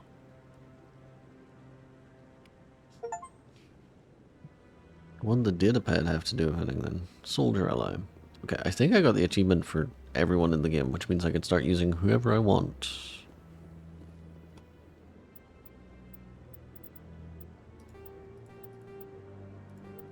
Damn, we have done so much side shit. It's pretty cool. Okay. Next up, Presidium. Embassy.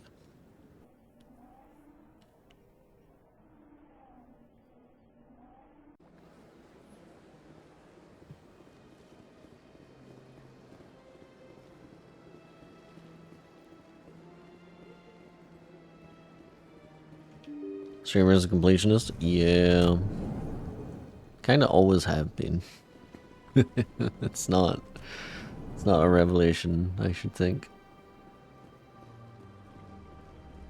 Yes, Shepard? Did you find my sister? Dahlia's dead, and I know she was blackmailing you. So the truth comes out. I hope you're not angry. Surely you can understand why I lied to you. If people found out my sister was a criminal, I'd be considered a security risk. They'd revoke my clearance, or place me on administrative leave until she was apprehended. That is why I misled you. I could not risk you exposing me.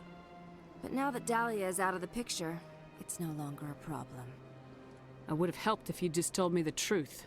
Perhaps you're right. I am sorry. We have trust issues in my family. Obviously.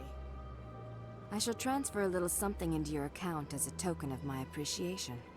I'm sure you'll find the amount satisfactory. You're a diplomat on her way up the ranks. Could be handy to have a Spectre who owes you a favor. You make a good point. Anyone can come up with credits, but I can give you authorization to purchase prototype Asari mods. I will get you added to our manufacturer's preferred client list. I think you'd be very interested in what they have available. Goodbye, Shepard. It has been a pleasure doing business with you. Oh, did we have to deliver? I need to be more paragon. Give me that. Paragon. Get you the medium armor and then keep going, I guess. Damage reduction's good for you. And then you can now put on some fancy new armor. Yes. A kinetic buffer, why not? Okay. Wonder if you're going for 100%. Yeah. I mean, I wouldn't say I'm going for 100%.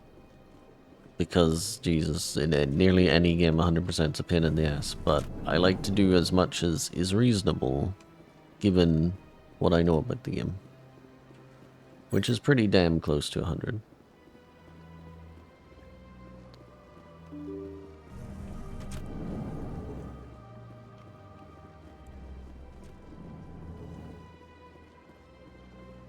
Yes, Commander? Where can I find Admiral Kahoku? Last I heard, he was up in the tower trying to get the Council to investigate Bane's death. Is there anything else, Commander? I should go. He's I'll be dead. here if you need anything. Anderson, he's fucking dead, bro. He's dead. And I have no way to continue the Armiston Bin story because he's dead, brother. He has ceased to be. He is an ex-NPC. Okay, what have we got? You are down there. This is all collective funds. Alright. We're going to see Conrad. We're going to see... I don't know his name. I haven't done it enough. Zabalute or something?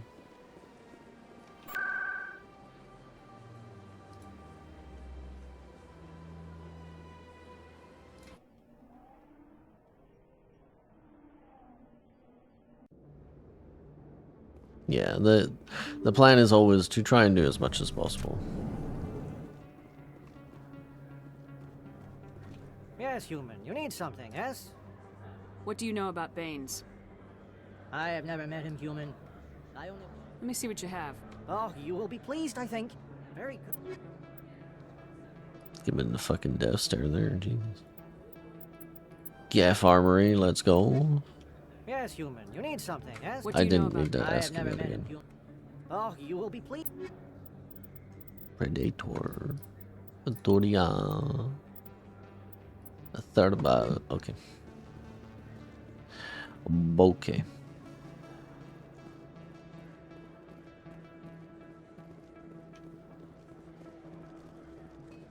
Commander, I've been waiting for you to get back. I've got an idea, and I wanted to run it by you. I got a lot going on right now, but I can spare a moment. Great! This'll just take a minute. With so many human colonies being attacked, I'm not sure that one Spectre is enough. What if you signed me on as another Spectre? Conrad, I don't think that's a good idea. But I'd make a great Spectre. I'd be right there with you, showing the Council what humanity is capable of. I know you're afraid to trust people after losing your team at Akuz, but I'd never let you down. What about your wife, Conrad? She trusts you too. Aren't you letting her down? What? I don't understand. You know what keeps me going out here? Knowing that people back home are keeping humanity strong. You're right. I just got so caught up in all of it. I wanted to help. I'll go home. Thanks for setting me straight. Do delicious paragon points. Welcome back, Earth Clan. Show me what you got. Show me what you've got. Except by that as well. Yummers. Crossfire. Alright, let's wander around a bit. Pretty sure there's no side quests that are going to show up. Sorry, I'm leaning away from my mic. It makes me quieter. Let me sit up. Yeah. Pretty sure there's no side quests that should show up at this point. But we'll do a quick gander around the obvious areas.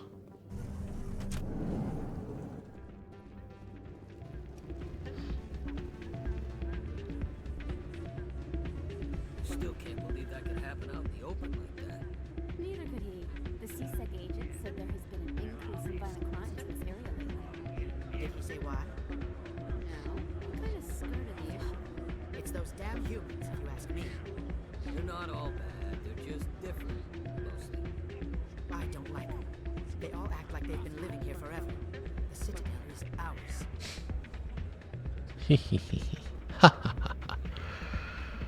Alright.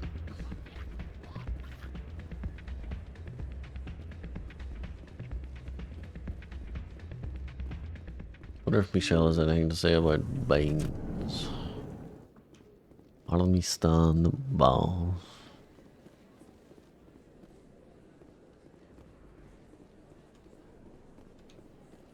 Let's have a quick look.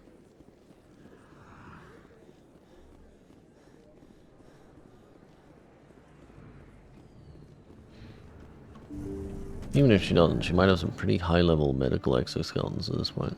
Yes, Commander. Is there something I can do for you? Let me take a look at what you have. Of course. Not high enough level. Okay. Alright, there's just one thing left to do for today, I believe, which is talk to this PTSD sufferer. And set us up for a very successful tomorrow.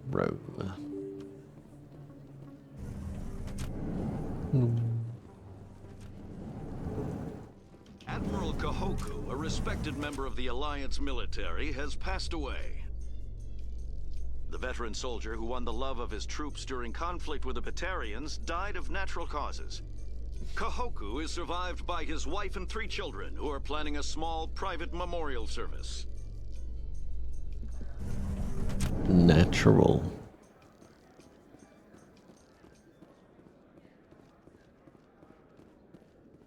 Zabaleta. Okay, that's new. Hey, back again, huh? I don't suppose you got any credits to spare. I spoke to my mother. She told me about what happened on Mindoir. Did she? I wonder. People tied like prize hogs, locked in cages, clawing and screaming as they're loaded into cargo pods. And we couldn't reach them. The Batarian defenses had us pinned. Dozens died trying to advance. All we could do was watch as they hauled people away. I've been looking for 13 years for something to make that sight go away. What have you got, huh? I'm not gonna give you money to drink yourself to death. You need to stop this. If you don't have a better option, just give me 20 credits. A good bottle of whiskey. Enough to stop the dreams. My mother said to go to the Veterans Affairs office. You're not the only one who's seen that brand of hell. They can help. The VAO? God. All right. If she wants me to go talk to someone, fine, I'll do it. For her. She always stuck up for me. She always was naive. All the VAO does is pump you full of chemicals. If she wants to talk, tell her she can reach me through the Citadel VAO. Okay.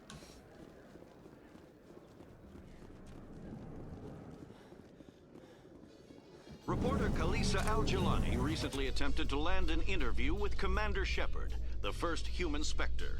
Commander Shepard answered difficult questions, demonstrating that under that military uniform is a keen diplomatic mind. That's right. We'll have exclusive footage later today. You hate the elevator news so much. Ah, it's cool. It's world building. Plus, you needed something in the original game to distract you from the fact that loading took upwards of a minute.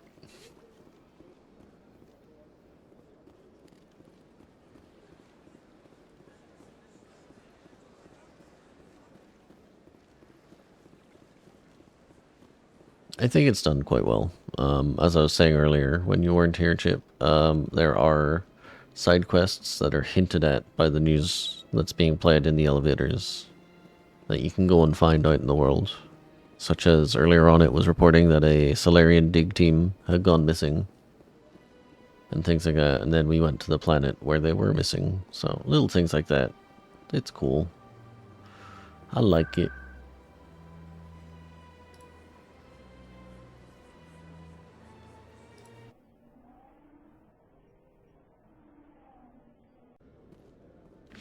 Just before I leave, yeah, we just have collectathons. Okay.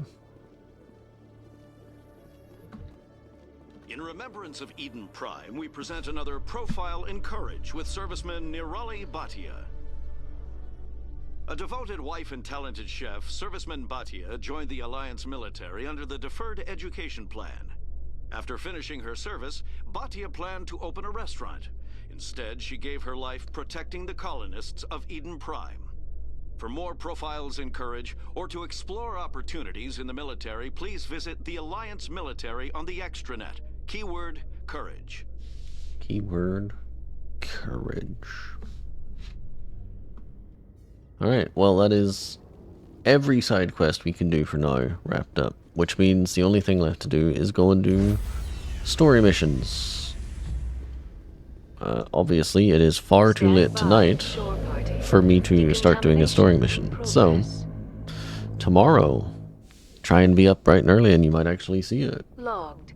The commanding officer is aboard. But otherwise, XO Presley stands relieved. there will be a VOD, of course. I've been highlighting the VODs and putting them into a collection on Twitch. At some point I might import them over to YouTube and then put a YouTube link in my Twitch descriptions again or something like that. But yeah, tomorrow we shall advance the plot somewhat, but for tonight we must stop, because it is 1:30 in the morning, and I have to get up in 6 hours for work. So, thank you very much everyone for showing up.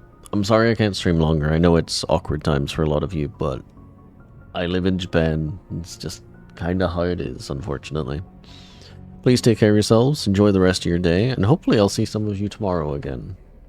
But for now, I must say good night. Good night, everybody.